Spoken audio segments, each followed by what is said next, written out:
Good morning. Welcome to the 10th hearing of the Committee's inquiry into the ability of local governments to fund infrastructure and services.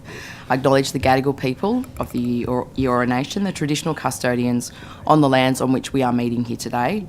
I pay my respects to elders past and present and celebrate the diversity of Aboriginal peoples and their connections to the waters and lands of New South Wales.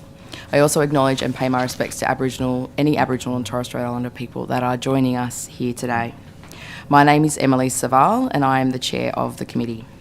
I ask everyone in the room to please turn their mobile phones to silent. Parliamentary privilege applies to witnesses in relation to the evidence they give today. However, it does not apply to what witnesses say outside of the hearing. I therefore urge witnesses to be careful about comments they may make to the media or to others after completing their evidence. In addition, the Legislative Council has adopted procedural fairness resolution rules for inquiry participants. I encourage committee members and witnesses to be mindful of these procedures. To our first witnesses, welcome, and could each of you, starting on my left, state your name, position, title, and swear either the oath or the affirmation. Madam Chair, we're going to try and guess which is your left, so we may get it wrong straight off the bat. I am Greg Doyle, General Manager of Wollongong City Council. I solemnly and sincerely and truly declare and affirm that the evidence now and about to be given by me shall be the truth, the whole truth, and nothing but the truth. Beautiful. And just for our Hansard reporters, if you could clarify which one of you that was, just by raising a hand. Beautiful. Thank you. Please proceed. So my name is Brian Jenkins. I'm the Chief Financial Officer at Wollongong City Council. I swear that the evidence now about to be given by me shall be the truth, the whole truth, and nothing but the truth. So help me God. Thank you. Would either of you like to start by making an opening statement? Thanks, Madam Chair. I will. I'd like to start with acknowledgement in country. Nagami Yalanga, Darawal Nuro, Wulanga, Merigong, and Gadigang. So, hello and welcome virtually to Darawal country, and more specifically to Wollongong, where we are between the mountains and the sea. Thank you, Madam Chair, and members of the committee for the opportunity. I'd also like to acknowledge the marathon you are running presently, and I apologise for the metaphor for the Olympics with regards to the evidence and also the interviews. We note our regional colleague submissions and participation in the inquiry to date. You have our submission today, and whilst I'd like to talk to the submission, I'd also like the opportunity to discuss with you the diversity of local government authorities, climate change, waste management, disaster management, ageing infrastructure, tactical grant management, greenfield development, changing community expectations and engagement, volatility of funding, community affordability, duplication of accountability, and mining and industry affectation in Wollongong. For more than 15 years, Wollongong City Council has been on a long and demanding journey to achieve financial sustainability. From 2008 to 2014, we implemented process improvement and cost-cutting initiatives to reduce an identified annual gap in financial resourcing from near $50 million to around $21 million inclusive of additional costs experienced through that time. Our community were part of this journey, and some 18,000 of our local community participated in 2014 in extensive community consultation around this important matter. Their message was clear to us that council needed to be financially sustainable and continue to improve our services and infrastructure. Assets like our ageing 9 coastal rock pools were to be protected and maintained as they were essential to social connection, a sense of place, and Wollongong's livability. Council adopted the Securing Our Future plan in 2014 and our current financial strategy in 2021, one year later, as global Australian economic conditions became unstable. There was a high inflation and supply shortage for employees, contractors and materials. Council's long-term sustainability had become even more challenging. We might have met our financial sustainability targets in 2021, but the cost of delivering council services, which you are all very clear of, maintaining long-lived infrastructure and significant change in the IPART rate-peg methodology, meant our costs had increased well above our IPART controlled rates revenue. At Council, we have lived experience, industry knowledge, and extensive network of stakeholders, including our community councillors and government, that permits us today to talk about the challenges we face with authority. There needs to be a fundamental change to the local government financial framework. It needs to move from the rate peg model where services and service levels of government are predetermined rates income. Council needs to be empowered to have honest and transparent conversations with our communities about balancing their unlimited needs, wants and desires with a willingness to pay for such services. We need a better balance between our earning capacity and expenditure for local government. We need to address the responsibilities and access to resourcing between all three levels of government to strike a vertical balance, and then address the horizontal inequities between the councils. We need to look at financial assistance grants and other revenue sharing or direct funding that clearly addresses imbalances like social service support, rebates and concessions, individual councils funding non-revenue raising assets such as beaches and lifeguard services with high visitor use, and geographical or topographical disadvantage. We need to move away from the revenue constraints on services mandated from other levels of government and on developer contributions.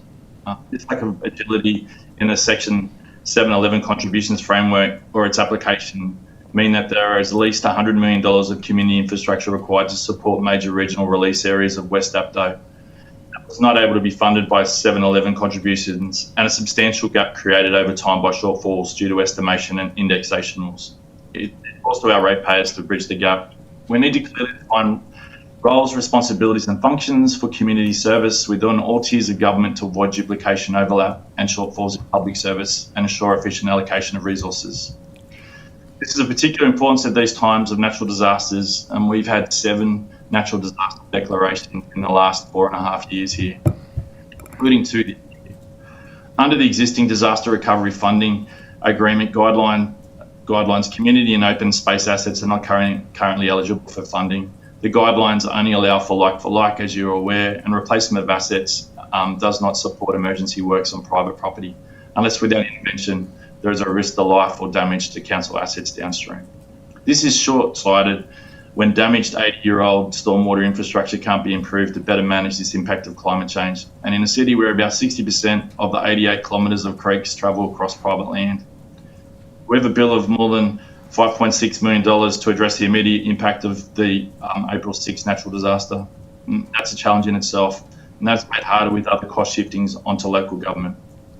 We support a review of cost shifting as this practice continues to significantly impact local government. Analysis by independent consultants Morrison & Lowe calculated the total cost shifted to Wollongong in the 21-22 financial year was approximately $43 million. This is an increase of around 49% since the 2015-16 financial year. Again, thank you for this time this morning, listening to our high-level summary, and we look forward to enjoying the Q&A. Thank you, Madam Chair. Thank you. We have got a couple of committee members that are also participating online today, so just so you're aware of that. We'll now move to questions. I'm happy to start, Scott, unless you want to. Oh, beautiful.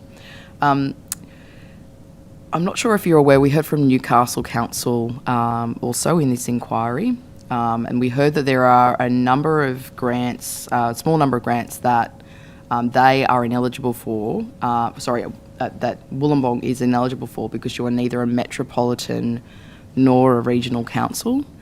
Is that the case for Wollongong as it is for Newcastle, and how does that affect you if it does?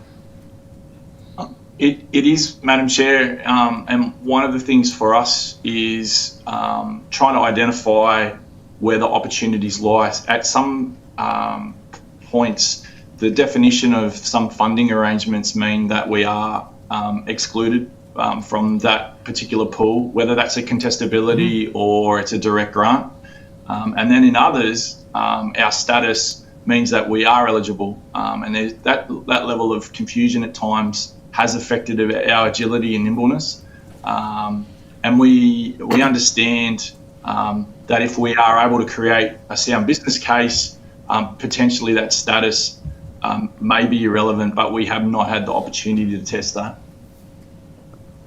Do you have any suggestions for the committee in terms of how to address that or make that clearer?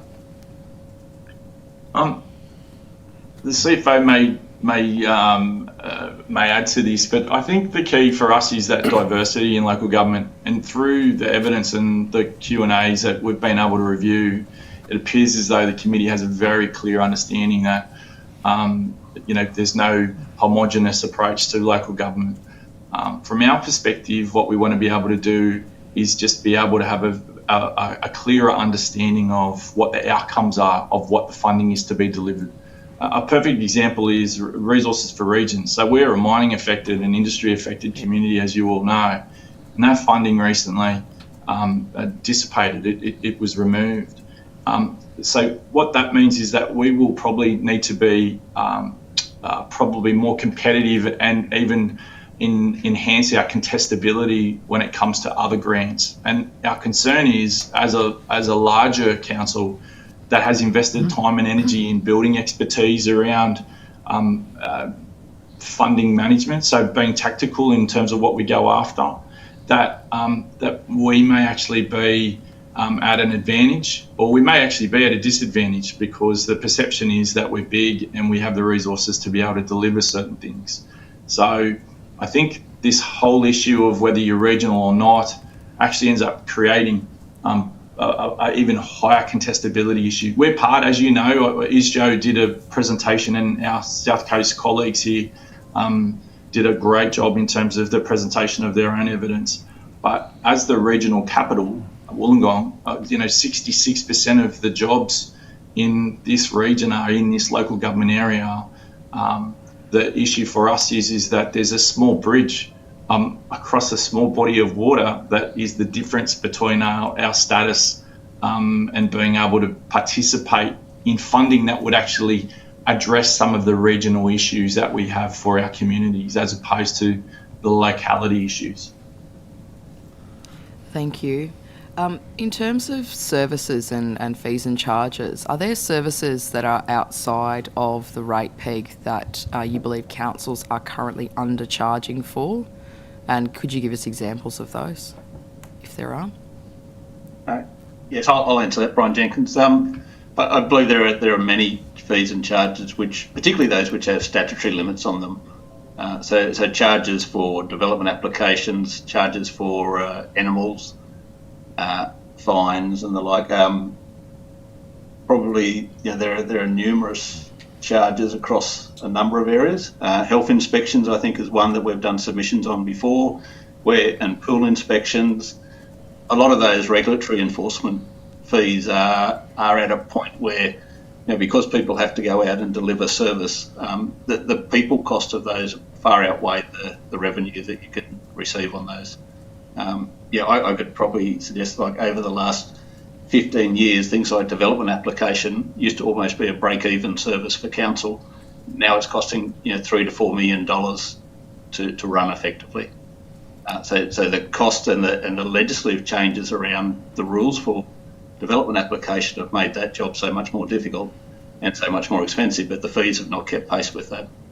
So just so I'm clear, development applications for Wollongong Council are currently costing $3 to $4 million in terms of the loss. Would be the net loss on that service, yes. Beautiful, thank you. In terms of the water and pool inspections that you described, are those things that have statutory limits, or are they things that are within council's remit to control? Just for the committee's information.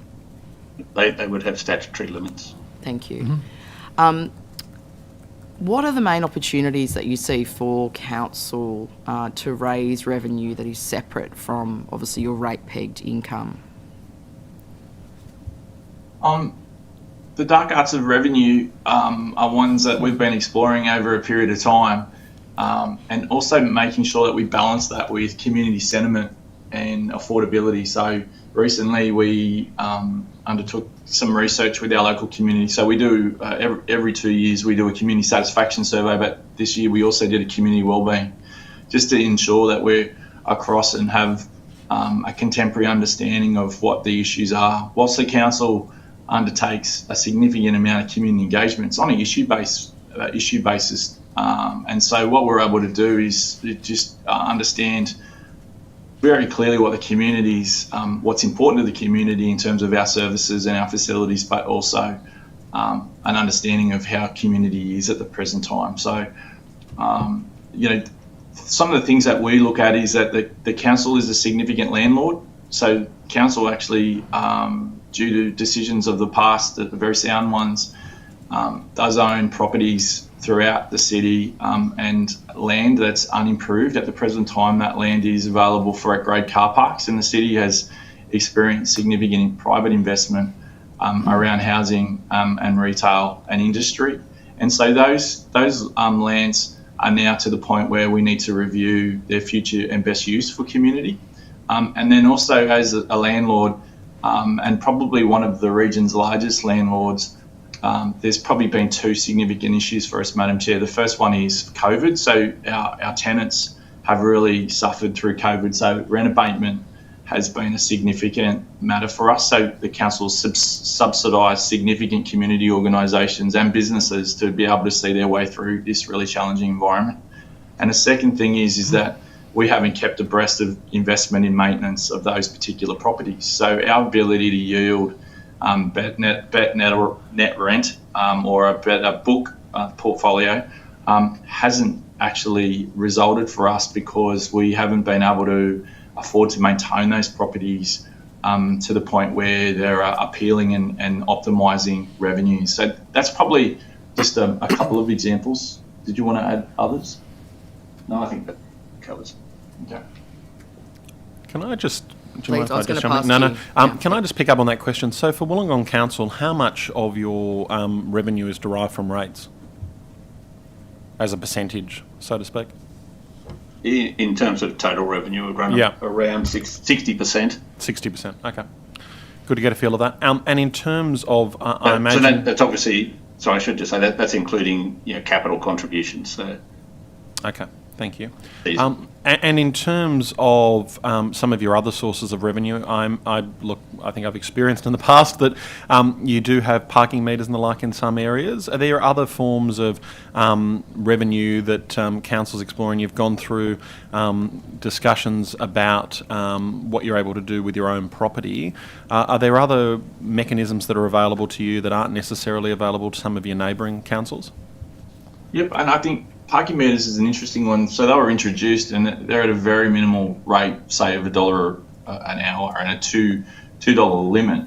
So you never pay more than $2, but the community expectation here is still very much drive in and walk out of your car into your retail experience. So the community sentiment is very opposed to any increases. The city does own a range of off-street parking stations as well. So we've been very mindful of ensuring that we promote employment lands in the CBD. So we want people to come into work, but we also want to support public transport coordination. So it's a significant balancing act for us from that perspective. In terms of other opportunities for revenue, we also deliver 2 leisure centres, but post-COVID, those marketplaces are adjusting at the present time and reframing themselves. So we're in the process currently of reviewing those areas of business to ensure that we future-proof ourselves and in terms of the services that we deliver as well.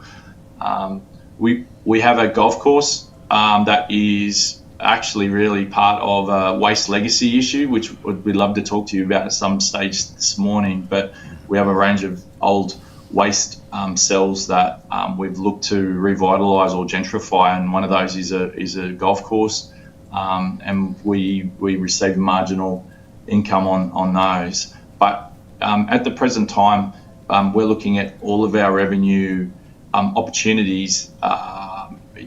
User fees for public space. We've got a very strong outdoor fitness environment, so we've been working with those fitness providers for a period of time in terms of their use of public space and assets as well.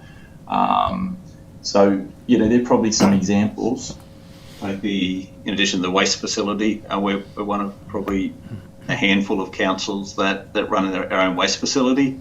It runs both commercial and domestic waste, so it's probably our second largest revenue source. Having said that, that's a challenging environment for us moving forward with changing legislation and particularly environmental issues. So, and then tourist parks, I guess, are the other large one, which council's worked reasonably hard over the last 10 years to try to turn that from a loss-making to a profit-making. So you've thrown out the bait, and I'll bite. Waste legacy issues you wanted to speak to us about this morning. Over to you.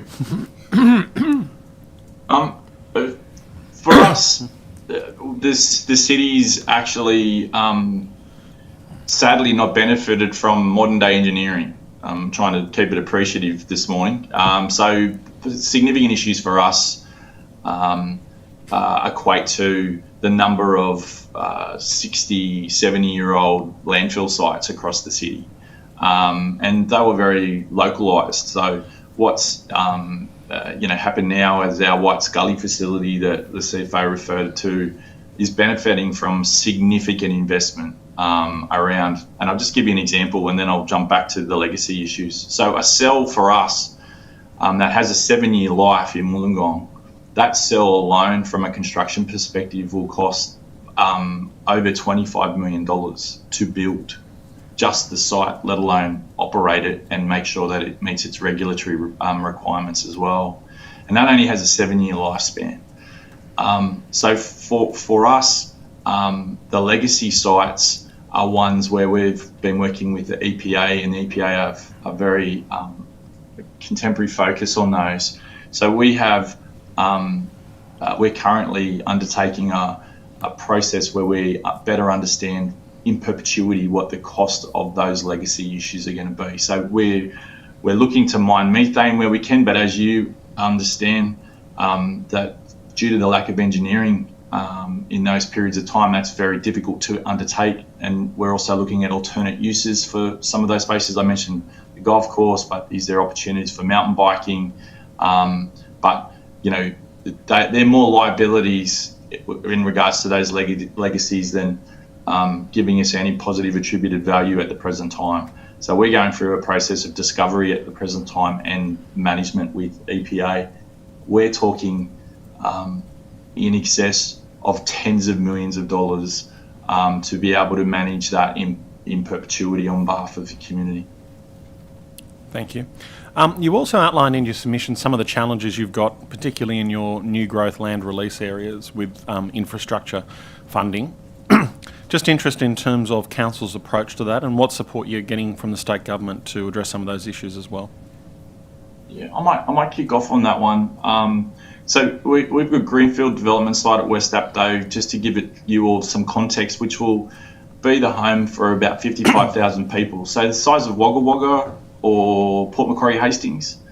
So significant size community.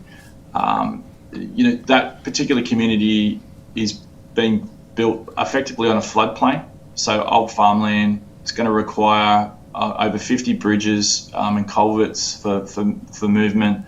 And a community that originally, when the design and planning process was in play, say 10, 15 years ago, it was looking at new entries to home affordability in the marketplace, and that definitely is not the case now, with build cost and sell at in excess of $1.1 million for a 4-bedroom house out there, which is quite significant.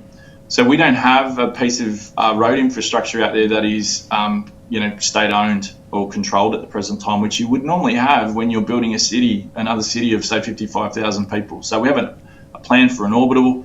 We've been working with New South Wales government to get funding in that space, but we have a significant infrastructure gap in regards to the development, the planning and the delivery of that, understanding that we also have a huge responsibility in the housing targets that the planning minister has recently provided us with as well. So council owns land in West Apto. We've recently sold a parcel of land on the basis that we want to push for housing development, and then we've also bought land at West Apto on the basis that we see ourselves as playing a key role in moving the development of Enterprise Corridor, one of the villages, more quickly. Brian, did you want to So I think probably from my perspective, the challenges with the management of 7-Eleven contributions plans is one that is creating a financial gap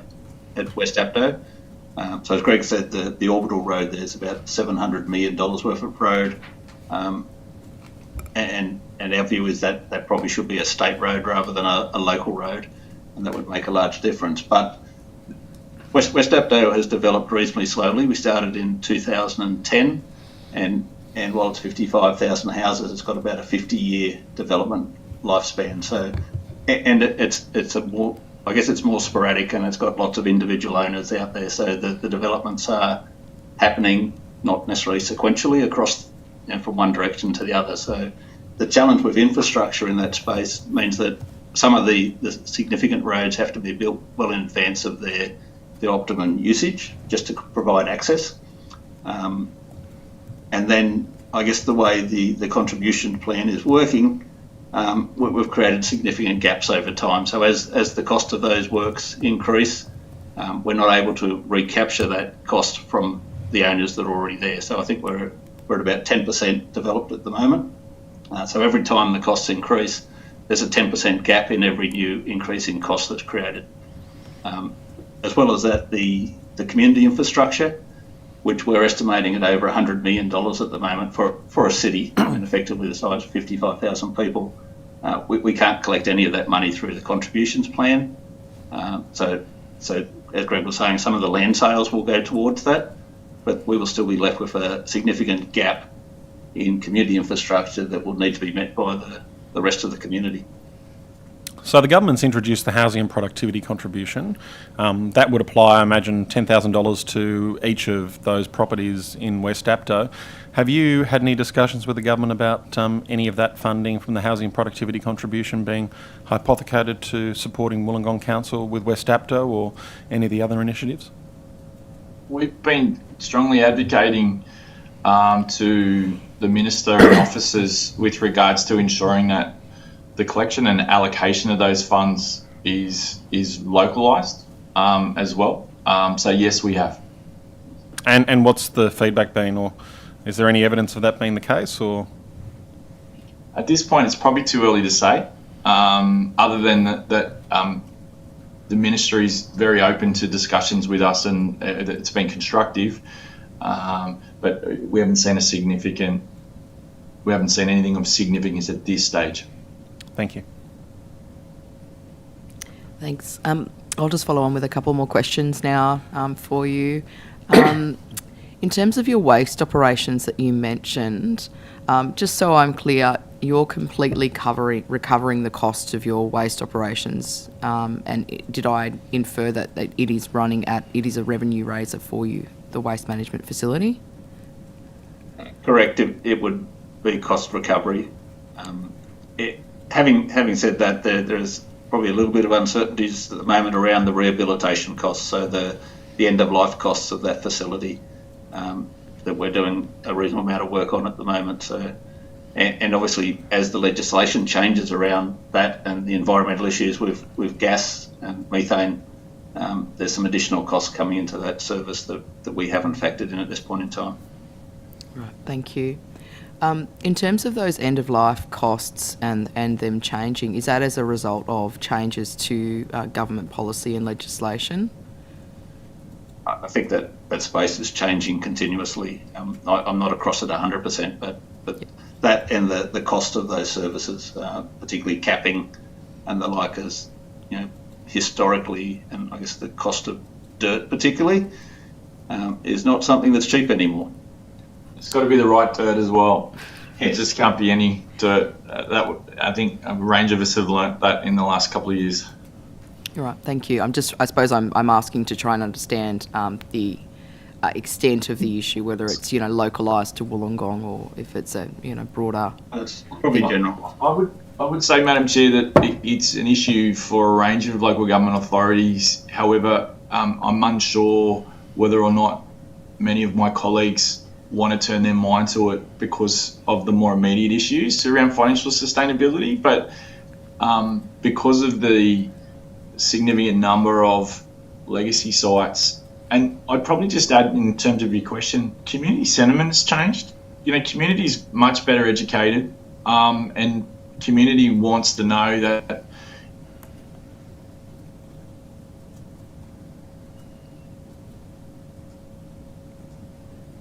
We've just lost them.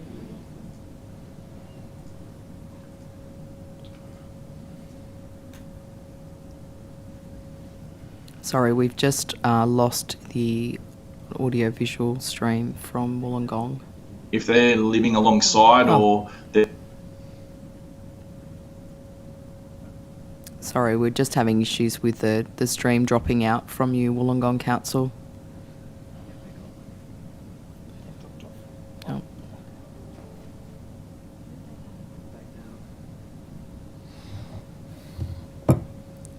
Sorry, can you hear us? We just had We can. Yep.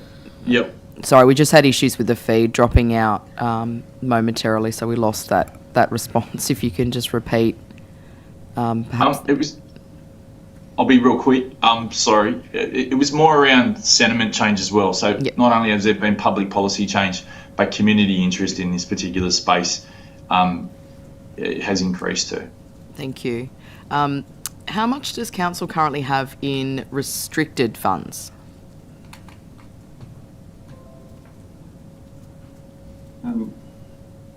I might need to take that one on notice, I'm afraid. You may then need to take some of the next couple of on notice as well, in terms of how much of that is allocated to existing or future projects. Or Happy to take those questions, Sure. Chair. Maybe best to take that on. okay, and how much is unallocated? Our committee secretary will get in touch with you in terms of the specific questions. In the next 5 years, and this is obviously a hypothetical, do you see the balances of restricted funds increasing or decreasing?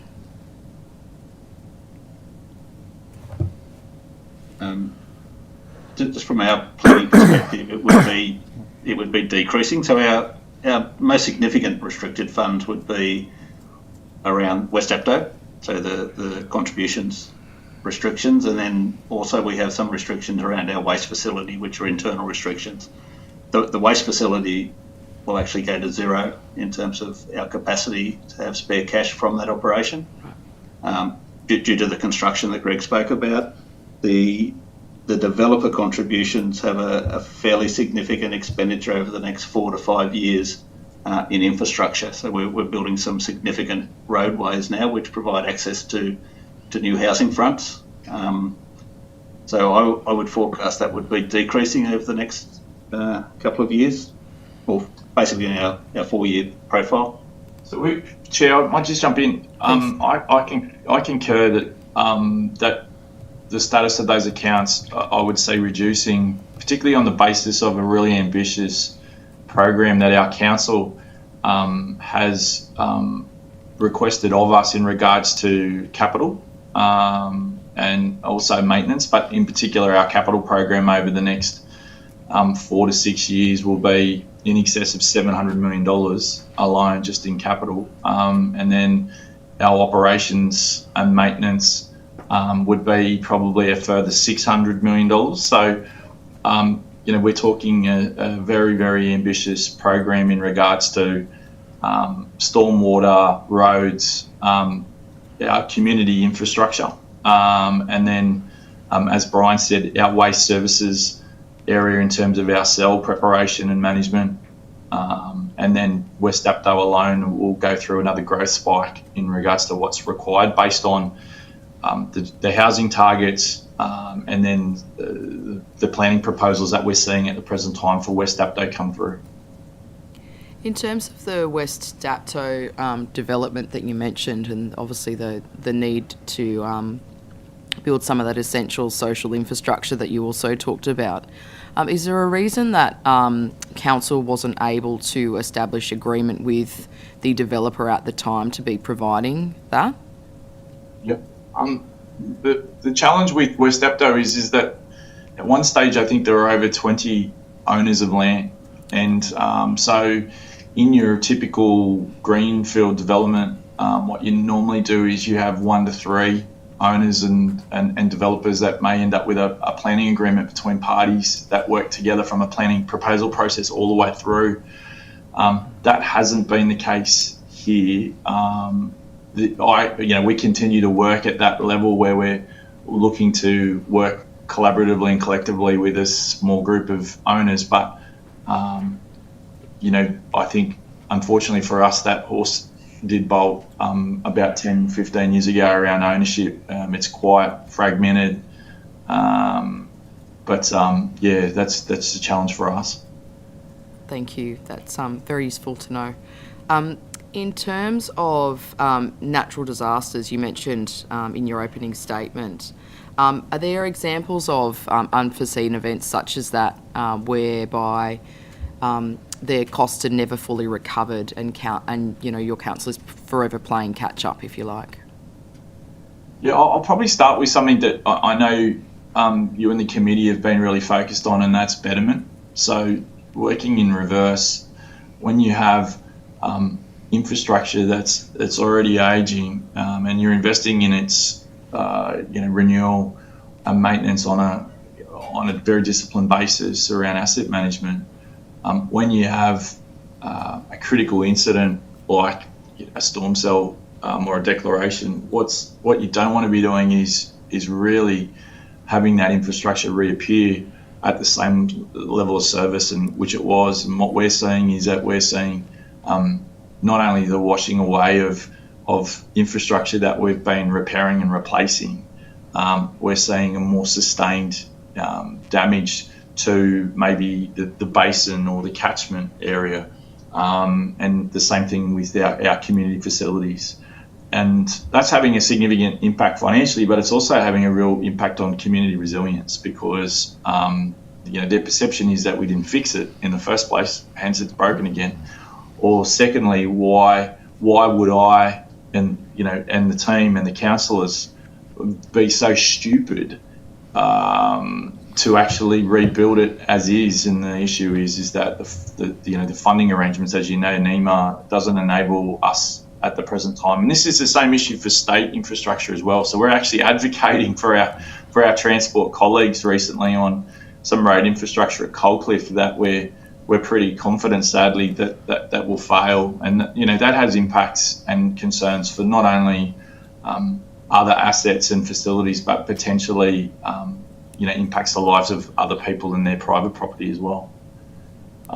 So betterment's a significant issue for us. Adaptation and just the opportunity to have pre-prepared panels of contractors that are able to go out in the middle of the night. As we all know, these events happen either on a weekend, a public holiday, or during the evening. And the real issue for us is that our staff are leaving their own homes that are at risk and they've got water running through them to attempt to get to pick up equipment to be able to go and help other community members that are at risk.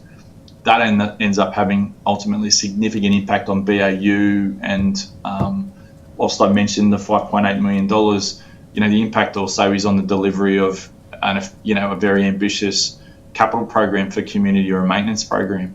So you get the double-edged sword or the double whammy in regards to that. So for us, being able to have we've been advocating to Reconstruction Authority and we've been working really well with them, but it's beyond them. It's into Treasury around a model and a pilot for adaptation for New South Wales that we believe that we can support. Wollongong's got, sadly, all of the 11 herbs and spices of natural disasters. The water catchment area for Sydney, for any of you that live in Sydney, the water catchment actually sits in Wollongong. Everybody thinks that Wollongong is the urban area on the floodplain, but the dams actually sit within our local government area.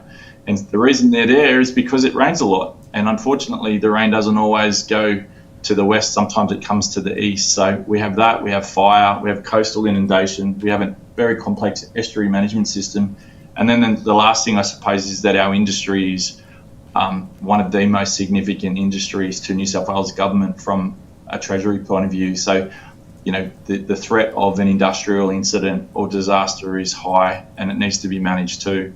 So, it's the 11 herbs and spices of disaster management here that we think that what we can do is support. We've got the geotechnical issues here, which unfortunately, Madam Chair, I probably could speak about this too much, so I will wind myself up. But one of the key issues for us is the policies are about limiting 12-week repairs, and the problem from a geotechnical perspective is that whilst you continue to get rainfall, the issues for us are continuous movement, 6 months down the track, and then we get a dry spell. So there's some of the issues, let alone drainage of sports fields affecting the mental health of children and families as well, which I know you've also heard from.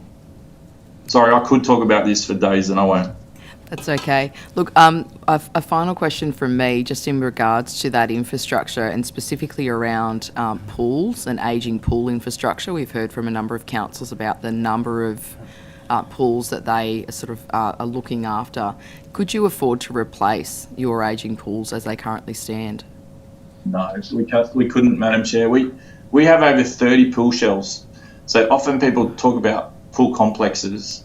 Our city also has 17 beaches. So we have one of Australia's most significant aquatic services programs. So we have rock pools, chlorinated pools, and and saltwater tiled pools as well. So at the present time, in terms of that infrastructure and that service, we wouldn't have the funds if they all failed at the same time to repair those to modern service levels.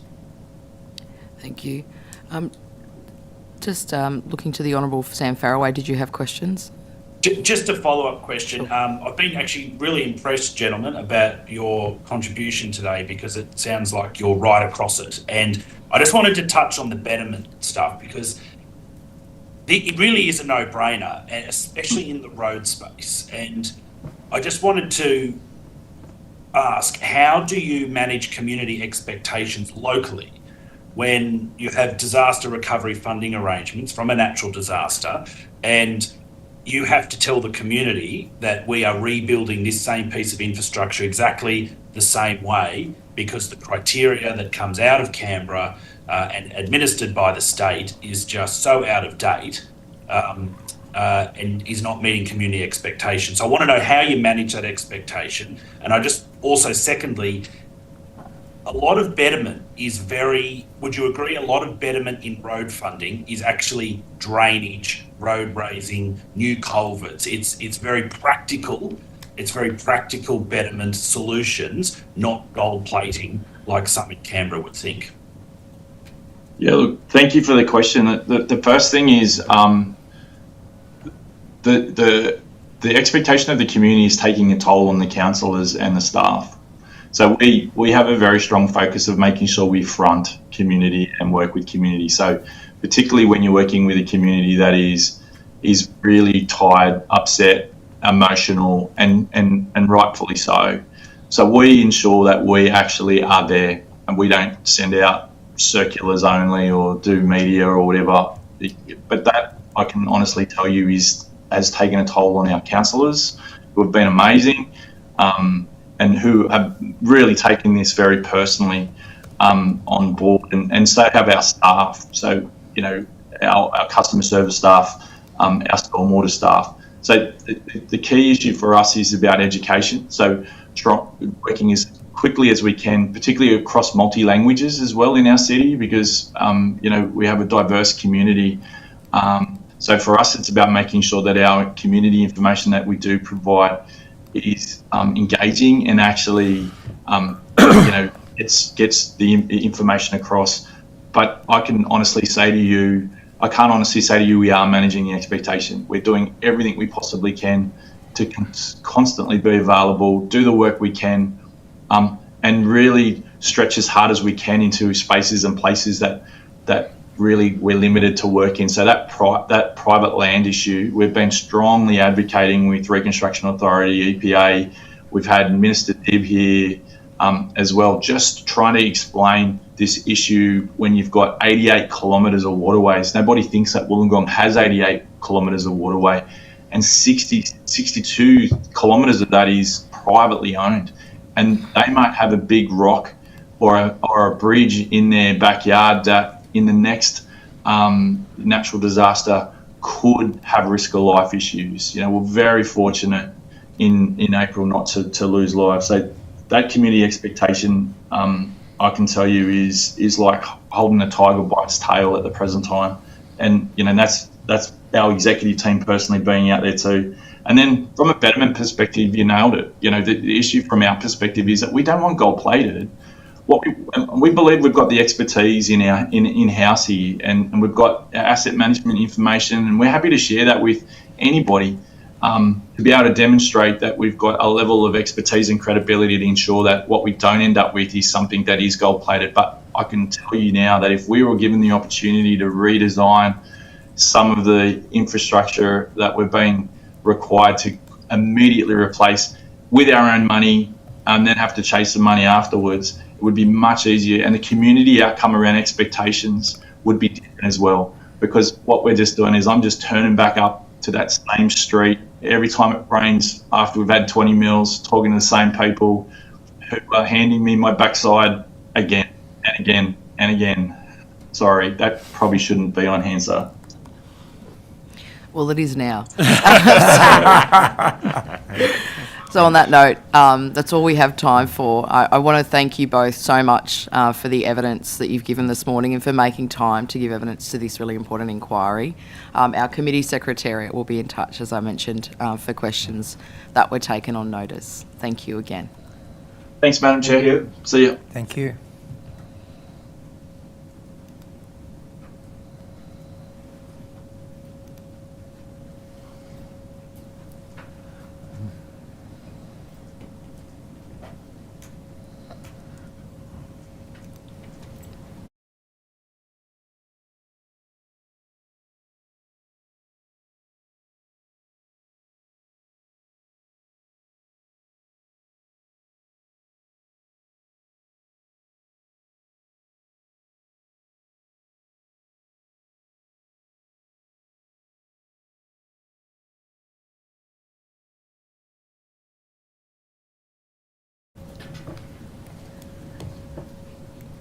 Welcome to our next witnesses. Thank you so much for making the time to be here in person and to give evidence to this inquiry today. Could I ask each of you, starting on my left, to state your name, position, title, and swear either the oath or the affirmation, please? I'm George Cowan. I'm the General Manager at Narrandera Shire Council. Here today, I guess, on behalf of Ramjo, and I swear that the evidence now about to be given by me shall be the truth, the whole truth, and nothing but the truth. So help me God. Hi, good morning. My name is Yvonne Lingua. I'm the Executive Officer for the Riverina and Murray Joint Organisation. I solemnly, sincerely and truly declare and affirm that the evidence now about to be given by me shall be the truth, the whole truth, and nothing but the truth. Thank you. Thank you. And would either of you like to start by making a short statement? Sure, thank you. So yes, good morning. Yvonne Lingua, EO for Riverina and Murray Joint Organisation, or RAMJO. With me today we have Mr George Cowan, General Manager of Narrandera Shire Council and a non-voting board member of RAMJO, and also our Energy Security Subcommittee Chair. Before we begin, I would like to recognise and pay my respects to the First Nations people of the land in which we meet today, and pay respects to elders past, present and emerging, and to any First Nations peoples in the room today or watching on the live stream. And thank you to the Chair and the panel members as well for giving us the opportunity to be here today. So RAMJO does very much appreciate this opportunity to share our knowledge and concerns to this important inquiry for the financial sustainability of our organisation, and how that relates to our 11 member councils as well. So although the New South Wales Government did provide some initial startup funding for joint organisations, we do largely exist on the contributions of our member councils, and also on specific grant funding and our ability to be able to charge administration and project management fees where they are allowed for certain programs and projects. We do have limited opportunities to raise funds, and since our inception as a JO in 2018, the cost of operations has progressively and steadily increased, and to some extent that has been as a result of meeting the Office of Local Government various requirements and others. Most recently and most significantly has been the requirement for the joint organisations to have audit risk and improvement committees, and also to undertake internal audits as part of that process. A number of provisions under the Local Government Act that apply to councils have been equally applied to joint organisations as well, although they may not always be fit for purpose for the work of the joint organisation. So as mentioned before, JOs were proclaimed in 2018 and do sit under the Local Government Act. And I just wanted to highlight what the joint organisations are tasked with doing, which is intergovernmental cooperation, leadership and regional prioritisation and advocacy as well. And RABJO does view these three focus areas as being very intrinsically linked. They do provide the federal and state governments, and of course by extension our communities whom we all serve, with opportunities to address the challenges that we collectively face by building upon and strengthening the existing assets that we do have and can leverage off, such as the JO model and the vast and deep knowledge and expertise of its member councils. So per our submission, we do accept the term financial sustainability to mean a local government that is financially sustainable over the long term, and one that is able to generate sufficient funds to provide levels of service and infrastructure as agreed to with its communities. So in terms of our member councils, we did provide commentary on the long-term financial implications of rate pegging, specifically focused grants and also the financial assistance grants.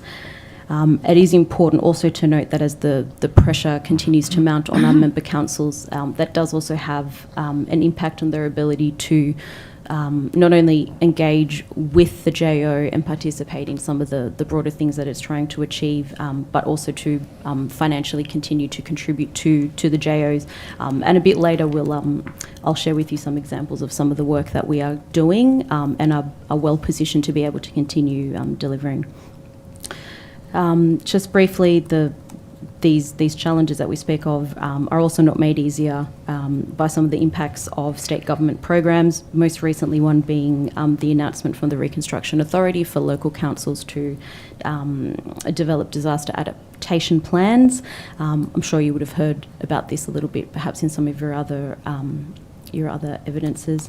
But this is just a prime example of some of that administrative duplication and an example of something else that is imposed on our member councils where there is already a lot of activity that can be built upon there. Just a few more points before closing, if I may. Just going back to the Audit Risk Improvement Committee comment that we made before. Joint organisations, unlike other collectives of councils across the state, are subject to and must operate in accordance with good governance structures such as the ARICs. And although the joint organisations currently alongside the Office of Local Government are looking at ways to ensure that these practices are more fit for purpose for our JOs, that is a piece of work that is evolving and is very important to us, and if isn't looked at in a bit more detail and rectified soon, could pose more of a threat to joint organisations and their ability to continue helping their member councils and communities for the region. Just very quickly, some positive examples of what our JO has done and can continue to do with support. So our joint organisation has a regional energy strategy and was the first JO to develop one. We have heard some feedback from the small team within Sustainable Councils, who are a division of the Department of Climate Change, Energy, Environment and Water. They've said that our joint organisation and others developing these regional strategies are very useful for them to be able to do their broader picture work. Just as an example, this department has invested around $200,000 worth of direct and non-competitive funding to the joint organisation, and over the space of roughly 2.5 to 3 years, that has resulted in at least $1.9 million worth of savings for our member councils, and has also helped to reduce a significant number of greenhouse gas emissions. So that is just under a pilot program as well. So obviously there's a lot of potential there, perhaps to replicate those sorts of models across other areas such as management of local water utilities, land planning, land assessment plans and whatnot, and also disaster resilience. Our joint organisation is also very much looking at aggregated procurement at a regional level and looking for the opportunities that present itself under these sorts of arrangements, and a number of other JOs also are undertaking that work and have been doing so for a number of years. We've spoken a little bit about our work with the Reconstruction Authority and how that will continue, and where we'll really be helping the state to make sure that those disaster adaptation plans are completed by our member councils, while trying to limit the amount of duplication of work. And lastly, we also do a lot of work with the Environmental Protection Authority in the regional resource recovery space as well, and run quite a number of projects such as infrastructure planning, setting collective targets for the region, and most recently we'll be doing a lot of work in the circular economy space with them as a partner and for our member councils. Thank you. Thank you. I'm going to pass to my colleague online, the Honourable Sam Farraway, to start with questions. Thank you, Madam Chair, and thank you to Ramjo for appearing today. I want to pick up on the theme that we left with our former witnesses, if you managed to see that or not, and that was around road funding and betterment. Now, I'm sure Ramjo member councils have all, like so many across the state, been impacted over the last few years with natural disasters. So my first question is around betterment. Betterment funding, in particular for the repair of road infrastructure. So firstly, how do you manage community expectations when rebuilding this infrastructure using DRFA funding, that you can't repair that piece of infrastructure to withstand future weather events more often? So how do you manage that because of the very rigid criteria set by the Commonwealth and administered by the state? So how do you manage the expectations? And secondly, do you feel as if betterment is not gold plating? It's very operational nuts and bolts like drainage, road raising, culverts, and betterment should be included in all DRFA road funding programs into the future? Yes, thank you for the question.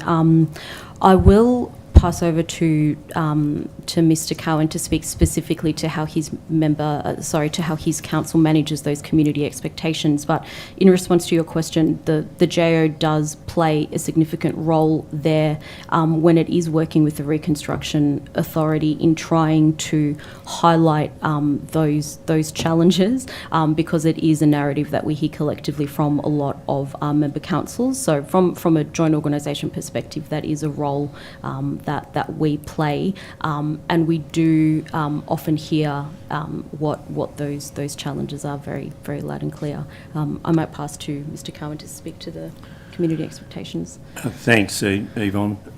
Madam Chair, just in terms of this issue from the perspective of Narendra Council and our road system, we have about 980, I think, kilometres of gravel and unformed roads, rural roads mostly, and about 600 sealed kilometres of sealed road. And betterment is a real issue. I know when I first joined Narendra in 2017, we had a particular creek crossing on the Canola Way just out of Grong Grong, and I think within the first 2 or 3 years it was washed out several times. We had to close the road and go back and rebuild it. And since then, we have been able to get funds to put a proper culvert in there. So that's just an example. In terms of the most recent floods, I have to say that the situation now is an improvement on what it used to be. So some emergencies ago, years ago, it was very, very difficult to get flood damage claims approved to start with. Technology is helping us a lot in that we now have good information about pre-flood condition and post-flood condition. So most councils have done fairly detailed surveys of their road system, so you can and have some of those surveys based in photography, so you can prove the pre-flood condition. And the attitude of organisations like the RA is certainly much better than it used to be years ago.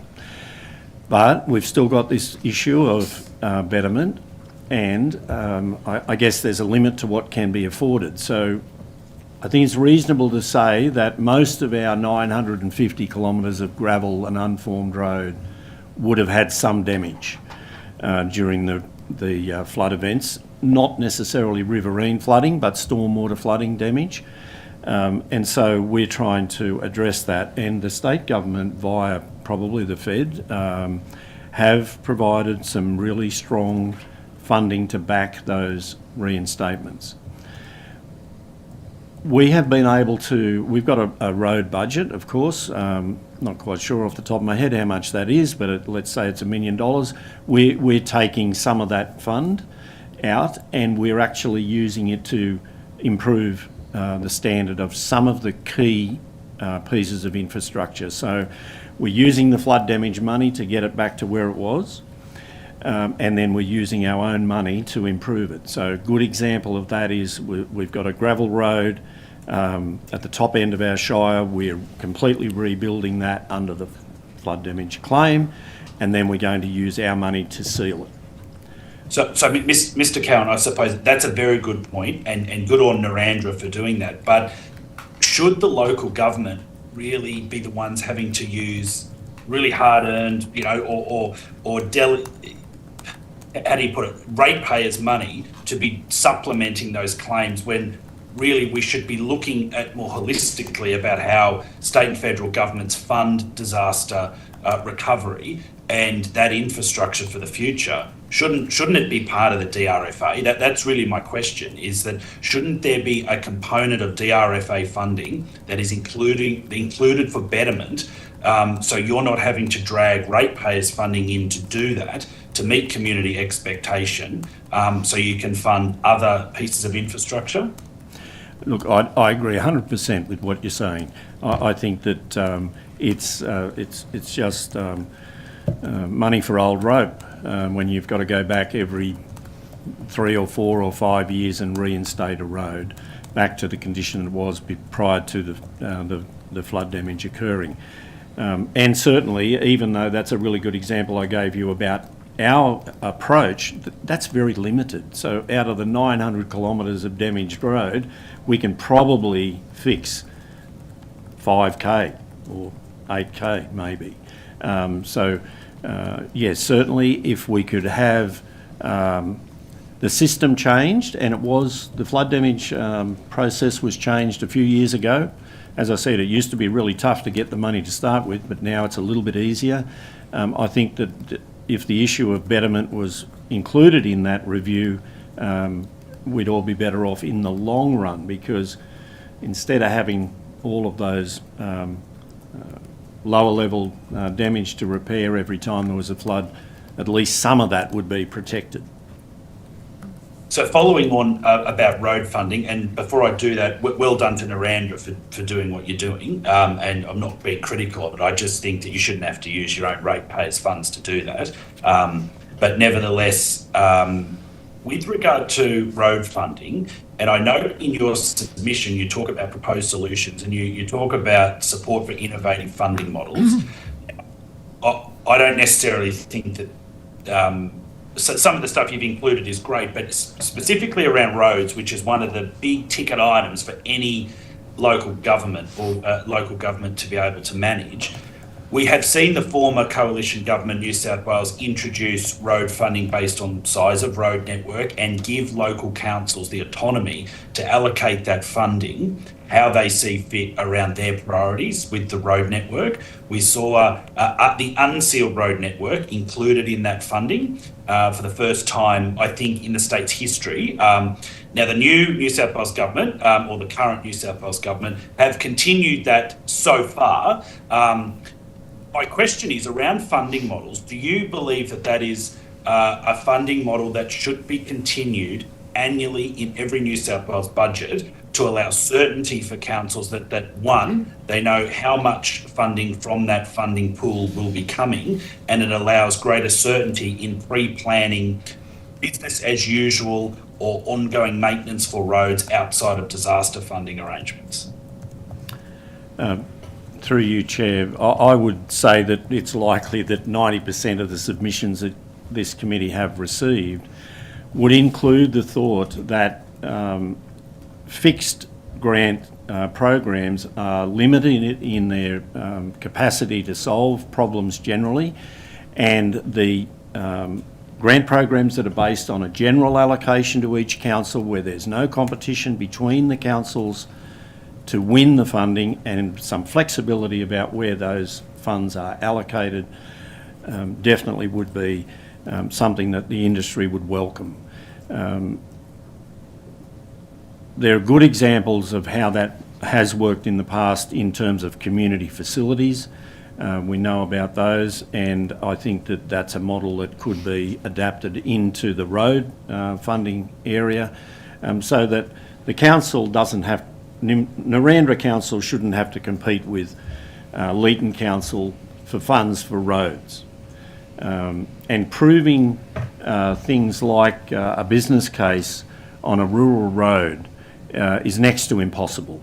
We don't have the traffic volumes to even get to 1%, I don't think.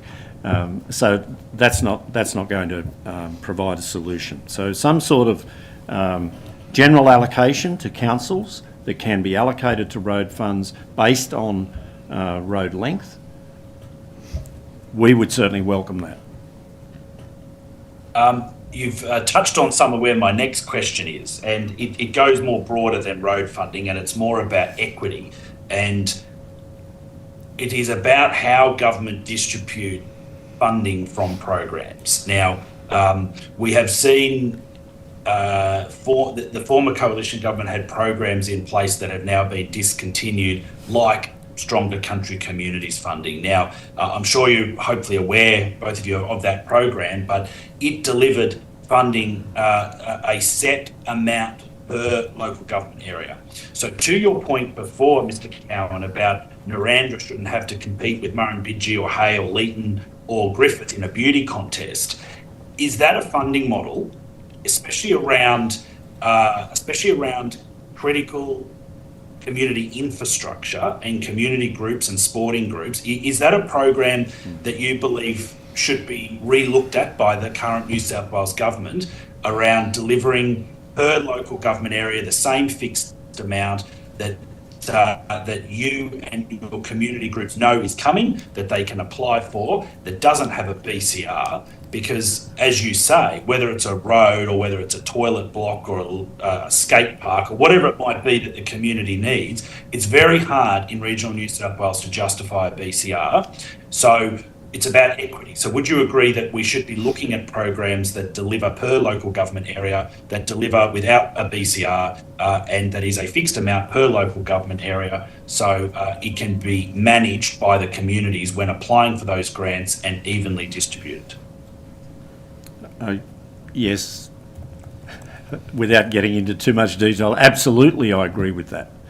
And some of the benefits that accrue to communities out of programs of that nature are obvious.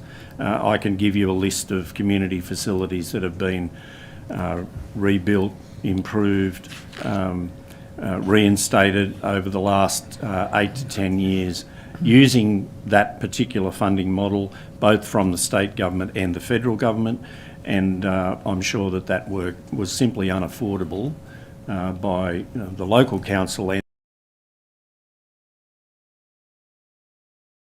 of those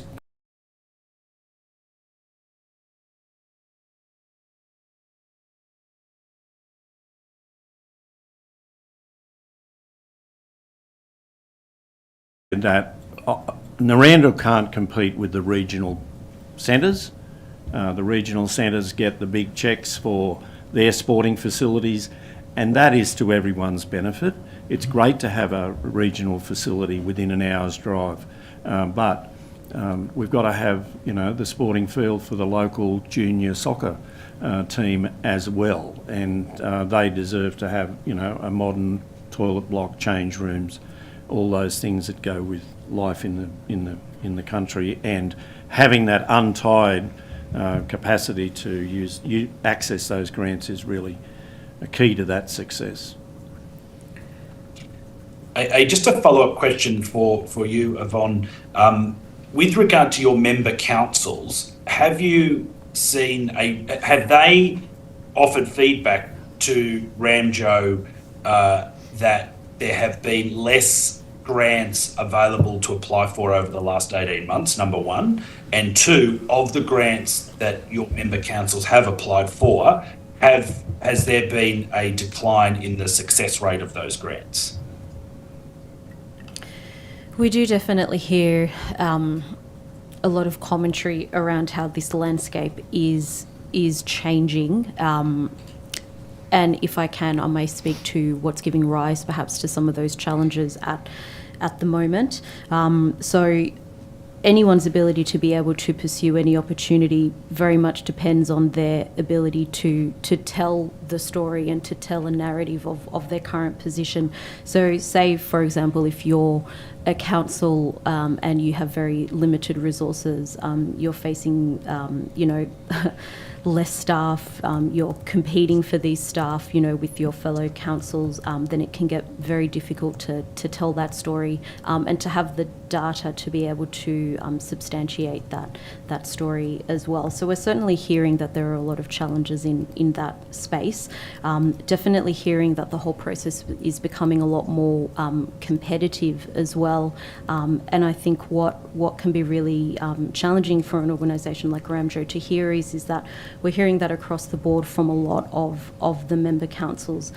So it would make sense to me when I'm hearing some of these challenges that more of a proactive approach to meeting those similar challenges and collective challenges that the member councils are facing would be required. And what that could look like to me is having a mechanism, say like a joint organisation, to be able to pull all of that knowledge together and be able to tell that story collectively, but also still having the opportunity to come forth and speak individually to each member council's individual and unique needs. So I think our joint organisation certainly provides an opportunity for that. Some examples that I can think of are the Local Water Utility Alliance by our fellow Central New South Wales joint organisation. I do believe that they have just very recently completed a pilot program for that, and that speaks really well to this model of the certain department that funded that pilot having a real commitment to listening and deeply understanding what those collective challenges were for that region, and rather than putting them through this competitive funding round, giving them autonomy to be able to design a program that is going to address those needs and also address other issues that they have in that space, such as limited access to training of local water utility operators and all those sorts of things. So again, just highlighting that there is a bit of a precedent here that could be replicated elsewhere, and really just wanting to look at what is out there and what can be built upon, rather than wanting to reinvent the wheel, because the challenges that we all face are becoming more pronounced. Things are moving a lot more quickly. An example that just comes to mind, previously when we were talking about the disaster recovery space, we talk a lot about big events like floods and fires, but even things like a round of consecutive hot days can have major impacts on critical infrastructure. So this is the sort of level of knowledge that our member councils really have that can be shared and can be addressed through the right model. I'll just hand to Dr. Amanda Conn now for further questions in the interest of time. Thanks. Thank you. And thank you for coming all the way to Sydney to give evidence today. I appreciate you've travelled quite a long way. My first question was relating to your written submission, where you raised the issue of regulatory duplication from state government departments, and that would obviously have a really high resourcing cost to your member councils to meet. My question is if you have any specific recommendations for the committee to consider for how to reduce that duplication for you. Thank you for the question. So the example that keeps coming to mind, and a good one, which again I'm sure you've heard about, is the disaster adaptation plan. So that is a really fantastic example of a task that is being imposed on councils to be able to to collect that information and to embark on this new process. So in terms of how we could minimise the negative risks associated with that, I think, again, the joint organisation model is trying to address that at the moment. So how we do that is by working closely with the Reconstruction Authority. We've been attending workshops, providing commentary on their draft guidelines. So that's just a small way that we can help to alleviate some of the pressure off our member councils in them not having to do that themselves. They can collect that. That comes back to the joint organisation and we feed that back. Second to that as well is trying to highlight what some of the underlying issues are that will eventually be highlighted in those disaster adaptation plans. So kind of trying to bring that information to the attention of whoever needs to hear it before having to go through that whole process of developing a disaster adaptation plan in the first place. That's obviously very time consuming and very resource intensive as well for the state and for the feds, who I know are partially funding that process as well.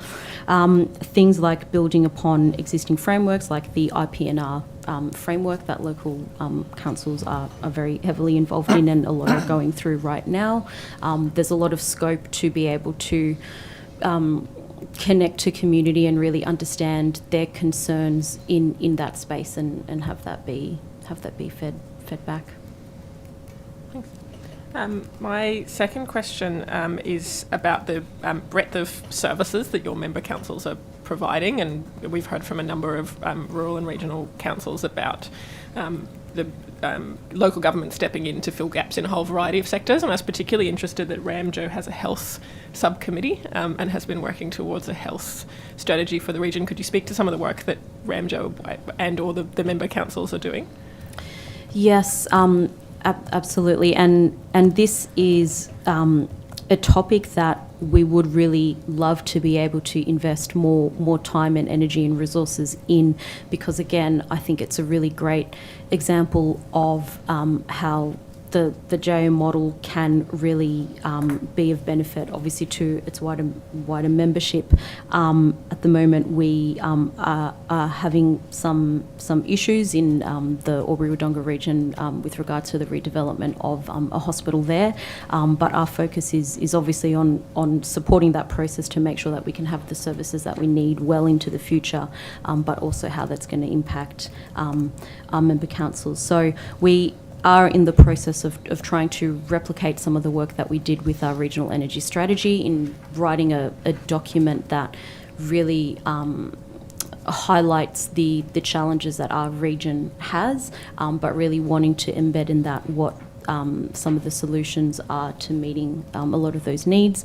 Unfortunately, our joint organisation is very understaffed, so there are challenges there in being able to prioritise that. We also have focus areas in housing and in energy security, and actually disaster resilience and betterment and all these issues was not actually clearly defined in our statement of strategic priorities at the moment, but it is something that we focus our attention to because it's so timely and it's so pressing. So we do try and be flexible there and be responsive to what member councils' communities are saying is important to them. So that's an example of something that's come in. With regards to the development of the health paper for RAMJO as well, our ability to really have success in that also depends on the member council's ability to be able to provide commentary and data and their time to that. So we're very lucky that our members do prioritise this where they can, but as we've heard, I'm sure, throughout a lot of these hearings, their ability to partake in those sorts of activities, especially for our smaller rural councils, is very, very difficult in prioritising where a general manager's and their staff's energy and resources go to. So it's hugely important, and they acknowledge that, but being able to allocate that time can be difficult. So the JO has to be very mindful of that, and we are always looking for ways that we can support them to get that work done.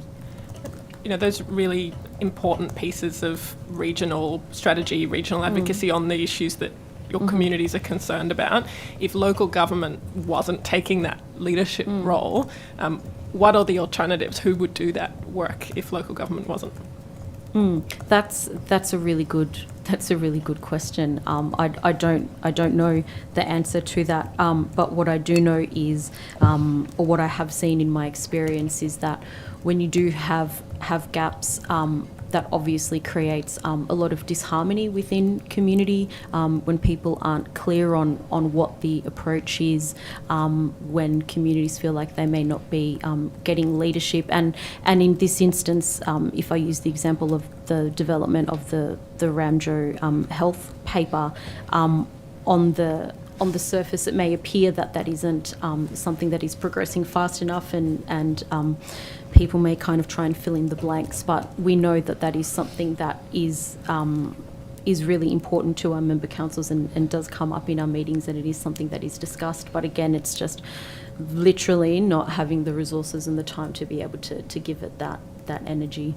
Thanks. One more question, if I may, Chair. My question's for Mr. Cowan, if you don't mind, with your Narendra council hat on, which was, I understand that you recently went through the special rate variation process, and the committee's certainly heard that that's a very challenging and resource-intensive process. I was hoping you could speak to the experience at Narendra, and if you have any recommendations for us about how we could make that process more straightforward. Thank you, Chair.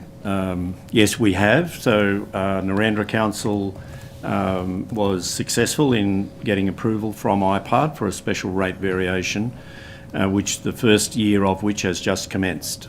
So we've implemented that in 24-25. There was a second increase to occur in 25-26. It's quite a complex and expensive process, the special variation. Office of Local Government set, I think, 6 criteria for applications, and you've got to meet those. They vary from substantiating the need for the community consultation, those types of criteria. We started the process over 2 years ago, and we did engage consultants to help us.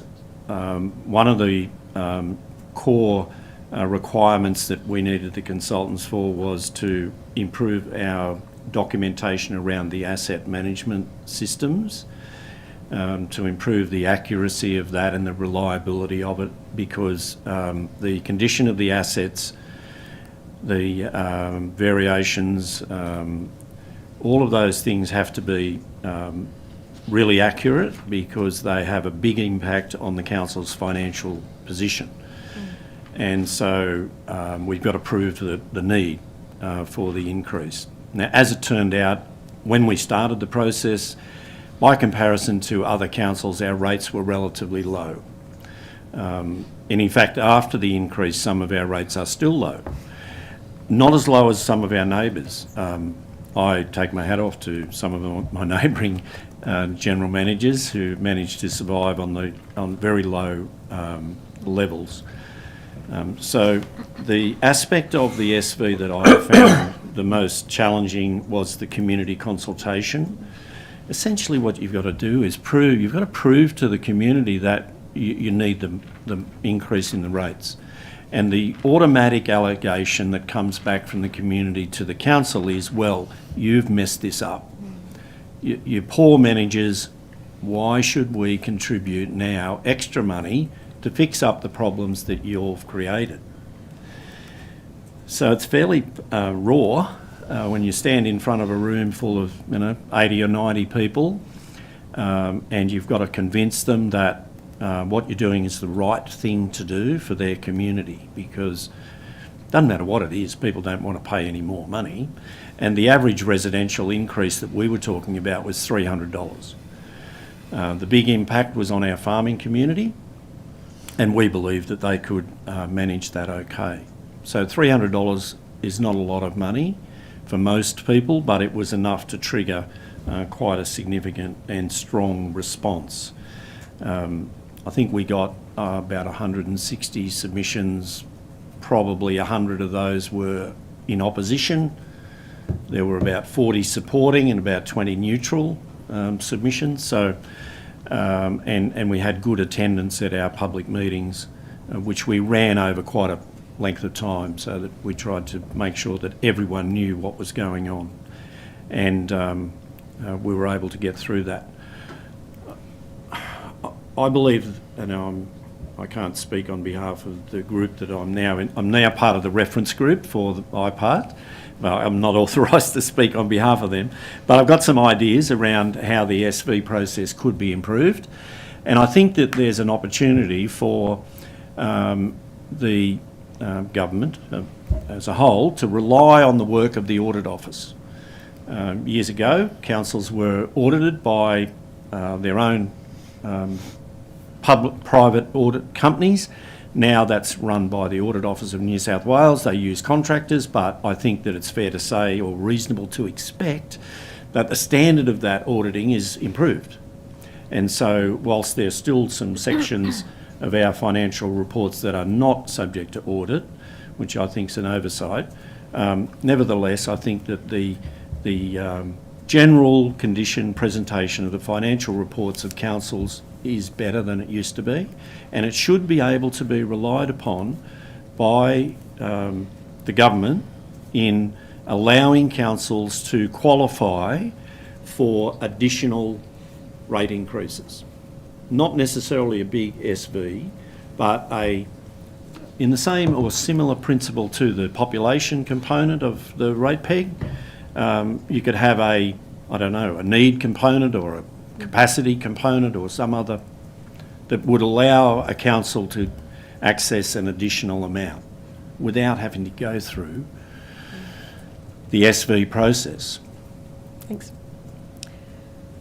Just if I might just follow on from that, you mentioned parts of your reports not subject to the Audit Office, which you thought was an oversight. Are you, just for the committee's information, are you able to let us know a bit more about what those are? The asset accounting, essentially, and it's really quite a subjective area of council's financial reporting, because decisions are being made about condition of assets, lifespan of assets, depreciation rates, how often the revaluation occurs and when it occurs. So there's a lot of information there that varies slightly amongst councils. In our case, we had to go through the process of making sure that all of that was spot on, and we, as I said, we engaged experts to help us do that. But I think that if we're going to go too much further into that equation, then the Audit Office may need to get the resources it would need, and they would be substantial, to actually have a good look at that. Thank you. Just a final question from me in the time we have left. In your submission, you state that if the New South Wales government agencies understood and worked with the existing IPNR regulatory framework, seeking to embed their aspirations into IPNR, state agencies are more likely to realise better outcomes, saving time, confusion and taxpayer funds, whilst lightening the administrative load of rural and regional councils. How would that work, and what regulation is compatible with IPNR? I think how that could work would be, or how that could go would be really having a real defined commitment by state agencies to connect with local governments and to really understand what their IPNR process is, and to have a commitment to hearing what's coming out of those IPNR processes and what the community is feeding back in terms of their aspirations and the things that are important to them.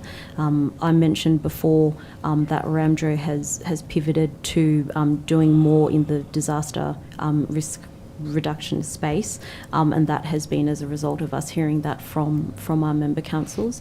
So going forward, I think that if more of our state agencies, such as the Reconstruction Authority, again using the DAPS as an example, or planning departments with regards to local water utility infrastructure, or even highlighting a positive example with sustainable councils as a part of DQ, I think one of their successes with that pilot program has been that they really have listened to what our member councils have said and have supported our regional energy strategy, which really reflects what was heard through those IPNR processes. So I think if there was that formal commitment to just better understanding what the cycles are within that, the planning cycles within IPNR, I think that those opportunities would be more clearly identified, and then therefore the overarching state planning would be able to align to that a lot better. Again, using the DAPS as an example, there is already a wealth of information and emergency management planning and other plans that already take place that could be utilised to create the DAPS rather than funding a whole new process to obtain that same information. Mr. Cowan, did you have anything final to add there also? Or?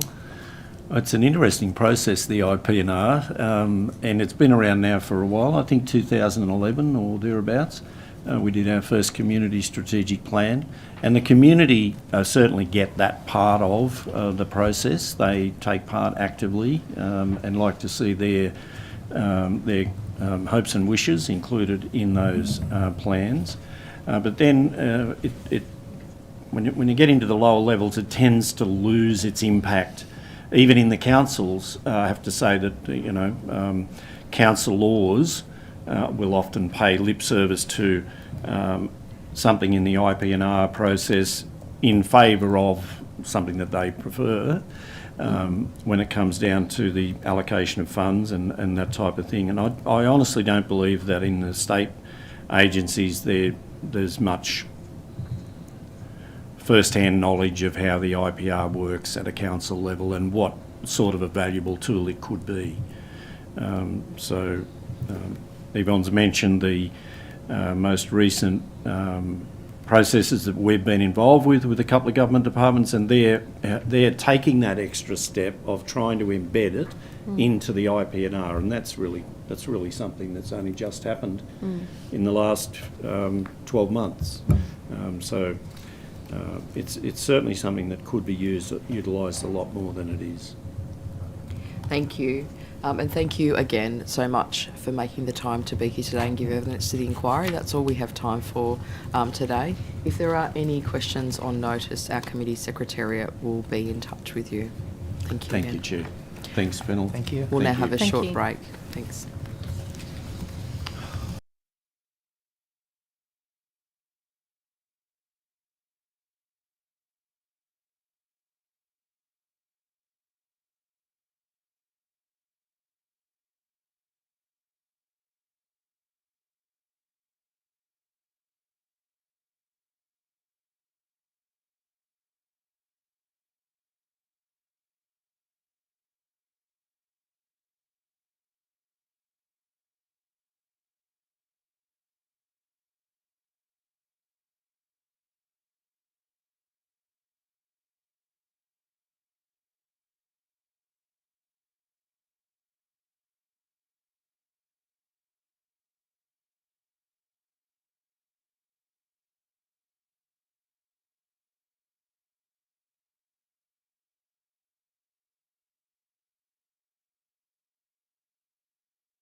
Welcome, and thank you for making the time to give evidence again at this inquiry. If I could ask each of you, starting with on my left, to state your name, position, title, and swear either the oath or the affirmation, please.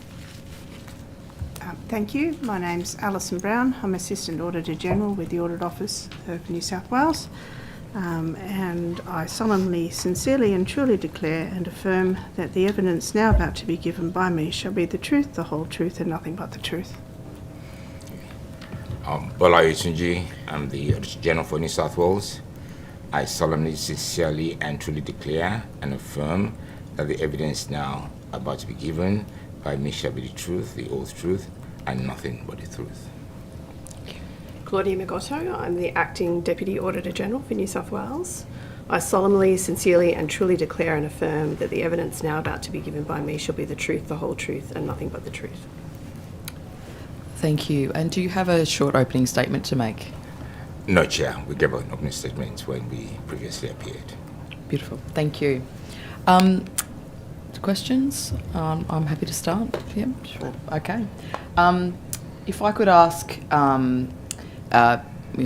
assuming that you have paid some level of attention to some of the hearings that we've had for this inquiry, what has been your overall impression of the issues raised by councils through this process? Thanks, Chair. I've been travelling around the councils. I think I've visited about 10 and 11, and I think it's important that they're complex issues, and complex issues that require solutions. So I think I've been impressed with the level and detail of the information given to this committee to give the opportunity to be able to at least write a report that can be useful in terms of financial sustainability of local councils. So that's my general view when I read this transcripts. Thank you. And what do you say to those councils that think that depreciation is not a useful tool for financial management? I will say there's a misconception. So depreciation for the financial statement audit is to allow you over a period of the useful life, to estimate, what's the wear and tear of the asset. So if you bought a $1 million asset, you don't write it off the same year. You write it off over 5 years, 10 years, depending on the useful life.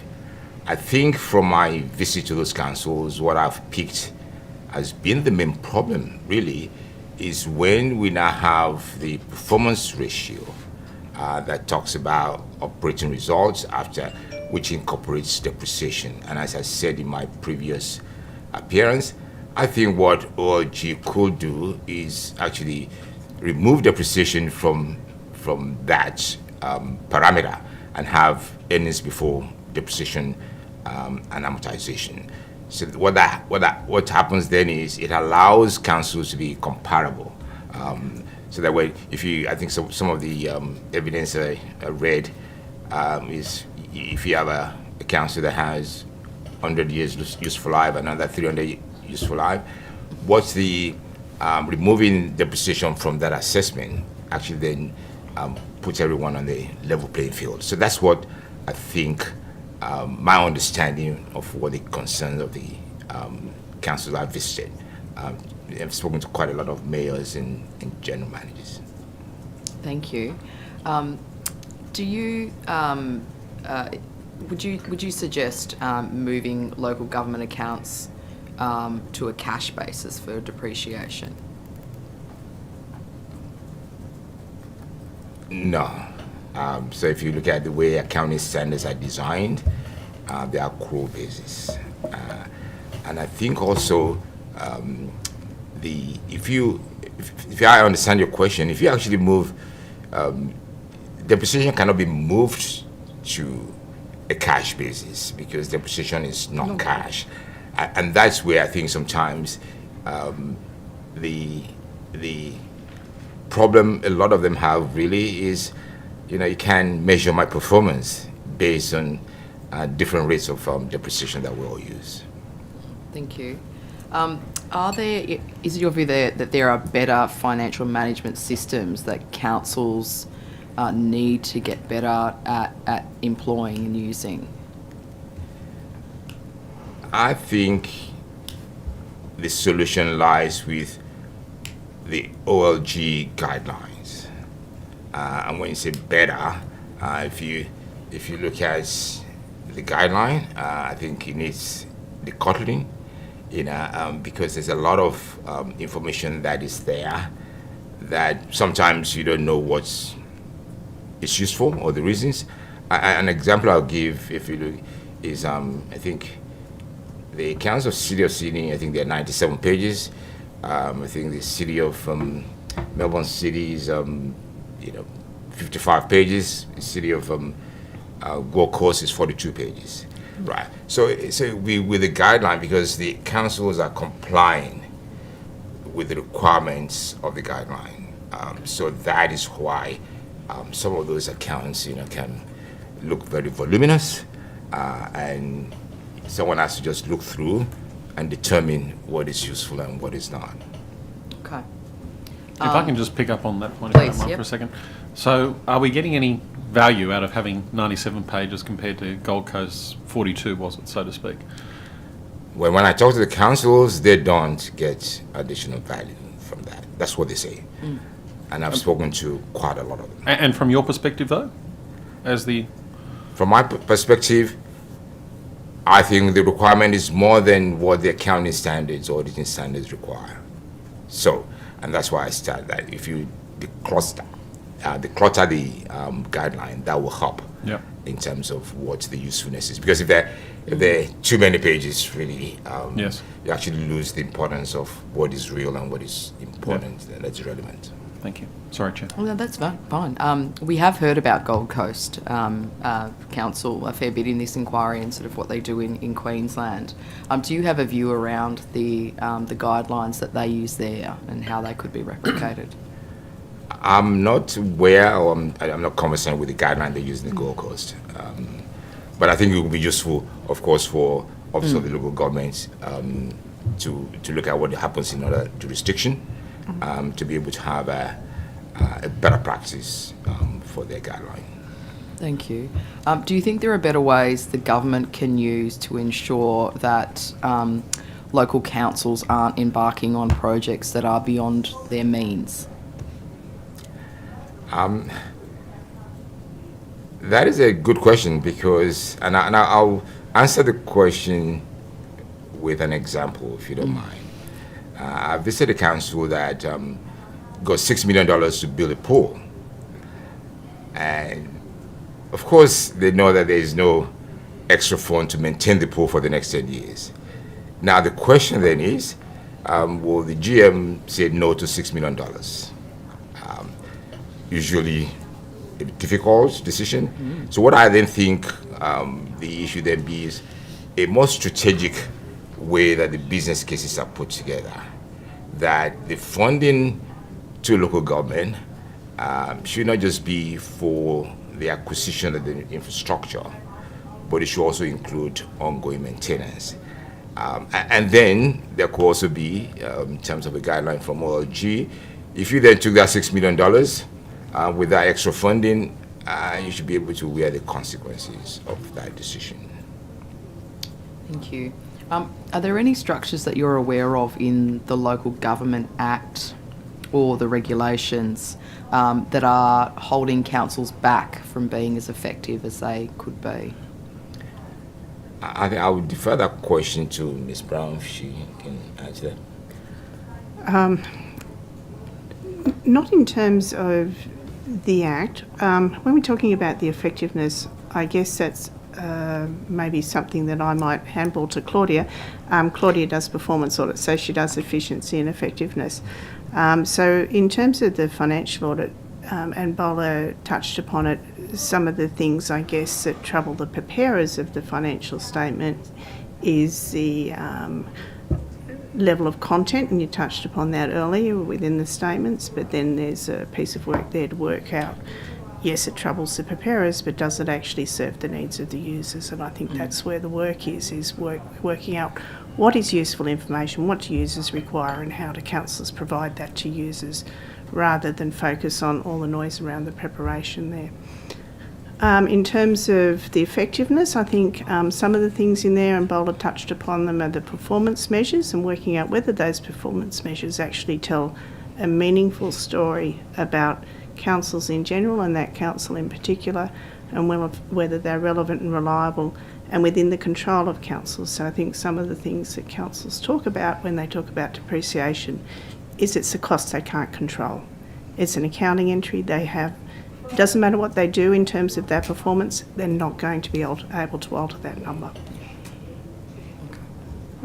Claudia, did you have anything on effectiveness? No, I don't think so, but perhaps to the earlier question around the ability of councils to fund projects and infrastructure, just relevant to our work, the integrated planning and reporting framework does require that councils plan for and manage the future costs of infrastructure and really have that assessment of what are the costs of service delivery, what is their asset condition, and so on, to inform planning into the future about the sustainability of investment in particular projects and so on. So that is a requirement of the legislation and also the IPNR framework as well. And we've commented in previous of our reports that where that's absent, it limits the ability of councils to predict where and manage unexpected costs that might occur related to projects. Thank you. In our last hearing, we heard, our last hearing in Shoalhaven, we heard that councils are basically having to train auditors into how to interpret their accounts, into how local government works, because the Audit Office contracts out to private contractors who have limited awareness or experience or no experience in local government. We also heard that from a council that had engaged directly with the Audit Office and was rather glowing of that experience. Is it advisable that the Audit Office builds more capacity to audit more councils directly? Is that necessary? Yes, thanks for that question. I think one of the things we've done is exactly that in terms of our commissioning model, to have, because we do 128 councils, we also have a lot of data, a lot of information, and a lot of time series analysis we can do. So we thought about that. So in our commissioning model, that's one of the things that we will be doing.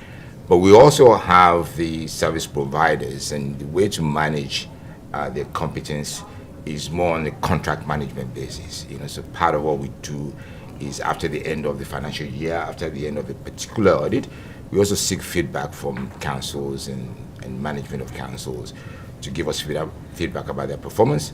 And then from there, we manage not only the contract, but when we go to tender for other jobs, at least we have that information about how they can perform. Now, one of the things generally about auditors, if you've heard before, there will always be a rotation. We have a rotation basis, where, so that it doesn't impinge on independence. So usually the first year, yes, there's a lot of hand-holding to take the auditor through what the systems are, the system processes. So that's a natural process sometimes. When it borders on competency is where the problem is, and we'll be looking at that as we go forward. Thank you. Just a final question, apologies to my colleagues before I pass over to you. We heard from the previous witness today that there are parts of council's activities and accounts that aren't audited.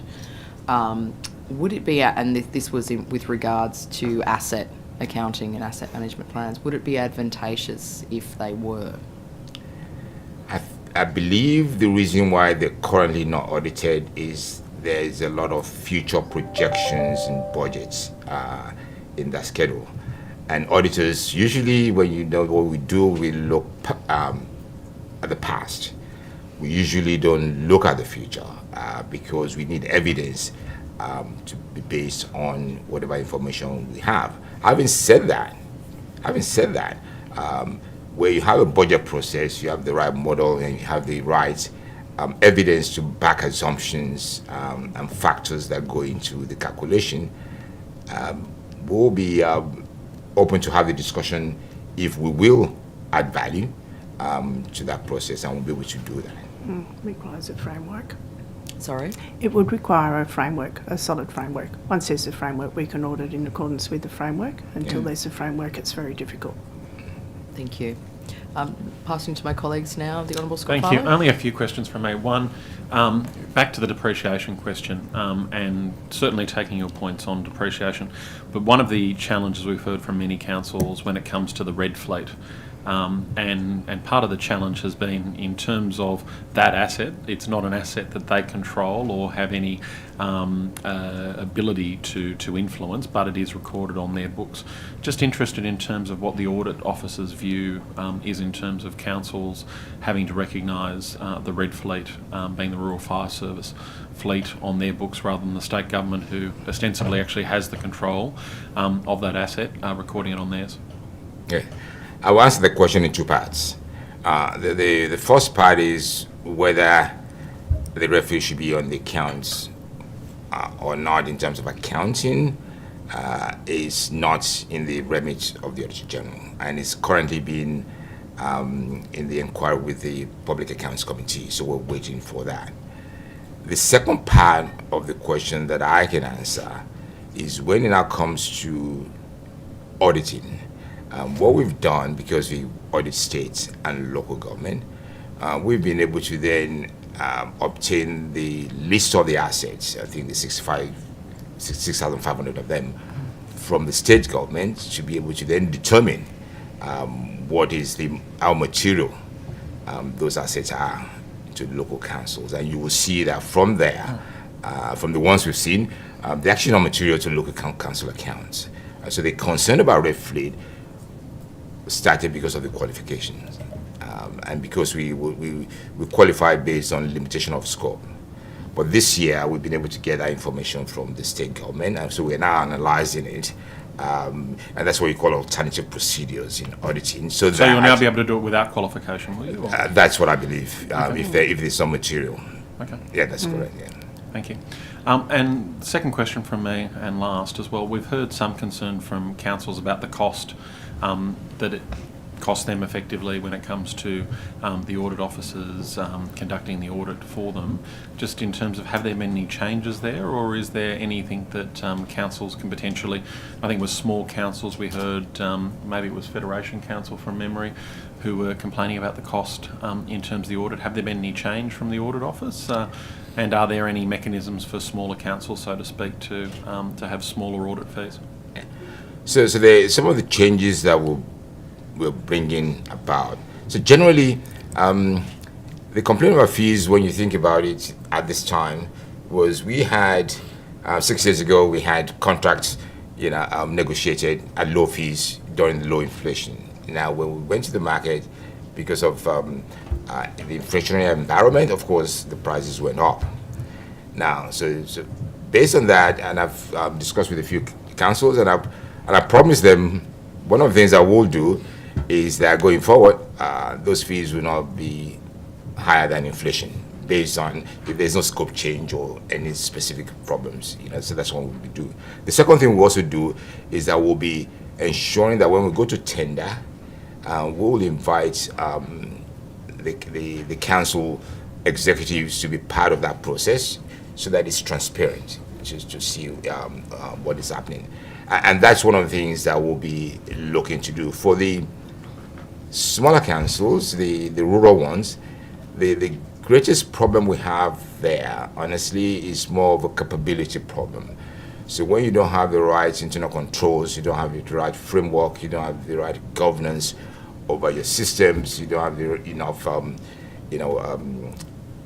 IT controls over your system, it becomes difficult to sign off an opinion without doing more work. One of the things I told one of the sessions I addressed was maybe, and I think someone also mentioned it in one of the witnesses also mentioned it, maybe the stronger councils, the larger ones, can be given helping hands to the smaller ones, because in those rural areas, there are no accountants or qualified accountants there, so there will always be a problem.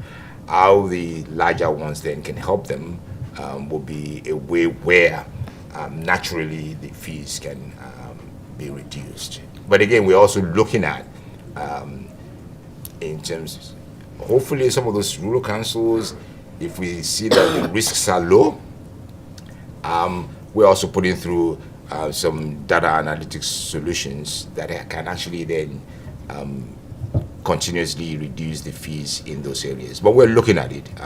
And I've visited them, and I know the pain points that they have. They don't have any extra dollar to spare. So I've committed that I'm going to look at that and find a solution to it. Thank you for that. Just further to that point, and I think they're good initiatives that you've outlined, and as we look at recommendations that we can make as a committee, are they initiatives that you are taking up with any other body, or is that something that we should potentially be looking at in making a recommendation with respect to larger councils assisting smaller councils as part of this committee inquiry? Yeah, I think it would be good for the committee to make that recommendation. The address I gave was to the LG professionals, where I told them, and I give an example. We do internationally with PASI, where we have what we call a twinning arrangement, and where the Australian jurisdictions of auditors general help the Pacific nations in their audit process. So currently we twin with Solomon Islands, and I've got one of my staff in Solomon Islands helping them through their accounting and updating the backlog in their auditing process. Thank you very much. Thank you. I just have a quick follow-up to that. You can take over. Thank you to the answers you've already provided. I just wanted to follow up on the costs, and it's good to hear that those initiatives are already underway. We've had a number of councils complain to us about the costs moving from private auditors to the audit office, and I wanted to give you the opportunity to respond to that. I suppose the question is, why were the costs so much higher initially compared to the private auditors that councils were previously using, notwithstanding the commitments you've already made to improve things moving forward? Yes, let me start that. So one of the things that we've also part of the commitment, and I'll get Ms. Brown to also add to it, is before we bring any audits in-house, we're also going through the commissioning model. So if it's going to, for whatever reason, if it's going to be cheaper doing it by the private sector, I will allow them to do it. Now, usually there would not be, because we have better data, having been the auditor across all the local councils. But I think part of what we're doing, in fact, the one that we've successfully discussed in terms of fees was we brought them in, the price appeared to have gone up, but when you compare it with the service providers that we've actually gone to the market with, so we're able to use the benchmark that in that environment, price generally went up in the market by 40%, and the increase for us bringing it out from that low base is the same. So that's one of the things that we're doing. At the end of the day, it has to be in a commissioning model who can do it in a more value for money basis. I was just going to add to that, because some of this predates Bola's appointment, but we have all the way along had a very strong procurement process there. So we go to the public tender for the procurement of audit services from providers. We do take on board the feedback, and we make sure that the providers that we now look to engage are able, capable, and have experience in local government. We are pretty confident that that process is robust enough that we're very happy to open it up to the councils to scrutiny. So when their jobs come up to tender now, we'll invite them to be part of that process, and very happy for them to provide feedback on that. But we feel that the processes that we go through to get providers for councils are very much the same processes that the councils themselves would go through. And a lot of those increases are just driven by market factors.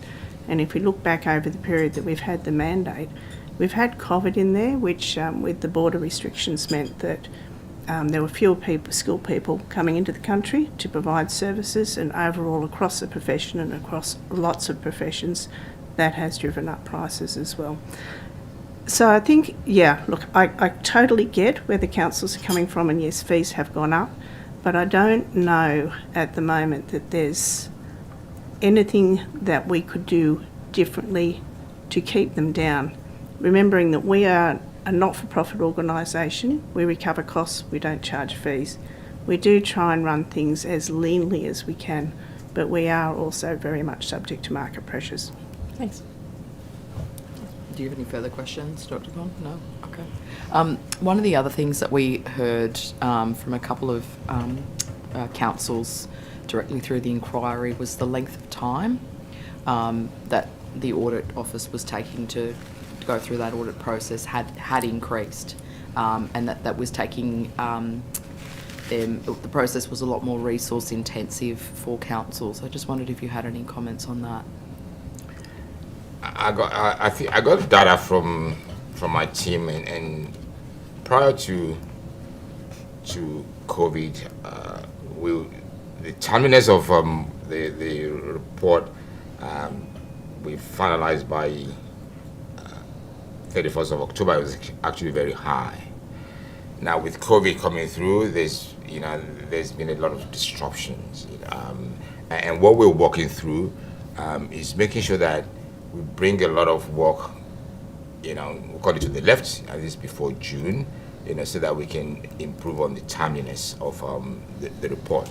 Now, and I'm a very keen advocate of that, because if we don't finish our audits on time, it's actually not useful to anybody. So that's one of the things we're working through in the office. We're having also our own resourcing allocation process to make sure that these are completed on a timely basis. And that's why even today is the 30th of July, a lot of my staff have already started the final audits in some of the councils who are ready for us to come in, and that's the way we've worked through that. So I can assure you, actually promise you, that going forward, that's something that we're taking very seriously, and that we'll see a lot of improvements on it.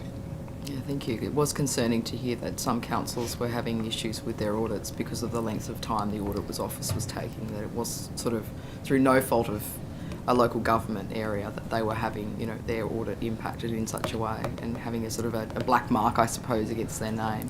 Yeah. We don't want people to get black marks. We do publish each year, as part of the report to Parliament on the roundup of the audits, we do publish the statistics on what were the root causes behind the late sign-offs. Audit is actually one of the lower reasons for why the whole process is not completed on time. By far the biggest one is the problems with valuations, councils having significant accounting issues that haven't yet been dealt with or take time to deal with. There's a myriad of things about readiness. As Bola said, there are a lot of problems on both sides of the fence when we went through COVID, with resources and capability and capacity gaps on both sides there, including with the audit service providers. But we are overcoming them, and I think we've now bulked up. We have more staff than our establishment, and we have plans to put on more staff again to do the audits next year. So I think it's a problem that we will absolutely overcome in the shorter term. And we're working very constructively with the councils and the ARICs as well to hit those pain points and try and overcome those pain points. Thank you, and my apologies for that. I was not aware that that was part of the report that is tabled in Parliament. I will certainly pay more attention next time once tabled. In terms of the valuations that you mentioned as I suppose the top cause, what are the reasons for that? Do you? Fine. Look, there's, and we did talk to the ARIC chairs about this yesterday. We had them all in for a conference. There's a couple of issues in there. One is sometimes a lack of understanding about what the requirements are and where they come from. So the need to do valuations is within the framework. The framework is based on the accounting standards. The accounting standards give people two options. You can use historical cost or you can use a revaluation model. The Office of Local Government prescribes a revaluation model. Now that means that at each balance date, councils must ensure that their assets are materially stated at their fair value. This involves a process of, on a cyclical basis, doing a full comprehensive revaluation, which is a large exercise, and then in the intervening years doing a fair value assessment at each balance date, which is a smaller exercise, but I think it still troubles some of the councils. So that's just sort of understanding about what the background is. Then there's all the problems, all the things that can go wrong in that process that then also draw it out. So, talking to the ARIC chairs, the recommendations were to look at the valuers to make sure that they are skilled, competent, qualified, that they understand what the evidentiary requirements are for audit, that we are going to look at the assumptions behind it. It's just not a number on a piece of paper. We need to look at what goes in behind that. And so sometimes it's not understanding the requirements, and then on the other side, it's not understanding the evidentiary requirements that we need to audit that number. Thank you. And the important point to also put on record is not the audit or it's not an audit requirement or the Auditor General or the Audit Office that requires valuation. And I think that's one of the reasons why I think I read it in a witness that mentioned that the Auditor General requires the revaluation to be done. Now, I think it's as Alison mentioned, it's the choice of the court to have fair value assessment rather than cost. And the other thing to also be aware, and again, I was a financial controller before, the biggest problem for any accountant, so that I'm not going to talk about competency there, is when you have those valuations, to bring it to your fixed asset register is a cumbersome process.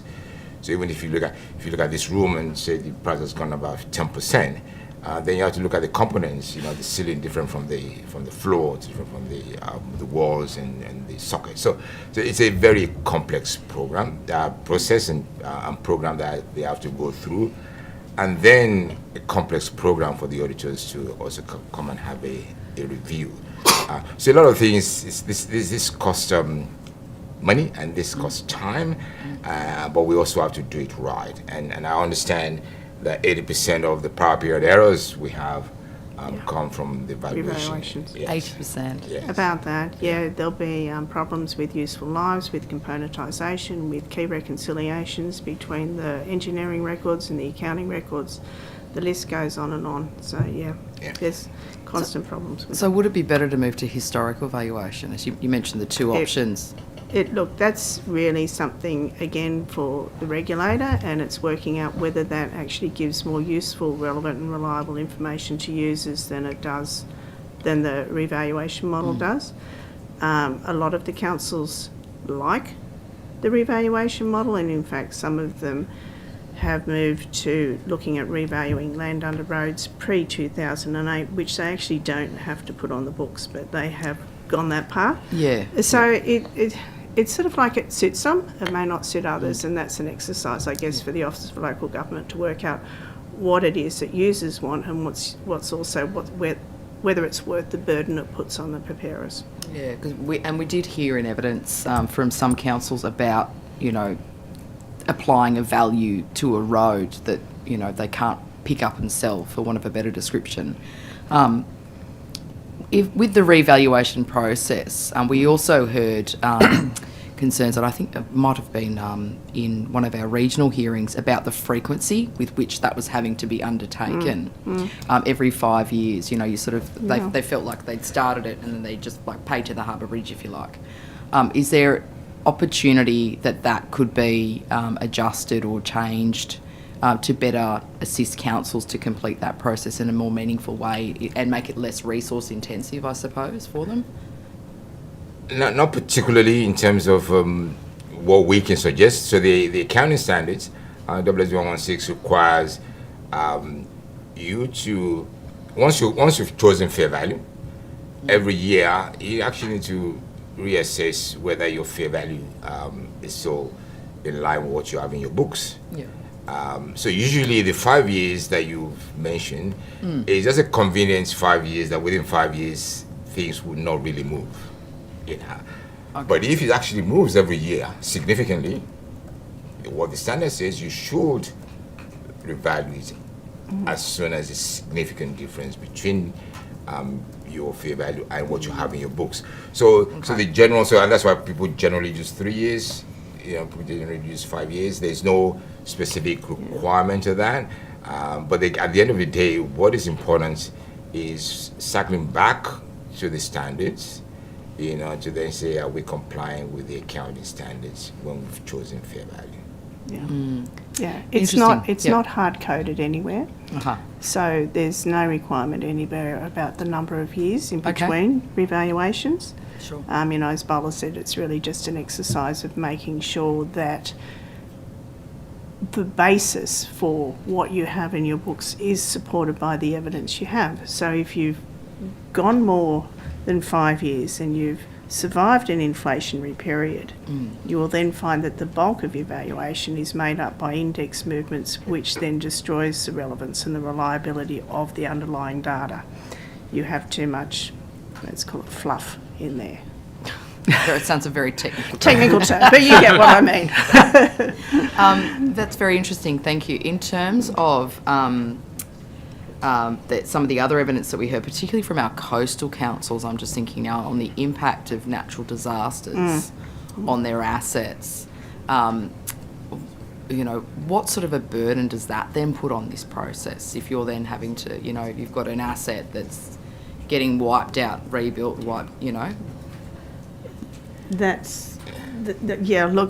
that is another reason why there were a lot of delays in those years signing off audit reports, is that some of the councils were still trying to do impairment assessments well after the event, and for a couple of the councils they actually had multiple flood events, which meant that they couldn't do fair value or impairment assessments in time, or even attribute them to the right natural disaster event. It does make it very hard for the councils, and I have a lot of sympathy for the councils that are impacted by that. And some of the evidence I've also heard or listened to is, and this is where probably, and I think there's an issue about the betterment of the environment, or restoring it to what it is. And I think what you've said is climate change. I said a lot of climate change events and disasters, going through. So now is the time for us to fundamentally actually shift how we fund some of those emergency funds to determine whether we restore or have a betterment in that process, because it will continue and we should be ready for it. Just also to flag, it is a great question around the impact of significant weather events on coastal councils, and it is something we will be picking up for a deep dive review in a performance audit, looking at coastal management frameworks from state government and local council perspective. So we'll have further to say on that, more to say on that in a few months' time as well. Thank you, very interesting. Do either of my colleagues have any final questions for the Audit Office before we know? Do you have any final remarks or clarifications to make for us? No, the only thing I would just encourage you to realize that this is a very complex process you've embarked, and a lot of people will be waiting for your final report. I will be waiting for it too, so I wish you well. No pressure, no pressure. The survival report. No, let's not call it that. Let's not call it. Thank you so much for making time to appear again today. It's been very valuable to have you back and hear the work that you've done visiting local councils around the state as well. Well done. Yeah, Any questions on notice, the committee secretariat will be in touch. Okay, thanks, Keith. Many Thank you very thanks. much. Thank you very much.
Welcome again to you all. Thank you so much for making time to appear again at this important hearing. Ms Towers and Ms Donnelly, you have been previously sworn, so you won't need to swear in again, but Mr Nichols, if I could get you to state your name, position, title and swear the oath or the affirmation, please. Thank you. Andrew Nichols. I'm the Chief Executive Officer of IPART, and I swear that the evidence now about to be given by me shall be the truth, the whole truth, and nothing but the truth, so help me God. Thank you. Would you like to start by making some short opening remarks? Well, Chair, we hadn't planned to do that because we did make some opening remarks when we appeared before, so happy for the committee to just move to questions. Thank you. We'll move to questions. Do any of my colleagues want to commence? I'm happy to kick off. So I guess this whole inquiry, we've heard lots of feedback with respect to the special rate variation process and the difficulties that councils face in going through that process. Yeah. From some councils who I guess have been successful in achieving special rate variations, others who haven't. Just interested, I know that the Minister originally tasked IPART with looking at this question. Is there anything that IPART's looking at with respect to special rate variations and that at the moment? Yes, we were initially given some terms of reference for the review, but the Premier advised me that in light of this parliamentary committee inquiry, wouldn't want to duplicate. So we're really very keen to see what comes out of this inquiry. We have acknowledged that there are a range of views about special variations process. I've certainly experienced ratepayers who expect or suggest that IPART should be looking far more thoroughly into each council's financial management, where the money's going, etc. Whereas the process is one where we do a relatively swift assessment against some set criteria and turn that around in 3 or 4 months. And sometimes we'll have up to 15 or 17 to do in that same period of time. On the other hand, we're also aware that councils do have to put a fair bit of effort into, and it can be time consuming, so there's a burden for councils in demonstrating that they've met the criteria set by the Office of Local Government.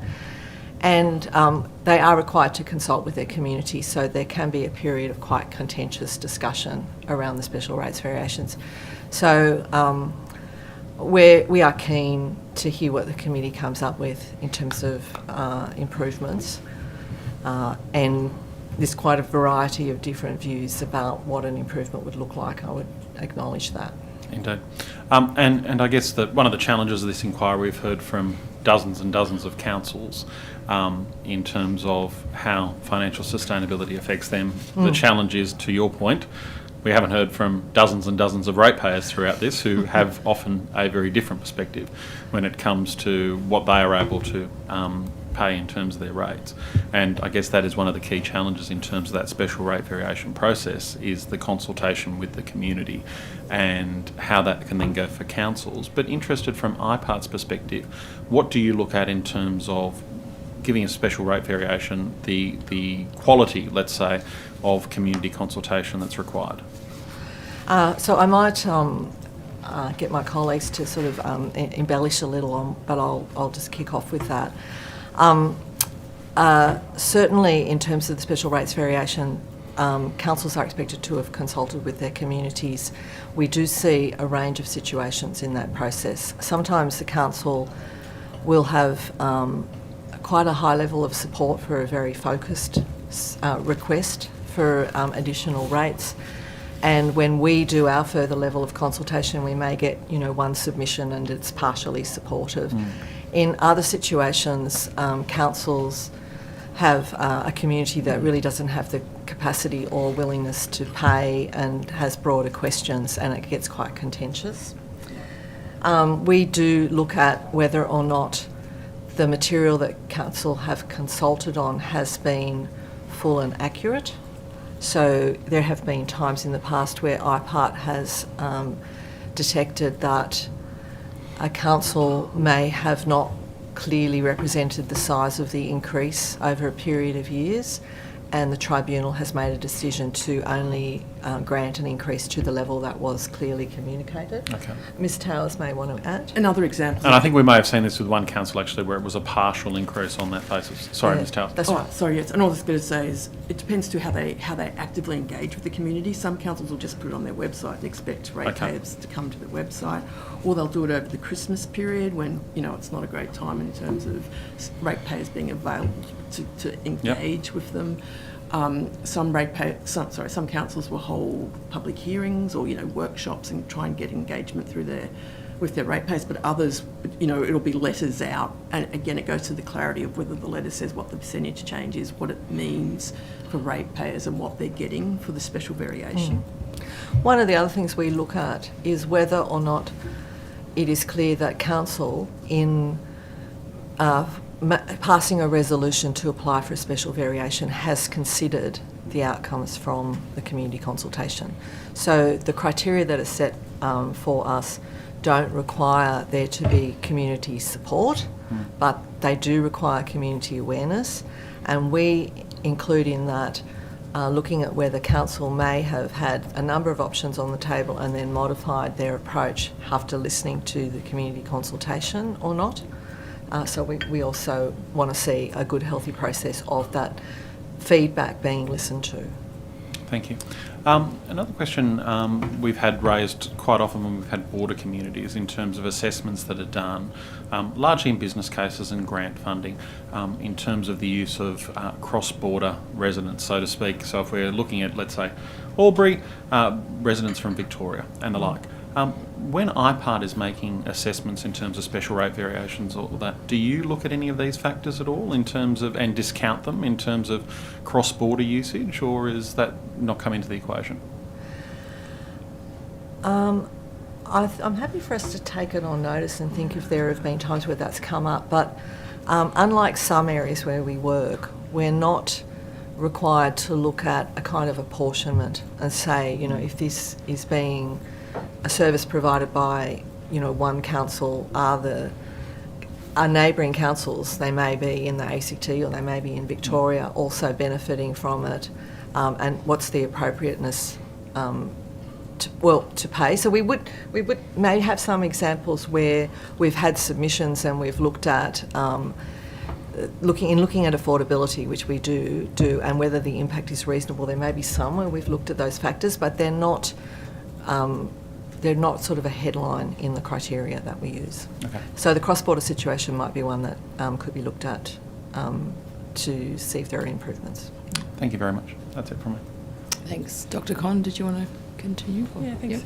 Yep. Thanks for coming back to answer our further questions. I'd like to raise an issue again that we discussed in the initial hearing, which was rate exemptions, and I understand it was something you looked at in your 2016 report, and it's something that a number of councils have raised with us again, and we've heard significant evidence in favour of tightening up exemptions.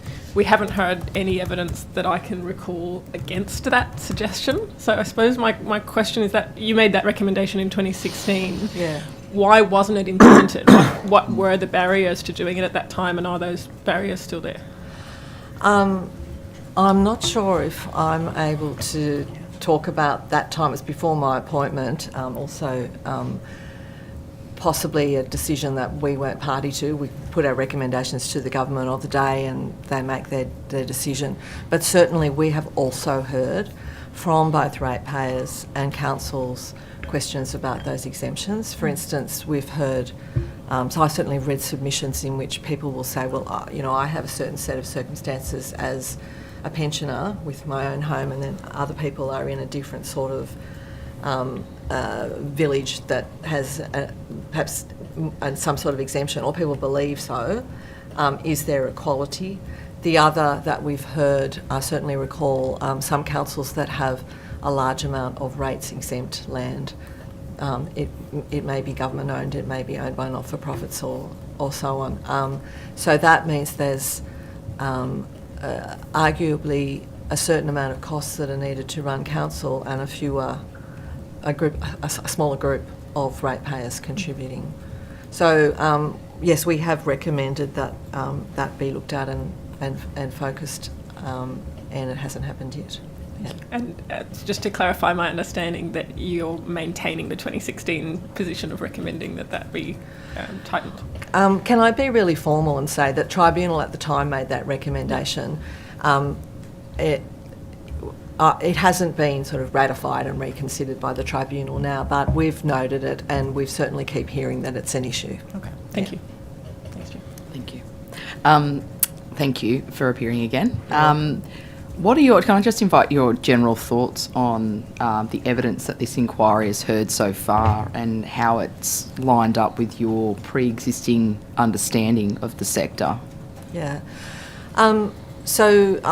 I certainly have kept an eye on the inquiry and had, a look through a number of the transcripts and the submissions, and I'm struck again by both some of the similarity with the feedback that we hear and that led us to recommend that there be a review into the financial model for councils. It is clear that it's quite a diverse landscape and there are diverse views, and the move that began with introducing the population factor in the rate peg and has been continued with our more recent review of having more customisation to reflect the different situations of different councils, I think has probably been shown to be the right direction given the diversity. The other thing, to Mr Farlow's point, is the voice of the ratepayer. And so one of the things, the voice of the ratepayer hasn't probably been as strong as other voices. I know that's very hard for a parliamentary inquiry and you do have submissions. I would say that IPART also is concerned with that when we're working in local government, which is why we commissioned some work that's published on our website that I mentioned when I appeared last time by Orima, to have a survey of residential ratepayers and business ratepayers and some focus groups, so that we're actually having much more of an informed perspective of what ratepayers see as their priorities and what their concerns are. Thank you. Is it appropriate to suggest, sort of based on the evidence that we've heard also, that councils need a rebasing, if you like, of the level of rates that they're collecting against their community's ability to pay and also the services that the community requires? That would be consistent, I think, with some of the remarks that I made last time when we appeared. There is that tremendous diversity amongst councils, and some councils may have begun with a higher rate base when the rate peg was introduced, and that's been it's been increased with a level of reflection of inflation. Those that didn't start with a low rate base, the rate peg doesn't allow that gap to be bridged, and one of the remarks that I think I made in the past was that potentially it may even widen. Certainly some councils have had particular shocks or challenges that might require them to have rebasing. And even when the legislation was changed and IPART was then able to introduce the population growth factor, that was at the time. It wasn't looking back to years of population growth that may not have been reflected in that revenue cap from rates.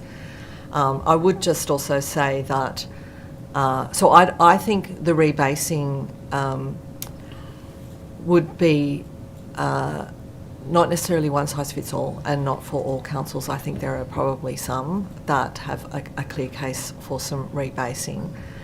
And in that, there needs to be account taken of the ability to pay, because some councils will have a population that, particularly in a cost of living crisis, is really battling some challenges and wouldn't have the ability to pay more rates. But if there are financial sustainability challenges, I think as we might have alluded to in previous reports, 2009, it may be that what needs to be looked at is other sources of revenue, whether it is allowing them to fund from other sources of revenue that they raise themselves. But again, if the community is battling cost of living, that may not be possible, and it may be that there needs to be some sustainability provided from grants. In terms of the diversity in the issues that you touched on, and we certainly have heard that in the course of the inquiry, particularly in the percentage of the revenue that councils get from their rate base. Some get very small amounts, 12, 18%. Others, it's a lot higher in terms of proportion. Yeah. There is obviously a great diversity there. Does IPART have the capabilities to design you'd mentioned the rebasing needing to be on a case-by-case basis. Does IPART have the capabilities to design what the sort of best path forward would be for each council based on their situation, as you mentioned, the community's ability to pay, and the services, rather than having the methodology as it currently stands, which is more of a blunt instrument still? I certainly think we could put in place a different approach that had a methodology that was more bespoke for particular councils, and looking at a more in-depth assessment of where the problems are, what advice we might give. If I think about the model that's used in South Australia, the Essential Services Commission of South Australia every 4 years looks at each council in a way that may be more like what ratepayers, some ratepayers hope we are doing with special variation assessments, actually able to look at are there matters of work to be done in financial management, in the selection of priorities? Could there be advice about ways of improving the sustainability apart from an increase in rates? Again, I would say it's not one size fits all. The South Australian approach has 68 councils, and they do all of them over a 4-year cycle. Of the 128 in New South Wales, there are some that are not experiencing financial sustainability issues. I think the value of IPART looking in more depth could be focused on where there's a need, rather than in the sort of South Australian model where they're looking at every single council. Right. And in the case of, you mentioned the Essential Services Commission every 4 years sort of doing a look in and review forward. Obviously there is, a greater need, and some councils are struggling more than others. Could it be the case that that those councils receive, I suppose, more assistance or attention in the short term, with the view of getting them to, a similar approach, as you mentioned, with the South Australian model?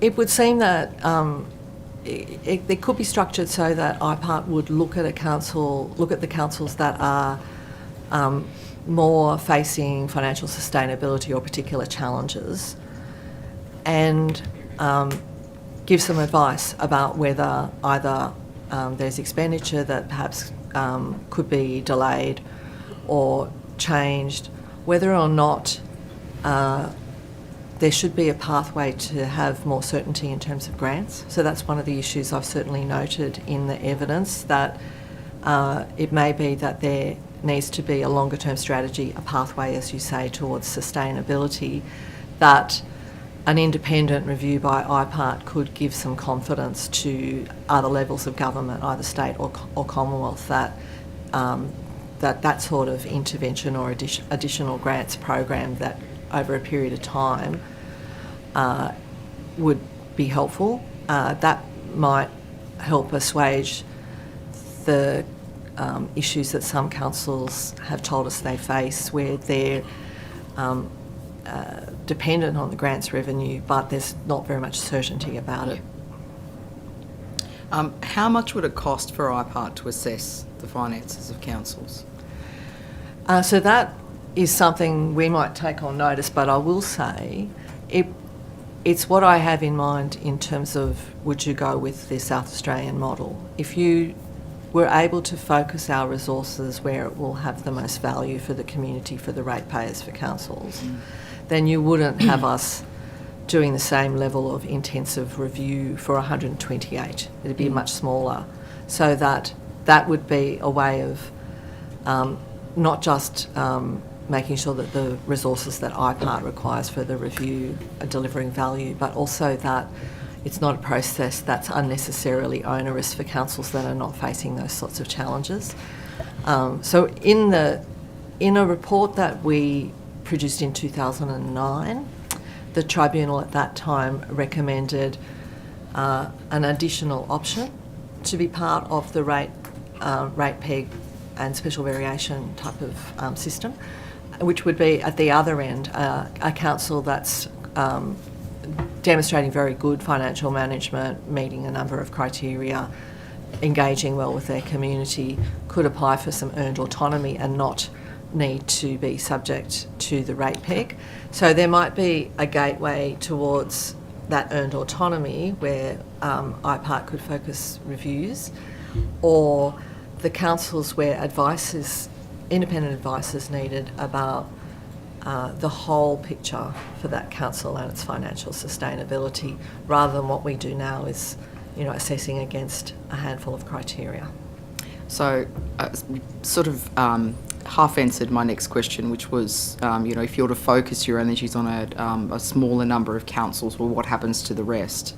Granted, there are obviously some that could have that earned autonomy, as you call it, to get more of a green light. There is still, I suppose, this middle ground, which is an increasing size, and we heard from a number of councils over the course of the inquiry who were doing. This is very much paraphrasing. Were doing okay, but were worried about what was in the future, if you like. And given that those ones weren't in such dire straits, they weren't having to immediately apply for SRVs. What checks and balances would be appropriate for that then? Well, look, I will just stress that I'm giving my evidence as an individual witness. I don't think the tribunal's formed a view on that at any time, as are my colleagues. But I don't know if you would have asked this question of the Auditor General, but I think there's really a role for the Audit Office and Office of Local Government, and there's been some comment in Auditor General reports about how soon the Office of Local Government might be able to detect that there's a group that some early intervention or early advice could be of assistance. Now, that could be a similar sort of in-depth review by IPART or by someone else independent. And so I know I haven't answered your initial question, which was how much would it cost, but I think if there are particular models that the committee has in mind that you would like us to give you some idea about costing, if we had a bit more detail, we could probably come back and tell you about what the resource requirement would be likely to be. Yeah, there would be, though, a sort of a scale. I think so. And where do you see that being cut off, or would you see that being cut off? I will just say, in our previous reports over the years, we've highlighted a number of measures for performance that would. Now, you probably need a quite well-rounded set of measures to be looking at. And I think the world's changed, There's been a lot of unprecedented things that we've heard about over the last few years. There's usually some merit in having a consultative, transparent sort of process about what will be the criteria for different groups that are fit for now. And so my overarching suggestion would be there could be more work that could be done. We could work with the Office of Local Government, or the government could commission someone to have a look at what are the appropriate metrics that would mean a council needs to have a review because there are sustainability problems. Perhaps they could opt in if they can see that there's a risk and they would benefit from the advice. And similarly, what are the metrics that would enable the Minister to be comfortable to give a council some earned autonomy so it wasn't subject to the rate peg, again taking into account the ratepayer voice. I don't know if my colleagues would like to add anything. Just that the 2009 review anticipated that there would be clear performance standards that would apply to all councils in deciding where they would be in terms of rate peg, having a limited 4-year price path, or indeed full earned autonomy, and that there would be a continual review process to ensure that those benchmarks were being met, so that even those councils that had earned autonomy would need to continue to establish that they had met those benchmarks to allow that to continue. So I would think any model would need to consider that. Thank you. We heard about fees and charges as well in this inquiry, and statutory fees and charges and other charges that councils might raise. Could IPART assess whether these are also being appropriately set? I certainly think we could. We have a lot of work that we undertake in looking at fees and charges, including for other government agencies. And in the situation where there are a number of fees and charges, that there's a range of state legislation that has constrained a movement with inflation or a movement with costs, it wouldn't be enough to just start indexing them from where they are now. No. I would suggest just a one-off looking at whether or not they are a fair ask, but also covering the costs in an efficient way to rebase, and then allowing for indexation would be a pretty useful starting point. Yeah. Thank you. In terms of councils being able to assess their own operations, what sort of burden would it be on a council to be able to assess its own operations, if you like? Councils obviously vary in capability because they vary in size and the resourcing that they've got available.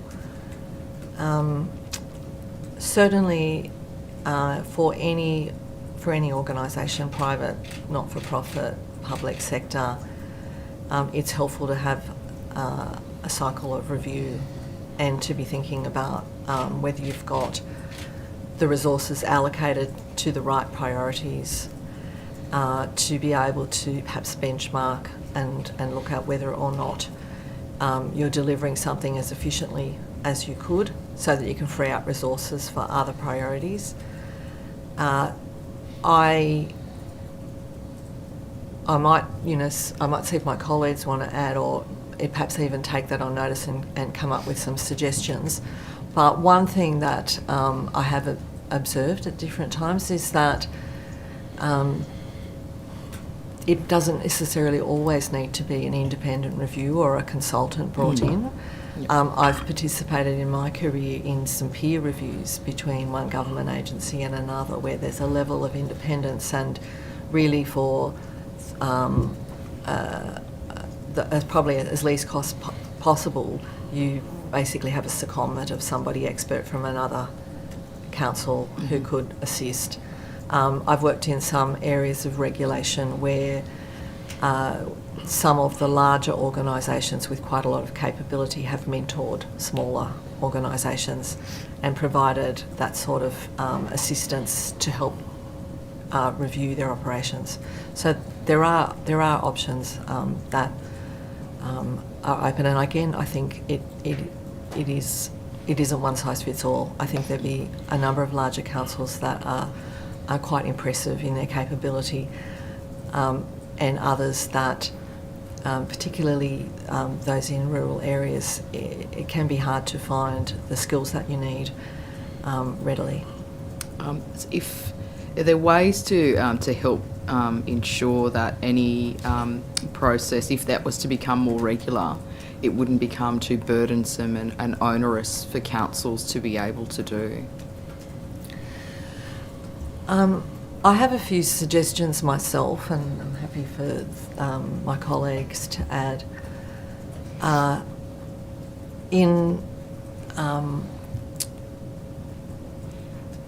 There are some sort of foundational things that could be done across the system to assist councils to not have to reinvent the wheel in, what kind of accounting information are they collecting, how are they defining it, are they needing to have a whole array of skills in order to access the intel that they need about their operations and their efficiency. Or could there be some support for a system or some services that they could opt into across the board? So I'm not suggesting that, all those financial systems, etc., are vanilla for all councils and that's forced upon councils, but it may be that there's some support that could be provided by others like the Office of Local Government, and, of course, I don't know what their thoughts would be on this. We can ask them this afternoon. So that you had perhaps a standard chart of accounts and access to a financial system that would more automatically produce information that would be useful, and you don't require the sophisticated ICT design or accounting strategy sort of expertise in your council to reinvent it. If councils could opt into some of those sorts of systematic supports, then they might be able to get more intel more readily and provide it to their councillors with less effort. So that's one of the thoughts. Yes. The only thing I would add is, when we do these sorts of reviews, we tailor our information requests to the size of the organisation, the risks the organisation is facing. So we wouldn't use the one size fits all. So there shouldn't be a huge onus on them in terms of collecting data from them, in a sense. And we use, OLG's data sources wherever possible. We might need to get some data from the councils, but it should be data that's readily available in terms of how they manage their business. I think if we look at South Australia, they've certainly been through a process of not only conducting the individual reviews, but they're also assessing where each council is at in terms of their maturity in conducting those reviews. While I can't speak for them, in their material, it looks like they certainly are looking at ways of addressing and supporting the councils that are still growing in their maturity, whereas part of their sort of report card back to government and parliament identifies the councils that are a little bit more mature in their sophistication and readiness to take on that process. So there's probably some lessons from South Australia that we could look at about how you support those councils through those processes in a tailored way, as my colleagues are saying. Thank you. In terms of, if we look now at individualising the rate peg for each council and permitting councils to increase their rates only with demonstrated need, would that be a way to ensuring that they can maintain a reasonable level of rates for ratepayers in the long run? I will just start by saying I think that the increased tailoring with our methodology arising from our review last year and some of the additional room for special adjustments for councils will move towards more individualisation for rates, and if some of those reset issues that we've already spoken about can be addressed, the aim is that that would be a model that better reflects the underlying true increase in costs for a council. And I know that there's some work that we're obviously working on our next rate peg, and we've established a council reference group and working with them about some of the priorities for looking at where adjustments might be made, where there might be some tailoring, and how well that rate peg is working. So we've got a feedback loop and a consultation loop that is there to keep improving the validity of that rate peg to fairly reflect the increases in costs. And we've also got the ratepayers workshop to meet with ratepayers to get their input to what needs to happen to the rate peg, because obviously got to be mindful of cost of living pressures in terms of rate peg. One thing, oh sorry. I was just going to say though, in addition though, we are only looking at the rates component. Yes. And so, one thing that I think is emerging from this inquiry is that it's important to look at holistically how councils are operating. But to the extent that we can within the framework of the rate peg approach, the point that my colleagues are raising here is very valid. We're now much more engaged, we're much more tailored, and we're looking at how the rate peg becomes a much more dynamic process every year so that it is better and more cost reflective, but it won't necessarily address all of the underlying issues that every council's facing. Yeah. A very important consideration, though, is that councils are elected by their community, and their community may elect them on a platform to make changes, to go in a different direction.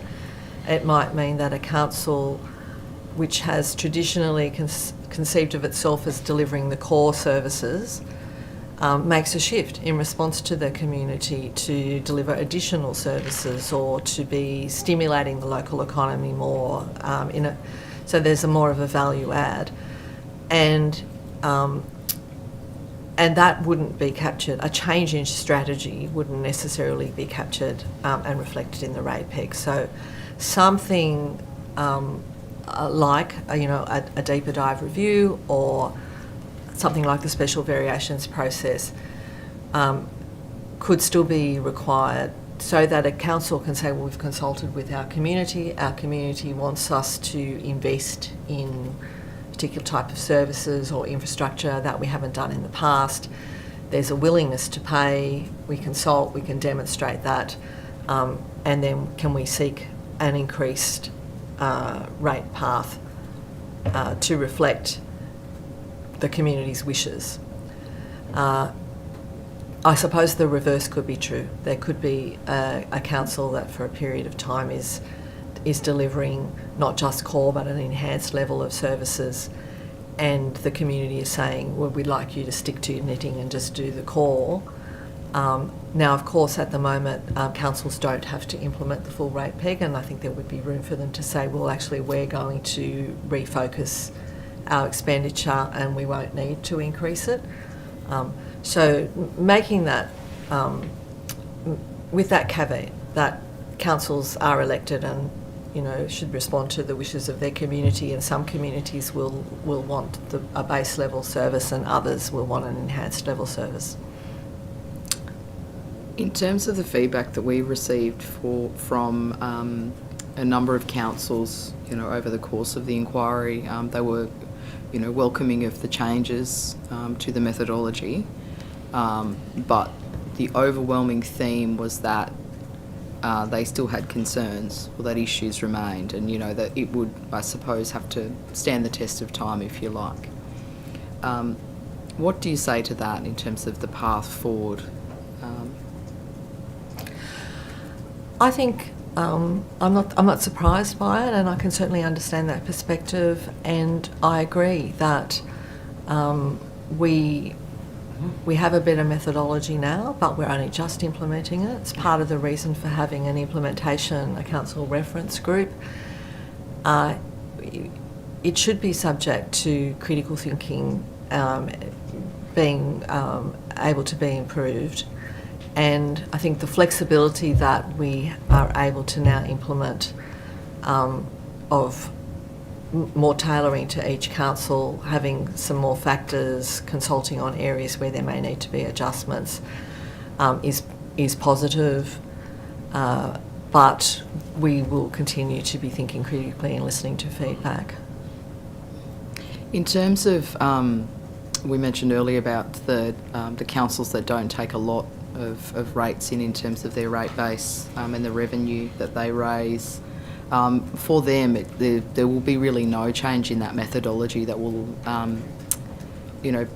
significantly impact or change their forecast in sustainability. Is the only answer then to effectively get more money from, say, financial assistance grants or otherwise? I think that you've hit on a quite substantive issue there, that the councils that have had a historically low rate base, just increasing incrementally to reflect, increases in costs, doesn't give them the opportunity to, without a special rate variation in the current system, to increase beyond that. And we're certainly very alive to the fact that many of those communities don't have the capacity to pay. Yes. Those councils may not have an ability to raise revenue from other sources. There has been some reduction over time in the level of financial assistance grants. Grants from other sources, we have heard, certainly can be less predictable. And so that's where I think some level of reset would be needed, and it would need to look beyond rates, to your question. It would need to look towards all the sources of revenue as well as the areas of expenditure. I think there is also another layer on that of expenditure, because we have certainly heard from some councils that have additional services as kind of last resort safety net. And so you can't compare them to all rural and regional councils to metropolitan. If councils have met their community's needs by stepping in and providing a service that's not available any other way, then they've got some unique challenges. I think the challenge with grants generally is it's probably the least certain of the revenue sources for many councils, and yet they're the very councils that need the certainty the most. And so, there's a real challenge there around how do you build sustainability for those communities that are often providing those services that are not provided by anyone else. And how do you provide them with the certainty and the capability and capacity to be able to take themselves forward as an organisation. And so they can plan for the longer term as well, and have a strategy in place to deliver over time with the certainty that they'll have the funding to do it. Yes. So it does make me think that in the kind of review that you were suggesting earlier, there could be a component of providing some advice that as to whether or not there's a strong case for a longer term program of grants funding for a particular council that would move it from year to year uncertainty, but give some sort of independent verification of that being an appropriate course. Thank you. Do either of any of my colleagues have any additional questions? I'm not sure if Mr. Faraway's online. No, he'll be joining us for the farmer session. Did you have any final remarks? I've exhausted my questions. Oh, thank you. I did have one point that I thought it might help the committee if I clarify. Just looking through some of the transcripts and submissions, there were a few comments that led me to think some of the people giving evidence and submissions have thought that the rate peg applies to local water utility services. So local government, where they're a local water utility, their charges for water services are not capped by the rate peg. They're not regulated by IPART. So IPART regulates Sydney Water, Hunter Water, a number of the larger water services. Only one council, which is Central Coast Council, which is included in the Water Management Act as a water supply authority. Other than that, the rate peg doesn't limit how much councils can charge for water. IPART doesn't regulate it, but we do regulate Sydney Water. So there was a bit of an argument saying councils are unfairly capped when Sydney Water or Hunter Water might get a larger increase. Actually, it's the other way around. The larger ones are regulated and the local water utilities aren't. Good clarification. Thank you. Thank you. Other than that, just to say it's been a good opportunity, and we're going to watch with great interest in how the council, how the committee resolves the many complex issues, and interested to see the report. Thank you. No pressure. Yes. No pressure. Yeah. Oh, yes, and thanks very much for the opportunity to appear. Many thanks again. Thank you for making time to give evidence. The committee secretariat will be in touch. I believe there was a couple of, maybe one or two questions taken on notice, so they'll be in touch. Yeah. Get the answers to those. Thank you. Thank you. Thank you. We'll now have a break.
Thank you. Welcome. Thank you so much for making time to give evidence to the inquiry and for being here today. Could I ask each of you, starting on my left, to state your name, position, title, and swear either the oath or the affirmation, please? Certainly, thank you. My name's Cathy Rankin. I'm Head of Policy and Advocacy with New South Wales Farmers Association, and I will take the oath. I swear that the evidence now about to be given by me shall be the truth, the whole truth, and nothing but the truth, so help me God. Okay. My name is John Lowe. I am the Chair of the Business, Economics and Trade Committee for New South Wales Farmers, and I will take the oath. I swear the evidence now about to be given by me shall be the truth, the whole truth, and nothing but the truth, so help me God. Thank you. And would you like to start by making an opening statement? Thank you. Thank you very much for the invitation to appear before the committee today to provide evidence to this inquiry. I operate a mixed farming business with my family based in the Central Tablelands and the Central West districts of New South Wales. We raise sheep and cattle at Lowther near Lithgow and farming in the Central West near Bircher. Travelling between my farms requires me to travel through a minimum of 6 local government areas. I am joined today by Cathy Rankin, the New South Wales Farmers Head of Policy and Advocacy. As a state farming organisation, New South Wales Farmers represents the interests of its farmer members in New South Wales across all agricultural commodities and advocates for a profitable and sustainable New South Wales farming sector. It is critical that local governments are adequately and efficiently resourced to meet the service and infrastructure needs of regional and rural communities. The farming businesses and people that underpin them around much of the state. Excuse me. Beg your pardon. Our submission to this inquiry makes 6 key recommendations focused on important improvements to address current challenges regarding special variation rates, cost shifting, infrastructure funding and accountability. The local governments are facing increasing financial pressure, especially in rural, regional and remote areas. The decline in real terms of revenue for local government has been compounded by the increasing responsibilities and services required to be provided by council without the additional resources to support this. This is often the result of cost shifting from state and federal governments for various infrastructure and service functions.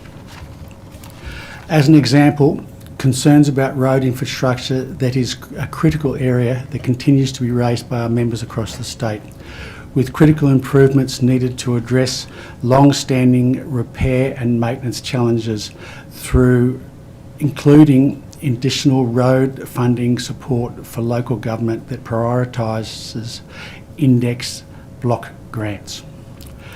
The increased pressures on councils are leading to an increased reliance on rates and rateable land as a source of revenue, which is increasing the cost burden for farm landholders.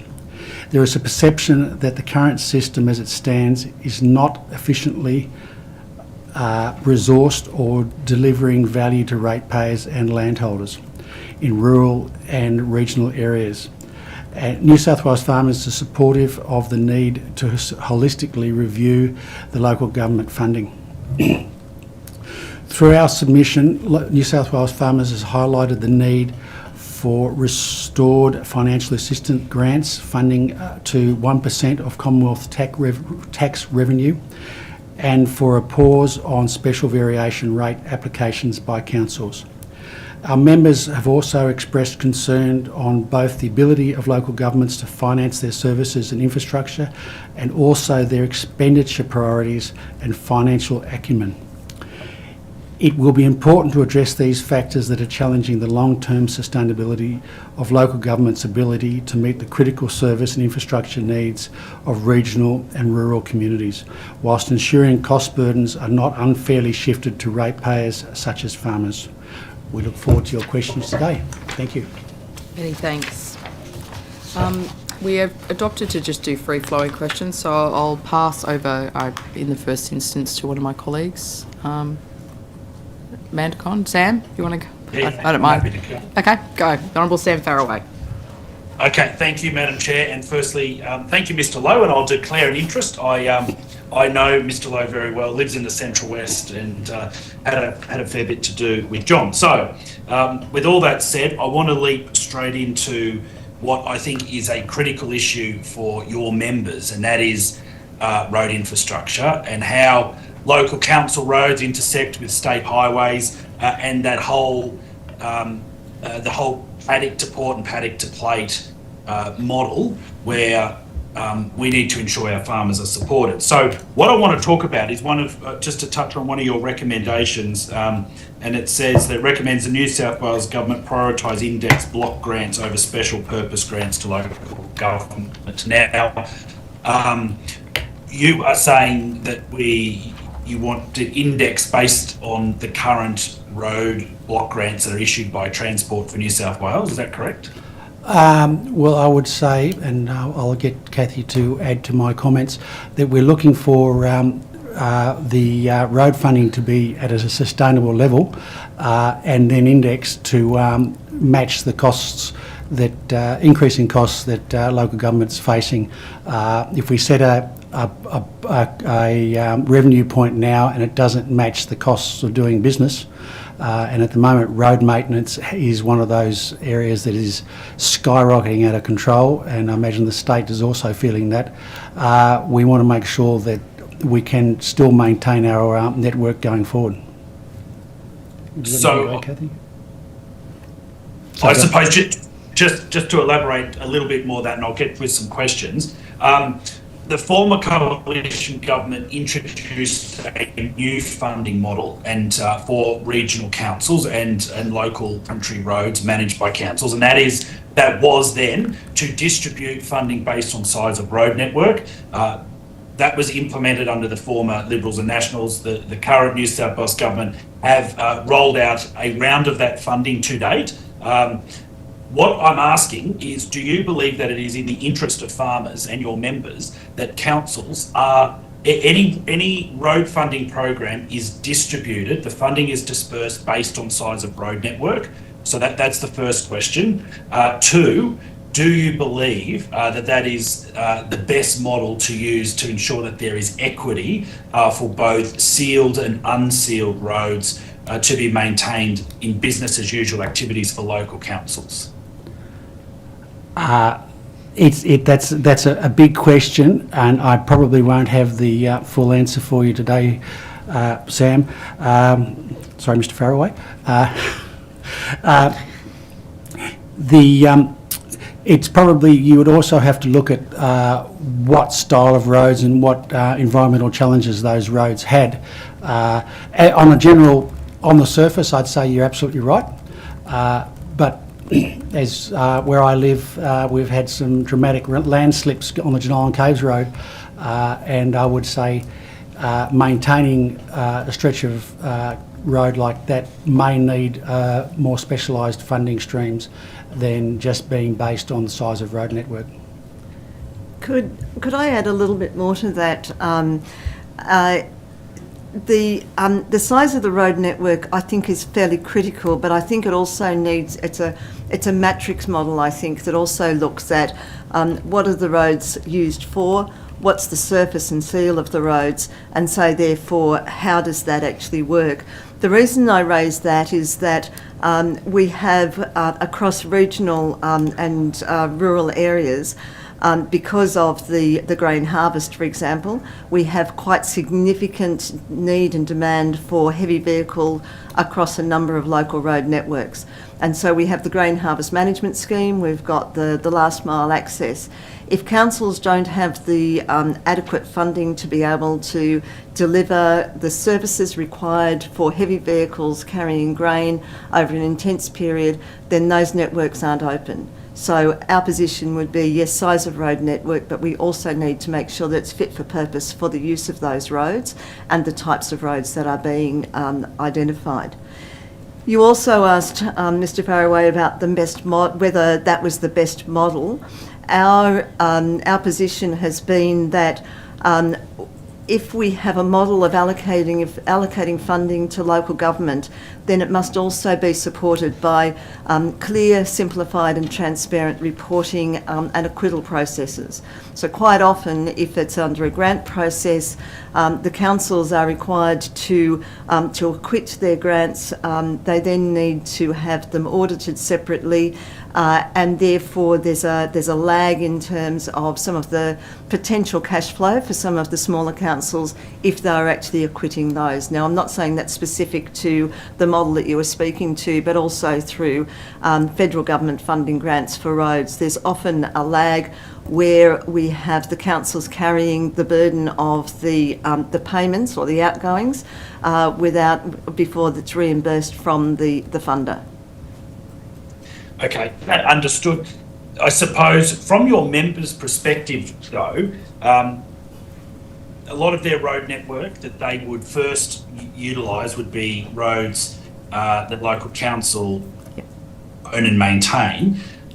What we're hearing from local council, and I want to see if there is a correlation with what your members are hearing, feeling, and their feedback, is council would prefer, from the feedback we've heard, more autonomy around the certainty of a funding stream, removing the beauty contest from one council to a neighbouring council or smaller councils to larger regional cities that are councils, and the ability with that autonomy to know how much is coming from this funding program that the council can then, through separate to natural disaster, more so business as usual activities or preventative investment in road maintenance, they know how much to spend. Now, the issue that I think I've heard from some of your members one-on-one is that some of their country roads that they need to get out of their farm onto that road, then to intersect with town and a highway, can never meet a BCR. For instance, a wooden bridge to be replaced with a concrete structure or an unsealed road that is never graded on a regular basis. So I'm going back to the funding model because it's quite important, I think, that it's not so much about the quantum, because that's up to governments to sort out. It's how it's dispersed and how do we ensure that those all back roads that are critical to your farmers and their operations are actually recognised in a funding model without a BCR. Local government can, in the long term, know that they've got money to invest in. Do you want to answer? I'm quite happy to jump in first, if you like. Please do. One of the things that I've been thinking as you've been asking that question, Mr. Faraway, is we often know that prioritisation is given around the numbers of drivers or vehicles travelling on roads. And you just raised that very critical issue of a local road that's coming from a small farming community intersecting with a state road. We don't actually see a large number of uses, and we don't see often that that's increasing, but we see it steady. From our perspective, I think you need to council. We'd like to see councils thinking more about what's the economic benefit of an improvement to a road that may not be high traffic use, but high critical use for movement of livestock, of movement of grain, of movement of freight, food and fibre freight out of regions and back onto that road network. And often because it's about numbers of use, numbers of vehicle travelling and projections about increase in travelling, that's why we don't necessarily get that higher level of funding that may be allocated into those smaller community areas. One little add on there is my western property is in Lachlan Shire, a lot of dirt roads, but increasing out there what used to be a very efficient way of travelling, supporting grain and livestock was a simple semi-trailer combination. Now the minimum as a rule would be a B-double and quite often road trains, and the roads need to be able to withstand the pressures of those higher productivity vehicles. Less movements for the same amount of product, but they, in designing the roads going forward, they need to be able to cope with those higher productivity combinations. So to follow on from that, and I want to talk about betterment. It has been a common theme that we've spoken about through this inquiry, and even Wollongong Council this morning spoke very highly of the need for the federal government to look at streamlining the betterment process. And we spoke about the expectation for councils with their community when replacing the infrastructure. From a New South Wales farmer's perspective, it must be frustrating that the disaster recovery funding arrangements that do flow from a natural disaster, in particular flooding, does not allow for betterment and only allows like for like. That is a pretty common theme, that's a pretty common opinion out there. I'm interested to know whether farmers, one, agree with that, but secondly, do you believe that from your organisation and members' perspective, that the federal government should be reviewing the criteria around DRFA to include a portion of betterment, in particular for road infrastructure, to allow, when rebuilding this infrastructure, whether it's state government or local government, that the infrastructure is rebuilt to withstand all weather events more often, which would save local government, farmers, taxpayers in the long run, will save us money and build far more efficient infrastructure for the movement of freight, in particular for our farming sector. I would have to agree with you completely on that. I was told the definition of insanity is to do the same thing and expect a different result. We've got a number of roads, especially in the Central West, that will flood by the nature of our district. If we can build those those flood-prone areas, Newell Highway is a classic case in point, so they're less prone to flooding and less prone to being damaged when they flood, that will be a terrific outcome. Anything that will give us long-term benefits for our transport network will be fantastic, and in improving those roads we'll also probably make friends with a lot of the transport operators that are suffering a huge amount of wear and tear on their trucks when the roads get damaged by bad weather. If I could add to that, as you were talking, I was thinking about a number of the comments that were made to us following the significant floods in 2022, and the repairs were based on you had a tarmac on a slightly built-up road. We had dish drains on the side of the roads. They hadn't necessarily been able to be cleared or vegetation removed. When the rains came through, they washed away through natural watercourses, undermining that road. Now, the councils were required, as you said, to build them back exactly the same. If there was an opportunity to have some opportunity to put culverts underneath those roads at various points that came with the natural water flow, and also to build some more structural integrity into some of those dish drains, that would actually help with the maintenance of that tarmac service, or even if the maintenance of a gravel surface if it was perhaps going further west. Farmers are pretty practical people, John and Kathy, and what I would say around betterment is it has been described to me in my former roles that the Commonwealth sometimes think it's gold plating, but from your members' perspective, when we talk betterment for road infrastructure that will have a direct benefit for a community and economy, but in particular farming operations, we're talking about road raising, we're talking about culverts, we're talking about drainage, we're talking about stuff, I think, in particular, what would you know, Mr. Lowe, obviously in the Lachlan Shire, in those low-lying areas, you need to be able to move the water.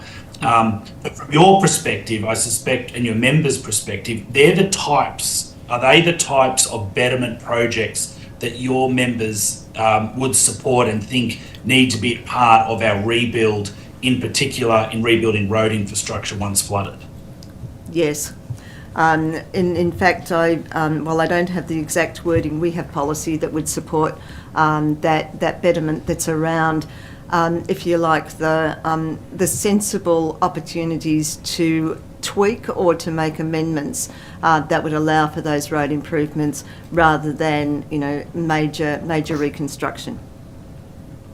Just to tie on from my last question, and it goes to farmers more so on the North Coast, and I want to tie in the Fixing Country Bridges program that was introduced under the former coalition government.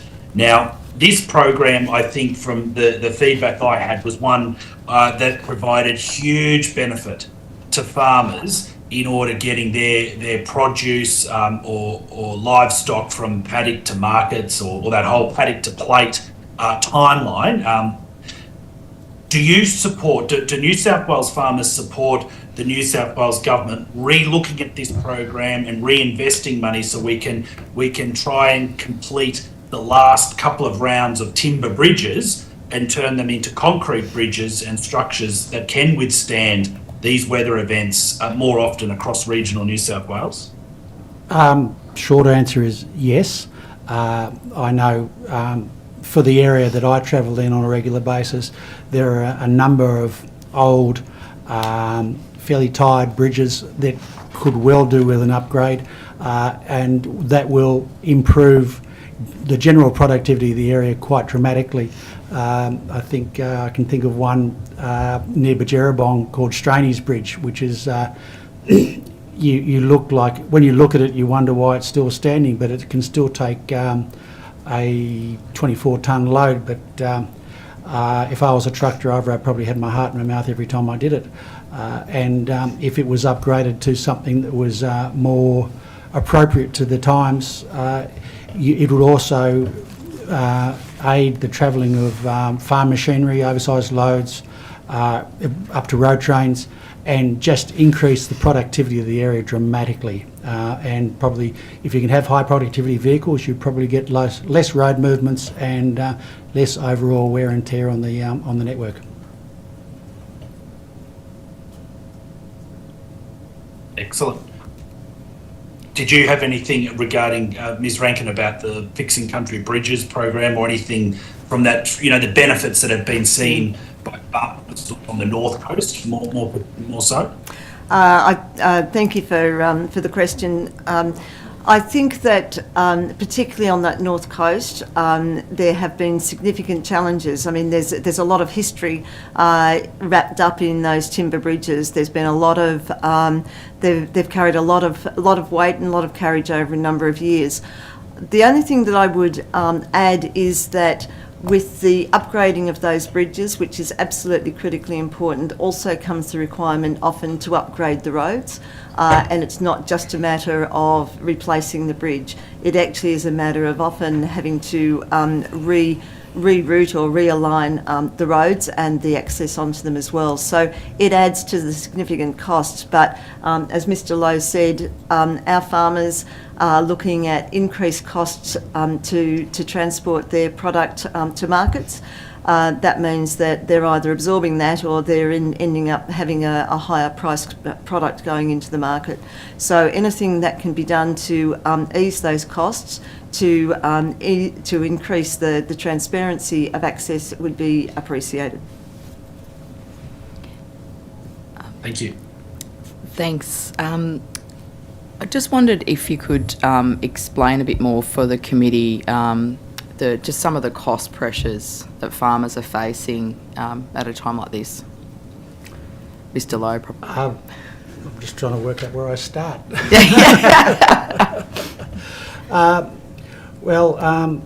I'll probably start with our rate burden has been going up dramatically, and when our members see a special rate variation being proposed, it tends to upset them a bit, especially if they're under pressure.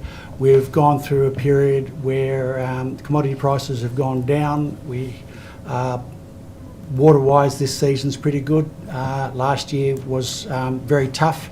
If you're in livestock, when people were trying to do the right thing and destock, we had a crash in our livestock prices, and that probably put some of our membership and other farmers under a great deal of pressure.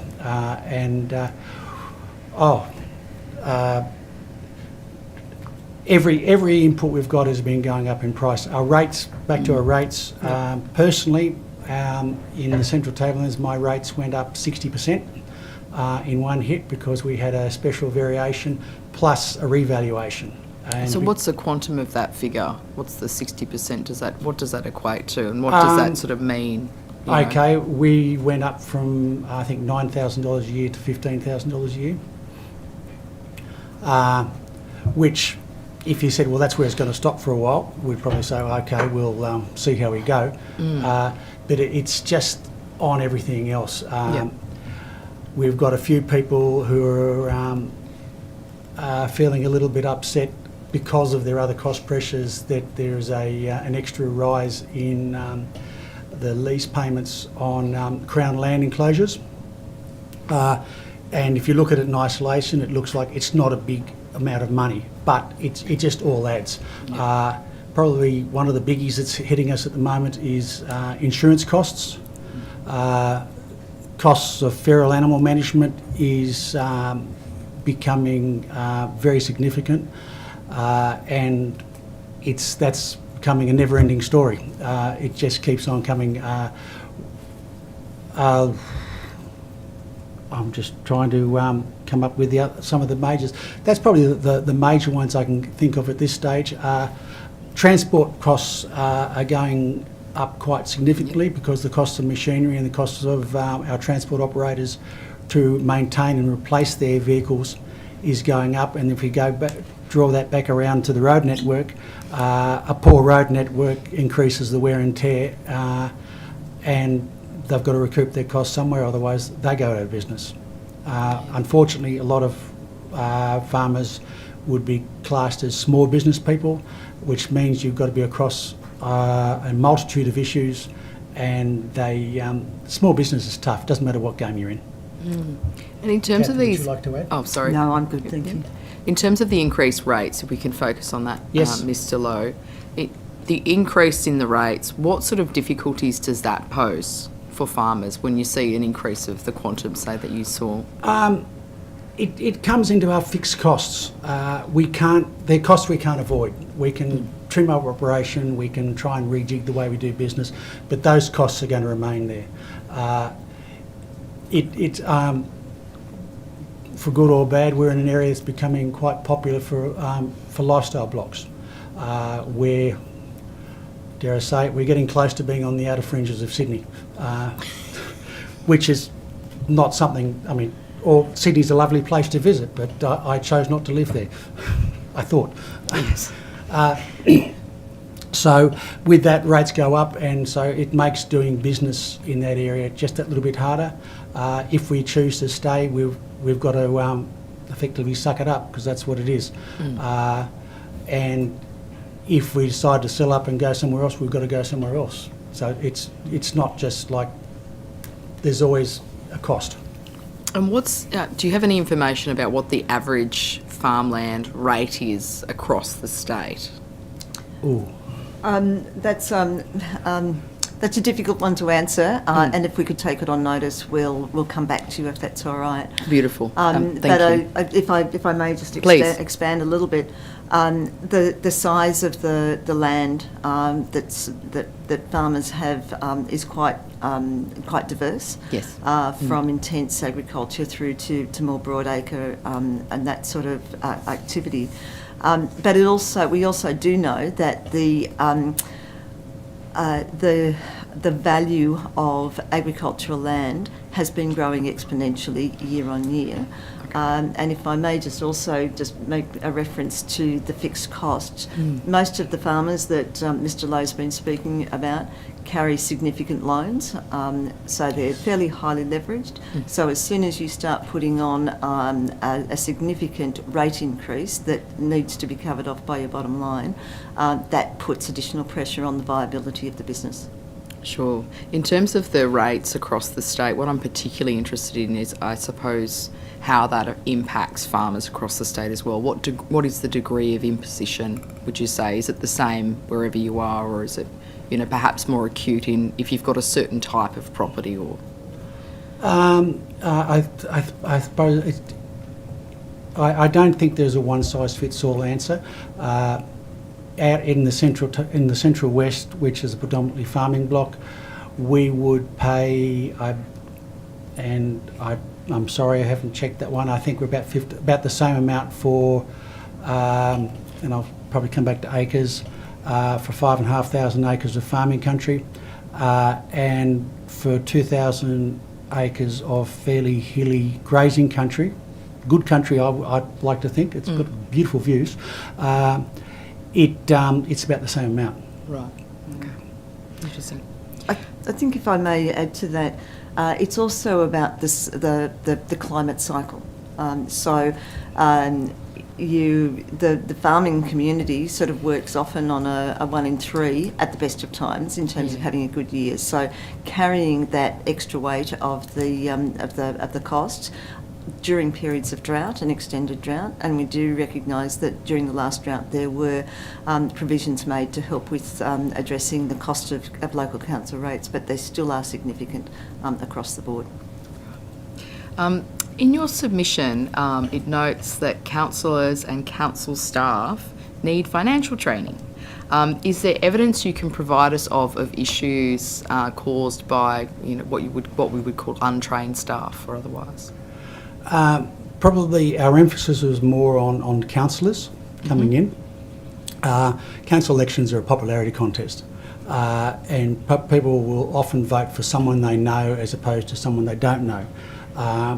Resumes don't enter into it in a great deal. It's not like going for a director's position. So we're conscious that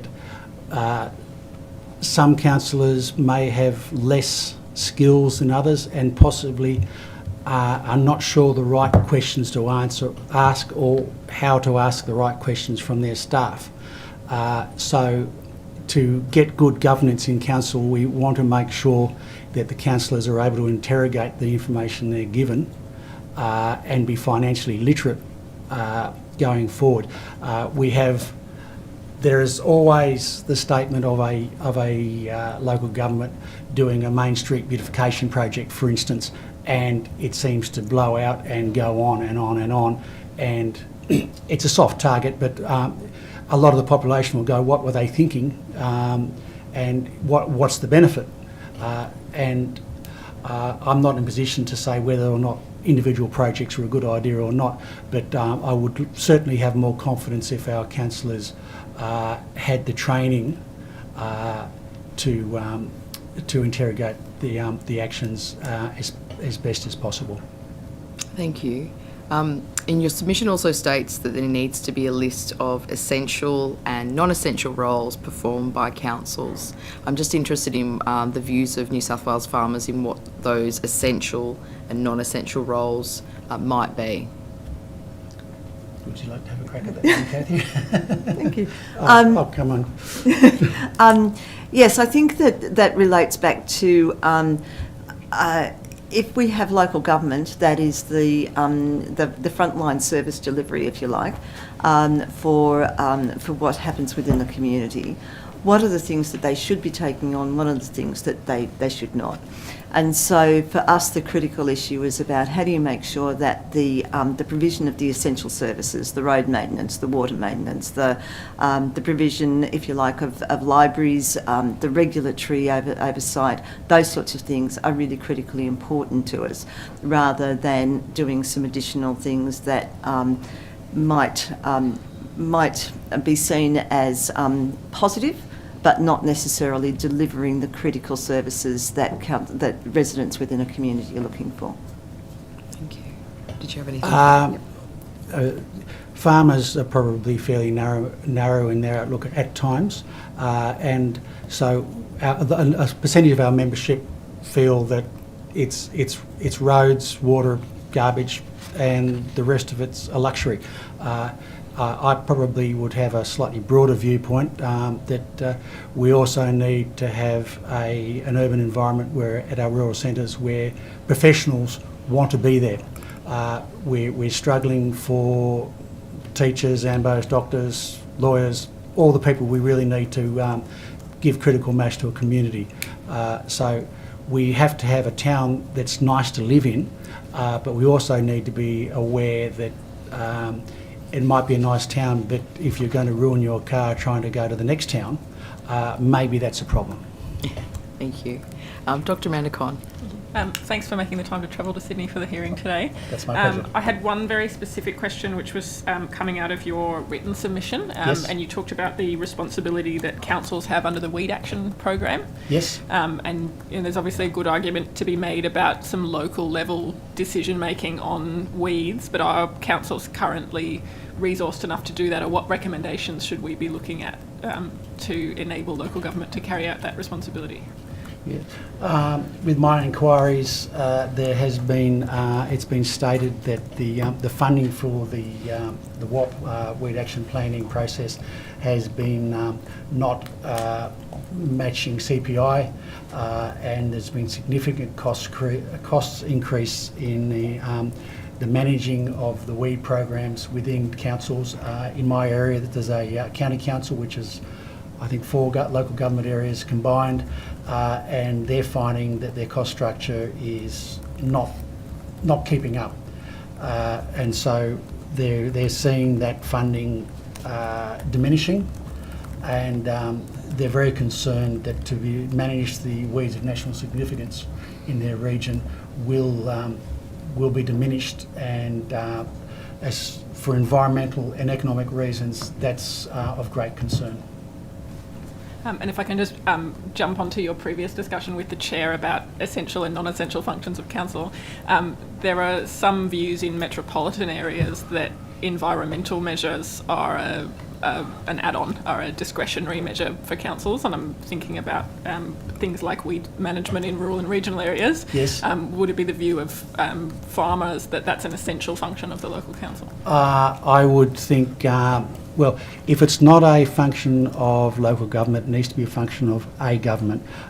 It's the weed incursions are an ongoing problem. We also see problems with biosecurity measures in maintaining roadsides, where machinery moves from one place to the next and transports environmental weeds along the way. In the Central Tablelands, a biggie is African lovegrass, which hasn't made it onto many lists, but is a fairly insidious grass, which is very similar to serrated tussock in the outcomes it produces.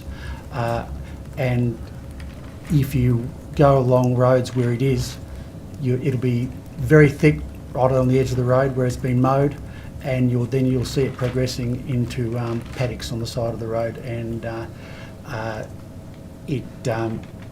don't think there's much good about it personally. Could I give you a further example?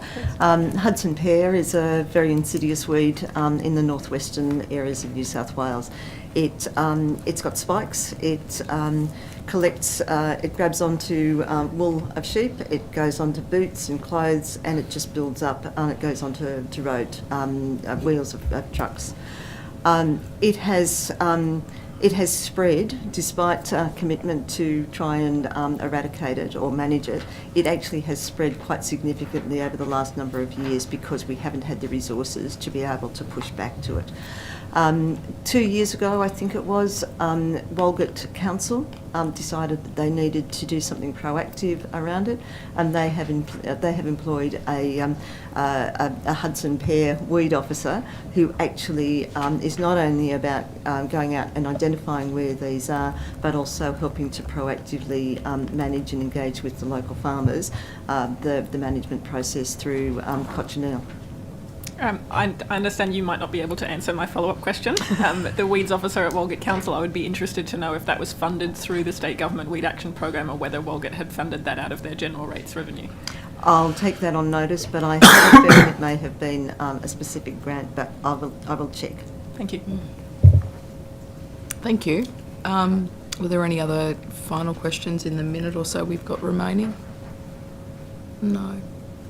Look, thanks so much again for making the time to give evidence to the inquiry and for being here today. We really appreciate it.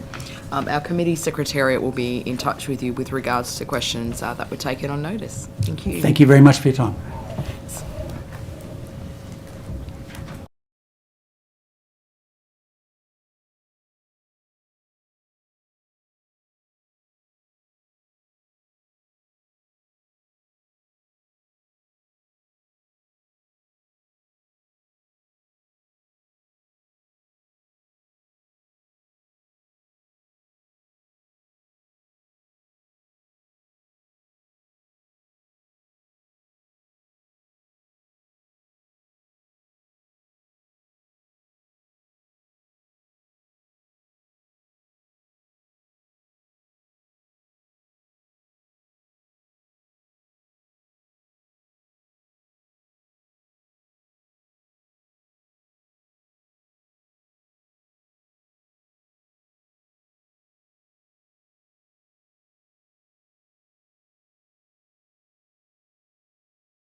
There's a draft email to them, and I'm waiting on feedback. Yeah.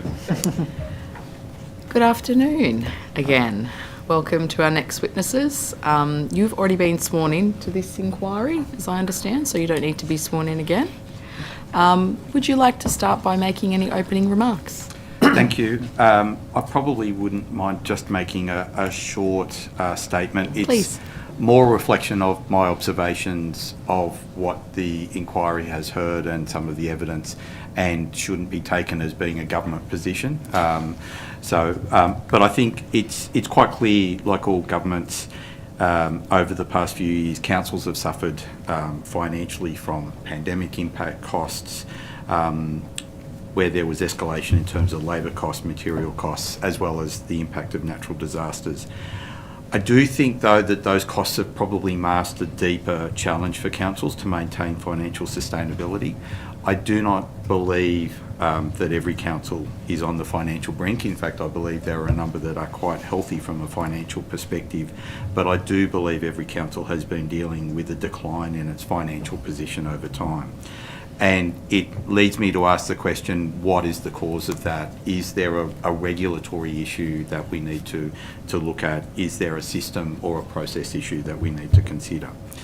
The easy answer would be to effectively raise more tax, be that rates, be that fees, which sounds simple and practical, but I also think that there are concerns that we've seen from the community about the impact of more taxation without that, consideration of the guarantee of efficiencies in service delivery.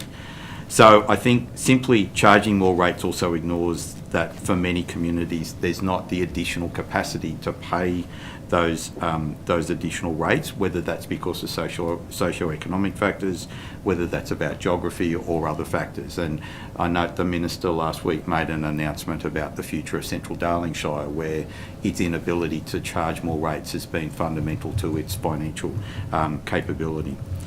I think we can, if we can get to a point where we can match service delivery expectations to expenditure to revenue, that is where we're in a good place. But that means that there needs to be a conversation about what service delivery expectations there are, what the expectations around expenditure, and of course how much revenue. And I firmly believe elected councillors are in the best position to do that, because that ultimately is about understanding what the community can sustain and managing and weighing competing community perspectives. I feel that we need to ensure that councillors have good information to make informed decisions, which goes to the integrated planning and reporting process, it goes to performance ratios, and it goes to the accessibility of financial information. I do get concerned that there is a confusion around and a conflation of budget process and accounting process, and I think they're very separate processes. But I do think that there are probably a raft of measures that we can look at that would enable short-term responses, that would enable councils to unlock funds. And like the analogy for me is that water that is below the inlet pipe of a dam. So let's find some way to get access to that dead water. That there are more medium-term opportunities around how can we be more effective in terms of revenue raising, whether it's rating consistency and rating effectiveness, whether it's contributions reform, fees and charges reform. Can we make councils more effective around budget management, ensuring that councillors have more information and a focus on the budget cycle? But in the long term, I think improved efficiencies in council operation might then also allow more independence in setting a rate path. Thank you. We'll now move to questions. Dr. Manacon, would you like to kick us off? Go for it. Thanks for coming back and appearing before us again. I had one specific question, which is about rate exemptions. And you just mentioned in your opening statement we should be looking for opportunities to rate consistently. You talked about rating consistency and effectiveness. I was wondering if the Office of Local Government has a view on current rate exemptions and what we should be looking at changing. there are, I think there's actually a live example about rate exemptions at the moment in a council in the capital region where community groups have actually acquired land, historically have acquired land, and they're performing and undertaking their community functions, so these are halls and so on.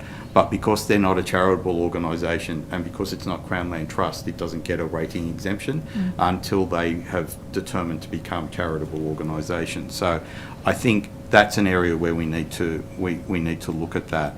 I also think that I think the rating exemptions, it's probably also a case of looking at what and how councils apply rates. There's more than just the application of the ad valorem amount and the land valuation. It's the question of how they allocate that amount across. So there are, and I'm not going to name the councils, but there are 2 councils that have a very similar style of commercial development, which is within probably 5 kilometres of each other. In one local government area, that commercial development is rated far higher than the other local government area, which then means that so they're charging that commercial activity a higher rate, and then they can drop the residential rate. I think there are opportunities for us to look at that. I also think that there are opportunities for us to look at where we're encouraging newer forms of development. So build to rent is a new form of development that we're talking about. Build to rent has with it a single land ownership, so therefore a single rate, but it's actually a commercial activity, albeit for the purposes of residential development. We should be looking to ensure that it doesn't get a residential rate but a commercial rate. So I do think that there's opportunity to look at a number of those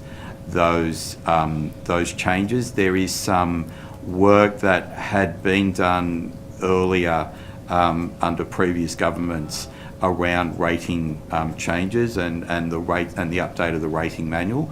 I think with some targeted recommendations from the committee that would be able to be brought forward and used to get a more appropriate way in which we're levying rates across different types of uses. Thank you.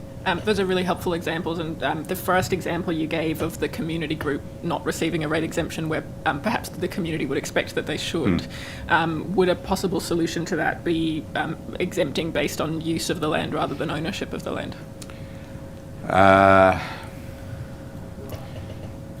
Sorry, that one, I think when you consider that you're starting to blur planning uses with rating purposes. So then that raises the question for me about short-term holiday rental accommodation. There would be consequences that we would need to consider if you were trying to just simply link use of land with the planning use. I think that it's worthwhile to do, but I think you need to be careful in how you do it. I think my build-to-rent example is one of those where people look at build-to-rent and think about it. Even the planners think about build-to-rent as being, well, it's residential, but as someone that was involved in identifying that that's an appropriate use in commercial centres, I'll tell you that what was in my recommendations and my policy advice is it's actually a commercial use. It just so happens to be a commercial use of land for the purposes of providing residential. So you're going to end up with people confusing planning uses with rating uses. Yeah, and I mean, this example, the build-to-rent example is a good one, where as far as council's concerned, it's happening on land that's zoned residential. What tools might there be for councils to ascertain the use of it? Because obviously the easiest information for them to have is just what it's zoned. Well, actually, I think the concern that's been raised is that it's occurring and it's allowed to occur on land that's zoned for commercial. So allowing build-to-rent in centres, so under an E-zone in a centre, on the basis that it's a commercial use of that land. So build-to-rent in and around Crow's Nest, for example, the councils are saying we would ordinarily, they say 2 things. One, if that was a strata development, we get multiple strata approvals. Sorry, someone's trying to call me. We get multiple strata rates, whereas there's only one land rate for this. It's the I think it's how do you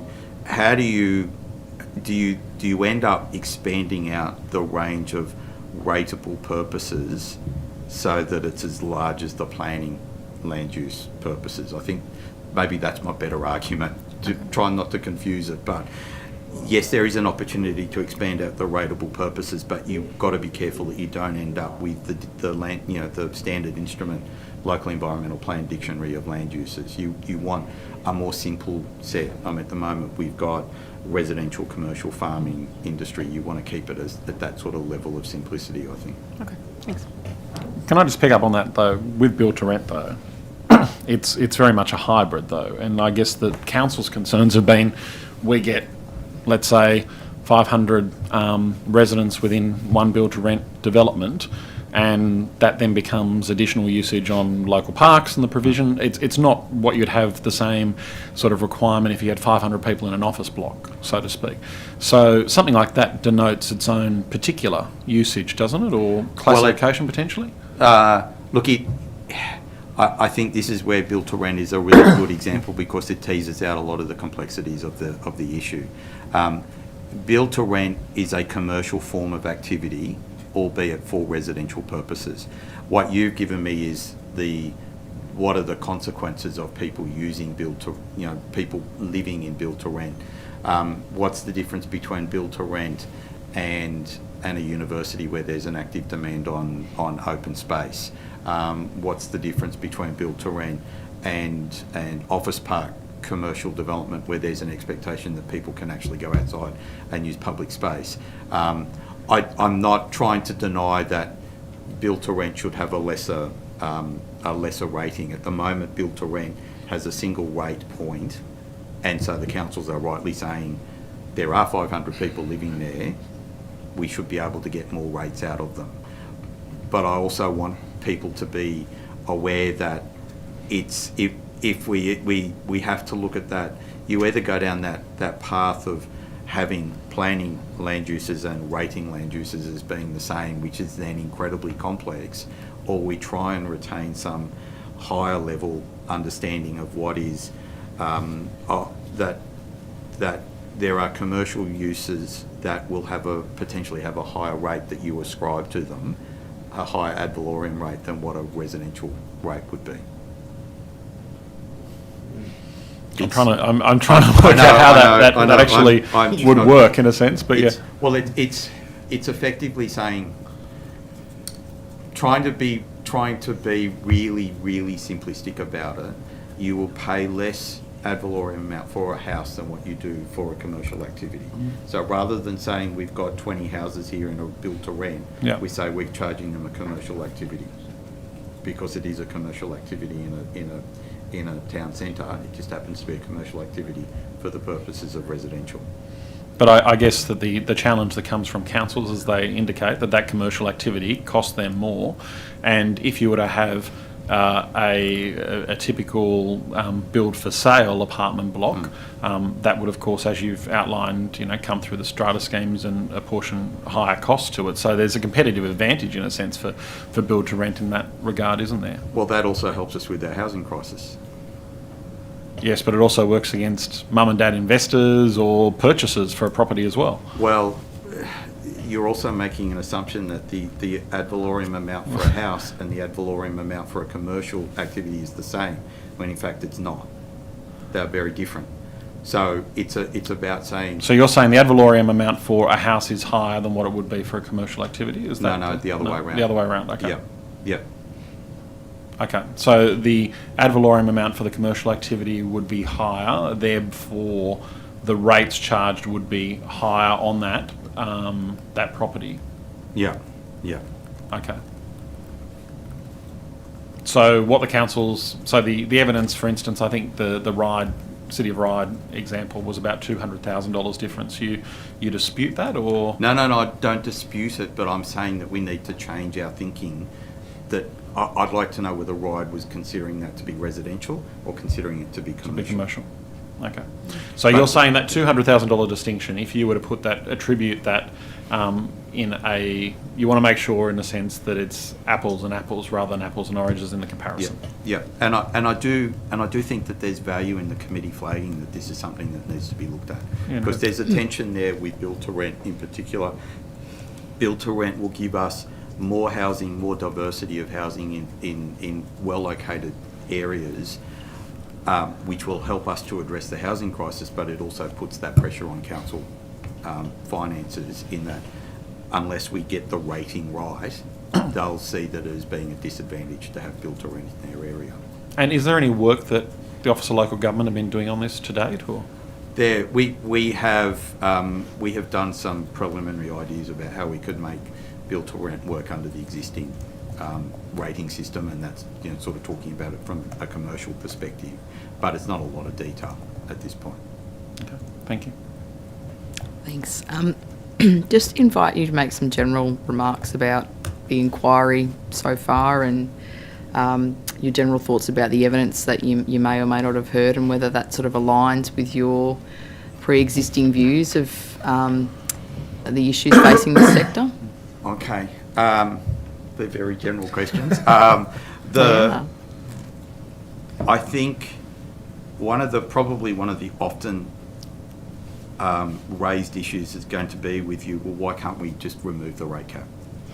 And I don't think you've had really the opportunity to talk to a number of community groups that I can tell you, community groups in places like Bathurst, the Shoalhaven, the Hilltops area, Upper Lachlan, etc., have all come out very strongly against any special rate variation increases.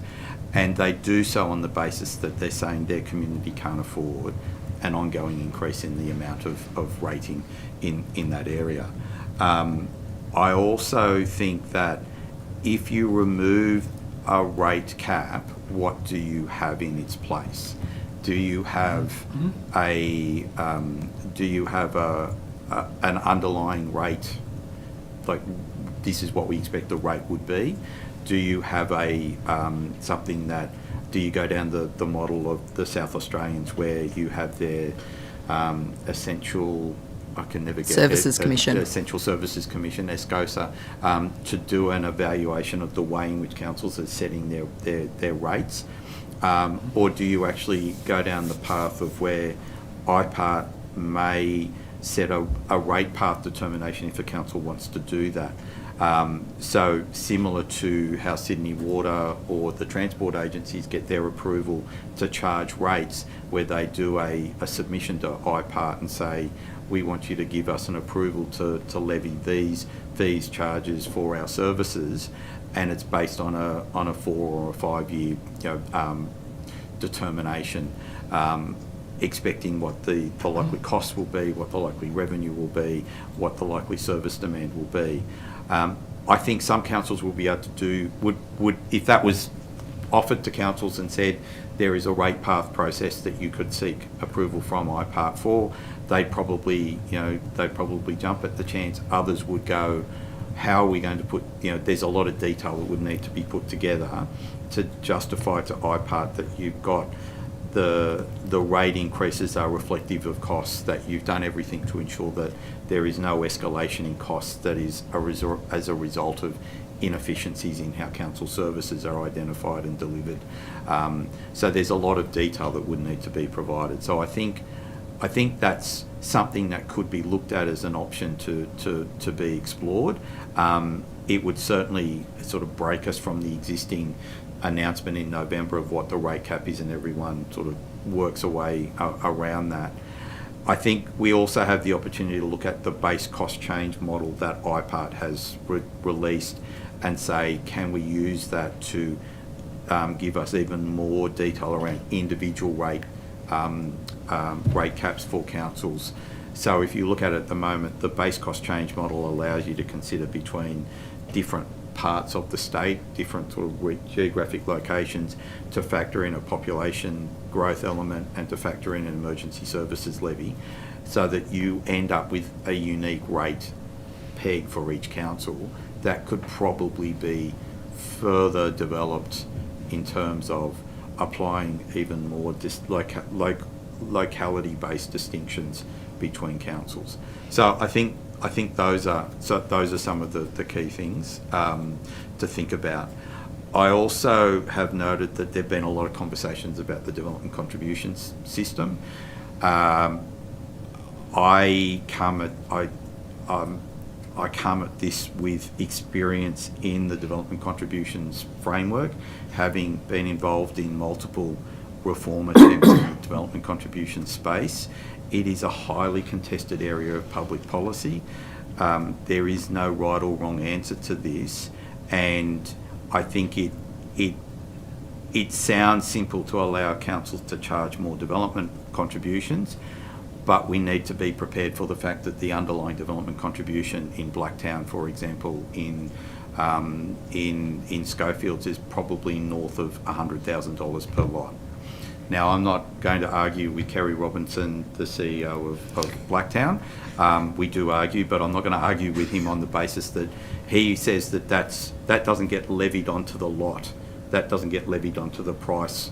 So the purchaser's not paying that extra $100,000, but the developer is paying that in terms of the loss of their value uplift. And if their value uplift is getting smaller, then they're not necessarily going to undertake that development. If they don't undertake that development, we're not getting land production. If we're not getting land production, we're not meeting housing needs. That's where you get to with development contributions. You've got to also think about what is the cost, what is the infrastructure that's being levied for? Is it the appropriate infrastructure? Is it the right infrastructure that facilitates that development, or is it infrastructure that results as a population-based infrastructure? Is it right to levy on the first development for that infrastructure, or is it better to think about rates over the longer term, or is it better to think about incentives to actually get the land to be developed in the first place, and think about other systems as land tax and so on? So I just think that the development contribution space has seen so much work and effort and noise and words written over the years about how it needs to be reformed, but the reforms have been very challenging to achieve, and I don't think it's the panacea that it's been presented at.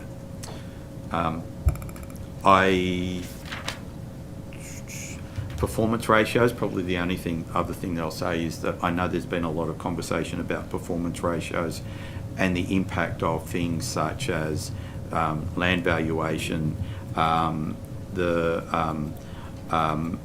valuations, asset valuations, the impact of development contributions on performance ratios. So I think you've taken evidence from Camden about how their performance ratios appear to be bad, but in actual fact, they're doing very well from a delivery of services perspective. These are all things that we are looking at the moment. Mm-hmm. I think the question about performance ratios needs to be asked, who do they benefit? Are they there as a sort of ideological perspective on what a good council looks like?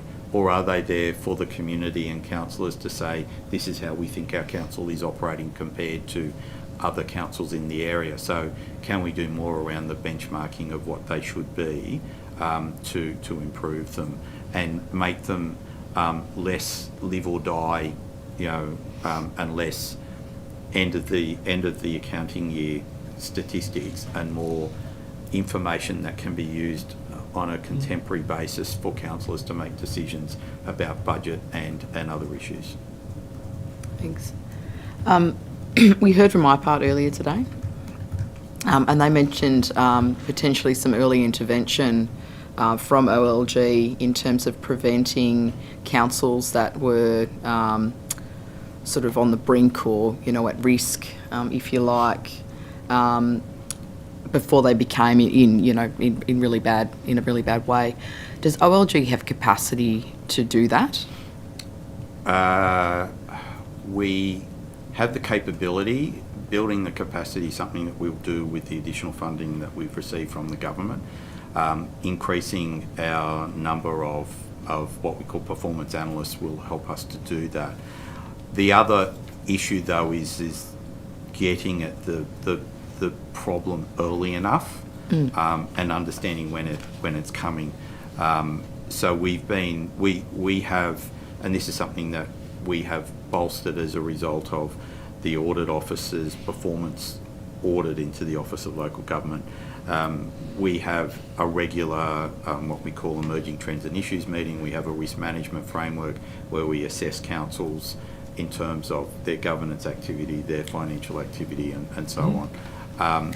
We've been able to predict those councils that have financial challenges and start trying to intervene early on using targeted interventions, writing to councils asking for detail about their performance improvement plans, asking for information about their capital expenditure reports and so on.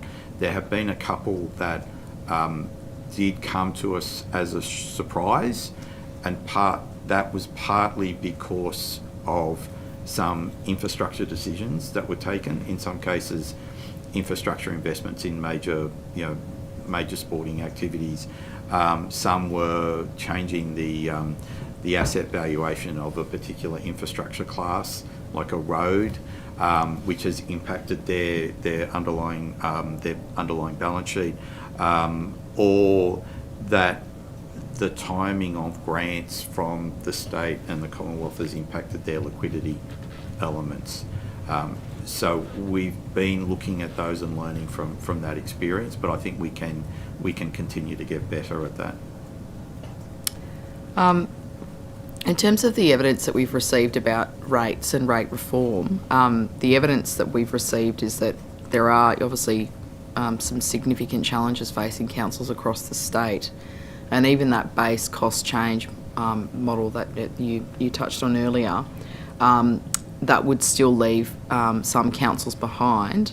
And we're also in this situation where, as you say, ratepayers are struggling with the cost of living as it is.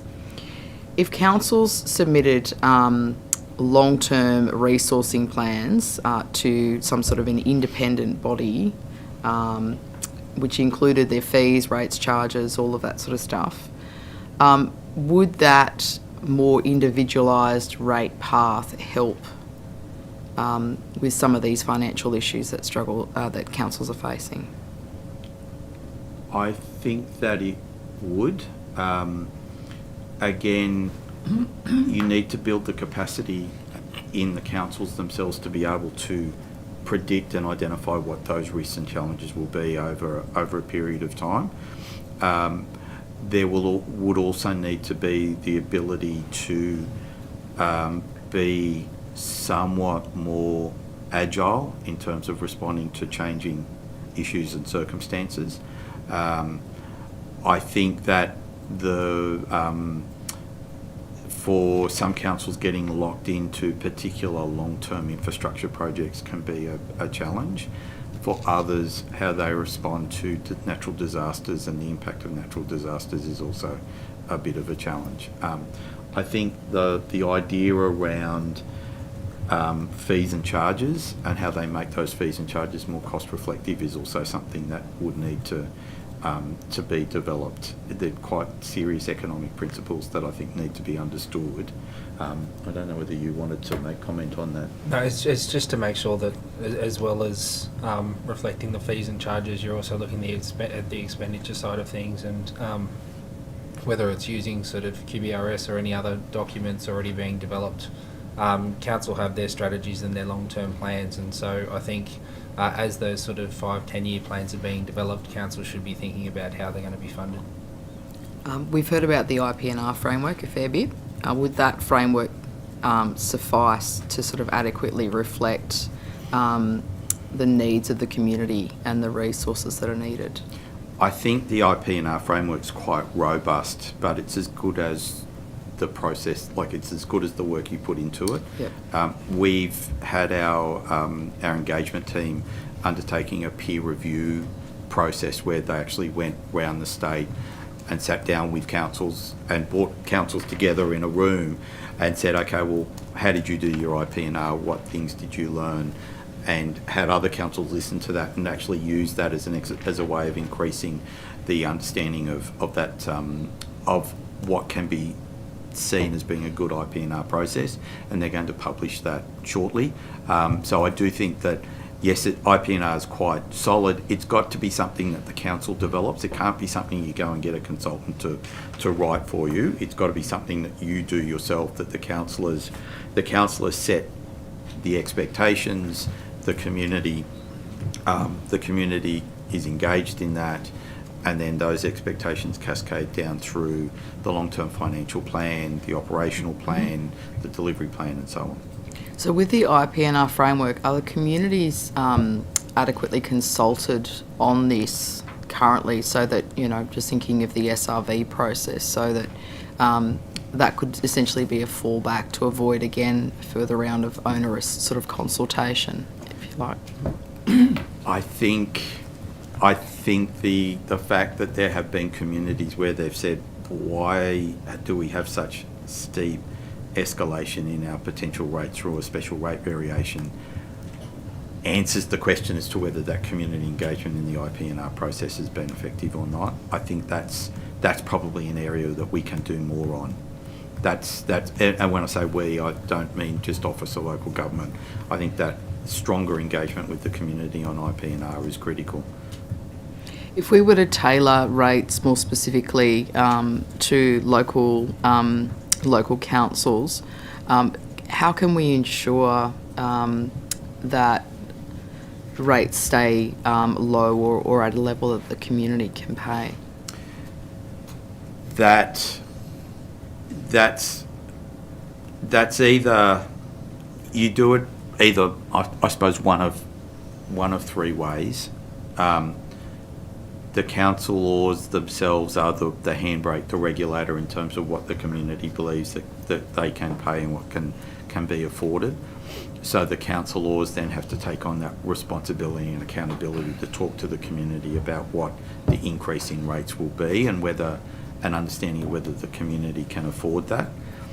Or you create an approval process, like a rate path process, similar to the one that I talked about with IPART, whether it's a case that IPART gives a determination that the rate increase can be afforded, or whether IPART provides, like the South Australian ECOSA model, provides the community with the information to assure them that the cost increases are appropriate, reflective of what the expenditure costs are and what the revenue expectations would be. Or the third option is you just continue with the rate peg as a way of centralising that process. So I think if you wanted to give councils more individuality, it's either you go to the councillors and say it's on your head, in which case you would want them to be engaging with the community far more often, or you come up with a mechanism where egregious increases can be managed through an approval process. Are there other ways that we can make councils' incomes more reflective of the individual circumstances of each council? I think there are. I think there are things that we could do in the short term. Ride Council, I don't know whether Ride Council talked about some of its challenges with development contributions and restricted funds. So where there are externally restricted funds, particularly arising as a result of development contributions, these may have happened because a plan which allowed development in a particular area and infrastructure to be contribution to be collected for that infrastructure. The infrastructure may have been built, the development may have been finished, but there's still money in the plan that you can't really get access to. There may be some ways in which we can help councils look at that, like a contributions amnesty, where we said, let's look at your development contributions and pool the funds across to something else. That was that dead water at the bottom of a dam sort of analogy. There may well be restricted funds because of water or sewer in regional areas. There may be other external restrictions that councils have. So we could help them with that. I think looking at other fees and charges, the stormwater charge is $25, which is based on some sort of historical artefact, it's an example of something that could be looked at and increased. But again, you'd want to make sure that it's not just a stormwater charge for the sake of it, that there's actually some stormwater being delivered. Yeah. Waste charges are another example where do the waste charges reflect the waste service that's being obtained? So I do think that there's some cost. There's definitely capability there to increase and look at those charges, but you want to make sure that there was a reflection of those costs increases in terms of the actual cost of the delivery of the service, and there was some justification. Thank you. In terms of I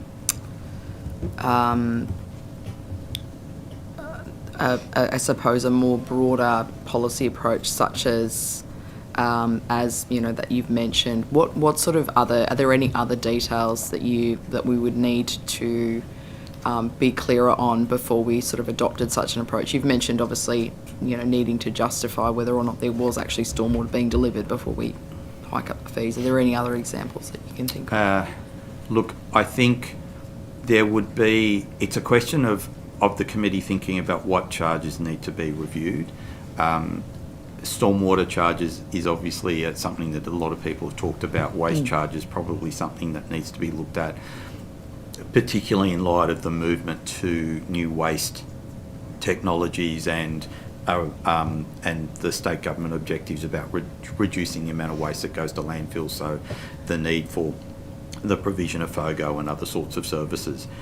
DA fees is a complex area, and again, that's where the cost, you know, what is the cost of running an efficient DA assessment service?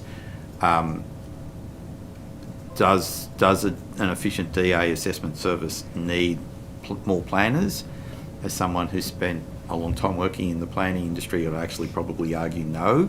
You want to make sure that you've got the right level of expertise for the job.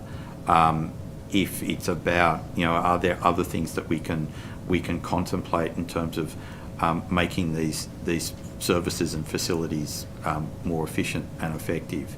So I think it would be a case of, if you were to contemplate recommendations around increasing fixed rates and charges, that you'd want to be thinking also about what are the appropriate economic principles to ensure that there's a degree of the cost reflects the service delivery. What can we do to ensure councils are better at budgeting the money that they have and keeping their costs, I suppose, limited and appropriate? I think a lot of people confuse accounting with budgeting. So you've got to break that concept as well.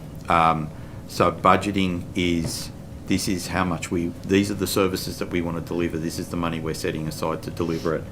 And then to have a quarterly cycle of review and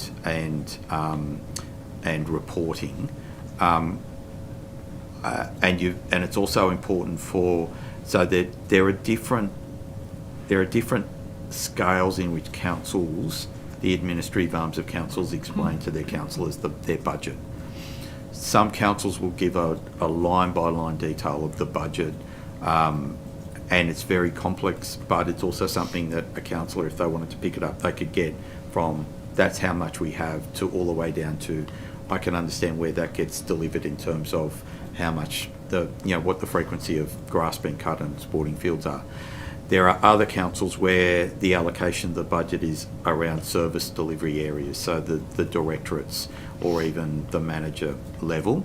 That doesn't necessarily give you the transparency as to where that budget is going and how that budget is being managed. So I think the state uses mechanisms like Cabinet, the Expenditure Review Committee, to identify, assess whether a proposal to spend money is appropriate, and then uses budget processes to monitor the delivery of that expenditure. A similar concept of having a finance committee. Many councils already do this, but having a finance committee to to set the budget, to monitor the budget on a quarterly basis, if not more frequently, is appropriate. And then the accounting process at the end of the day is just how you've accounted for where the money went. In terms of that, though, there's some councils that don't even have a finance director, let alone have a finance committee, as you say. Does OLG have a framework or a guideline for what is best practice in this regard? We did hear evidence from a council that does this. I think it was Canterbury, might have been Canterbury Bankstown. But do you have, anywhere a guide or a cheat sheet for councils on how to do this? I probably want to take that on notice just in case we have a policy somewhere. But my perspective on this is that we want councils to be local and to establish their governance that responds to local circumstances and local issues. Setting up a template council structure would potentially defeat that. And all 128 councils, all 150 auditable entities in the local government space in New South Wales are all different and all individual. It goes back to that concept of local government, they're being responsible for the delivery of the services to their community, come up with the best model. If they came to us and said we'd like help, we'd certainly be willing to help and assist. I just get nervous about templates become mandatory requirements. You set the lowest common denominator bar, etc. I think it's one of the reasons why we've had to, with the minister's decision around Central Darling, actually say even the lowest common denominator doesn't work for Central Darling, and we've got to come up with an entirely new approach to governance in that area. So we'll take it on notice as to whether there's actually a particular policy or guidance document. But thank you. In terms of councils and their varying degrees of operation, we've heard in the inquiry just the varying amounts of rate base that they have in terms of a percentage of their revenue, and for some councils, even adjustments or tweaks to the rate, peg, cap, whatever you want to call it, wouldn't make a material difference to their ongoing sustainability. Is it the case that the answer is, or that one of the only options is for an increase in the federal financial assistance grants? Look, yes, as a state bureaucrat, I would love to see more Commonwealth government money come to New South Wales. I think it's probably a matter of record that the percentage of the financial assistance grants have declined from being 1% of Commonwealth GDP to, I think it's something like 0.38% now. So there has definitely been that decline over time. I do think that that's important, but that's not a decision in the remit of the state. That's obviously a Commonwealth decision, but I do think that there would be, a welcome, that would be a welcome development if the Commonwealth decided to increase. I think what it does do is it also, until the Commonwealth does look at that, it's forcing the states more and more to look at how those funds are allocated within the state, and it's looking at whether the principles in which we have to work within, the horizontal fiscal equalisation principles are actually disadvantaging smaller councils to the benefit of the larger councils, where we have things like no disadvantage tests, yet we're clearly seeing regional councils struggling in terms of funding roads where money's going to them to fund, where money's going to the larger inner city councils to fund roads that maybe they don't need to have funded. Just picking up on that point, the Productivity Commission recently looked at water utilities and actually floated the idea of almost a community service obligation of funding some of those water utilities in the sort of 85 of the local water utilities. So 85 councils have local water utilities. 61 of them have less than 10,000 connections. So when you sort of divide the cost base from that treatment plant, you can see why so many of them struggle. So I think that sort of picks up on that point. Yeah, thank you. We have heard evidence on statutory charges. You mentioned, earlier in your remarks about that. But should there be a review of all of those fees? Look, I think that there is value in looking at those fees and looking at them again. I think setting some economic principles around, if you're letting council set those fees, there should be some clearer economic principles around what they need to set them by and to achieve, to ensure that they reflect what the cost of the service delivery is. There are some of those fees, so development application fees, the Crown, the interment fees, so on. A number of these fees are set by other agencies, by other ministers under other statutes. They do impact councils. I think there's a value in asking the question as to whether they could be reviewed or not, but it's not. I do know that development application fees have been generally consistent since 1980 and have sort of only had tweaks and adjustments since that time. But because they're set on the basis of capital cost of development, it probably has, the DA fees that you were paid for a development in 1985 are different to what you pay for a development today. But that underlying principle about how they're set has been quite consistent, and I think changing that would mean having a good understanding as to what benefit you're getting from a change in the fee structure. Thank you. Just looking to my colleagues, as I've completely monopolised the time, just to make sure you don't have any further questions. No? Okay, beautiful. In terms of councils in the state, is it fair to say they're all in the same? Is it fair to say they're all in a declining position financially? I don't think that that's a fair characterisation. I think they're all struggling. I don't say that they're all I think that they're all struggling with managing budgets in a challenging environment, and it depends on what those councils want to do in terms of service delivery as well. I do think that those councils that have managed to identify additional own source revenue that's not tied to regulatory processes have fared much better than the councils that are dependent on rates or worse, and then there are other councils that aren't just dependent on rates, they're dependent on grants as well. And it's those councils dependent on grants that have struggled the most. They get the sugar hit every now and then of a good grant. They get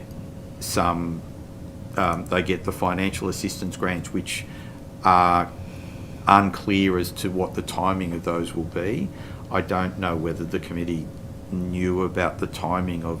So the Commonwealth has got into a situation where they're forward funding grants, and that's now created an expectation. So they paid 23, 24.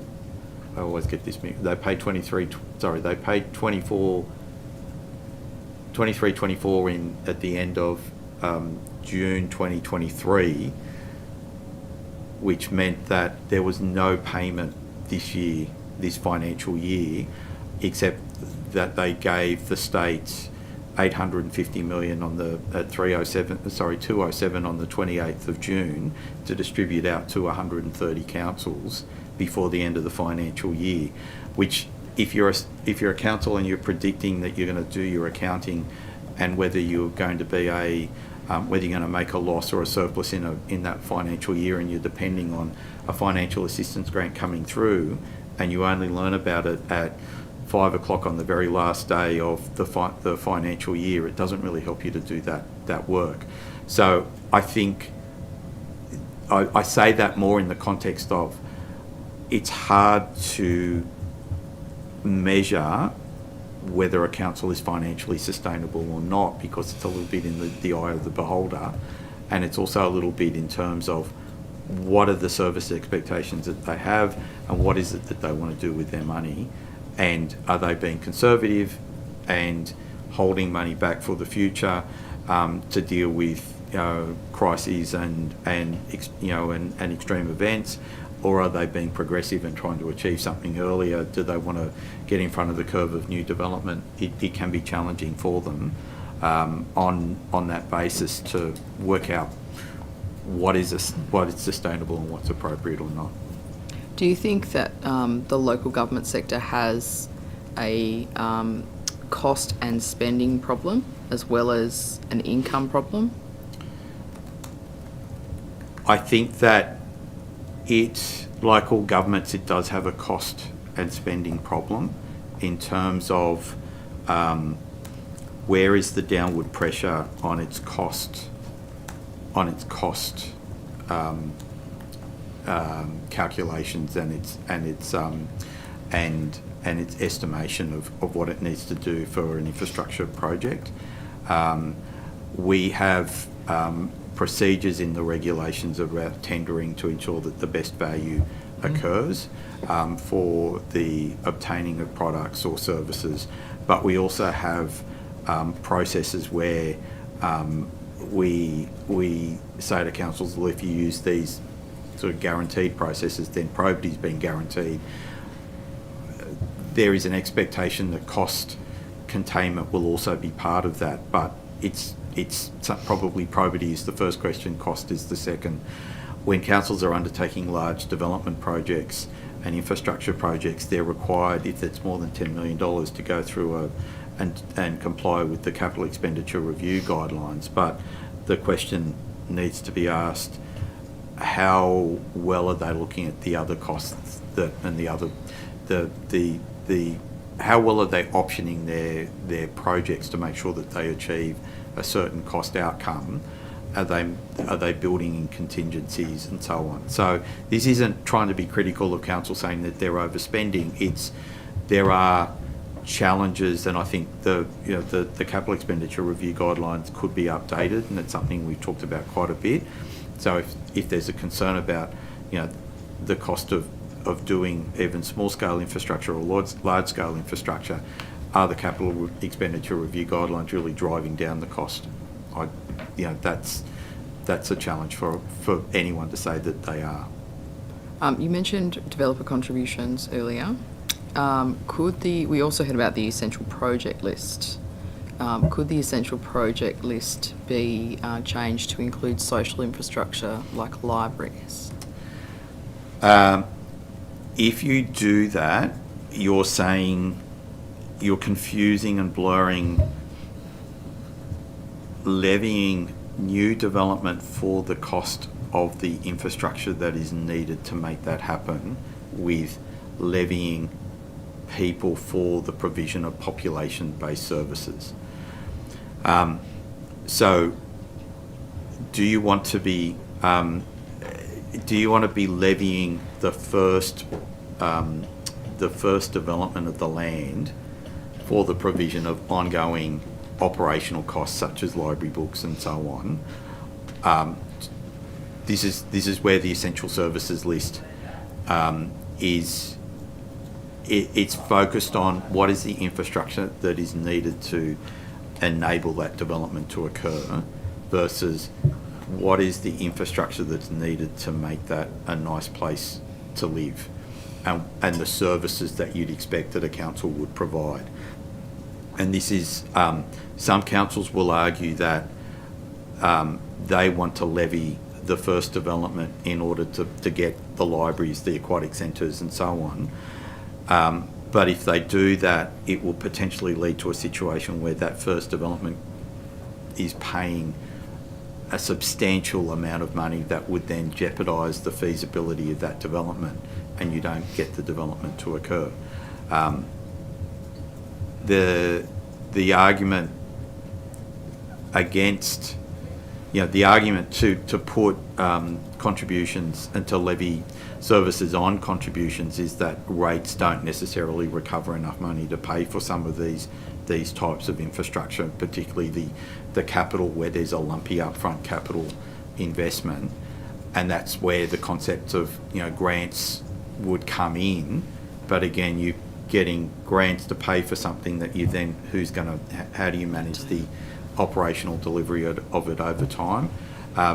This is not an easy area to just say change the essential service list and add it in.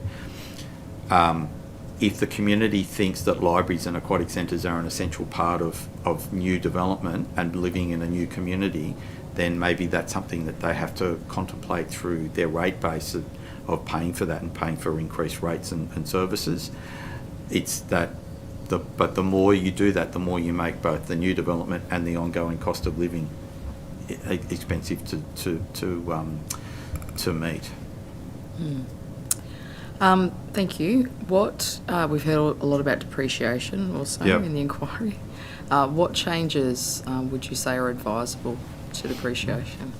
I think that the Auditor General has given you advice that the valuation and the concept of, well, there's a difference, I suppose, between valuation and depreciation.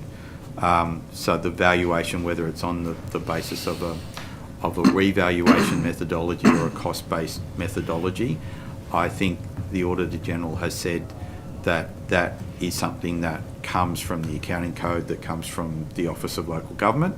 So given that the Auditor General has said that they have no reason to identify a particular methodology, we'll look at what is the best methodology. I think when the reason that we have the revaluation methodology is that was the accepted standard when the international accounting standards were introduced, and governments of all nature sort of picked that up. In terms of depreciation, I think the Auditor General talked about looking at how you account for this, the chart of a council's accounts and how you report on effectively the bottom line, whether you should include depreciation or not. Again, I have no reason why expenditure before, EBITDA approach would be, I don't have a concern about exploring that concept and excluding depreciation from that performance ratio perspective. But if you do that, I think it's also important to ask the question, how are councils valuing the use of infrastructure today that has a lifetime that's more than 20 years? How are they valuing the use of that? How are they valuing for the eventuality that that infrastructure will need to be replaced, and ensuring that there is a reserve? If we start not thinking about depreciation and ensuring that there is reserves put aside to renew infrastructure, then we're going to be even more dependent on grant funding for the renewal of that infrastructure in the future when it needs to be replaced.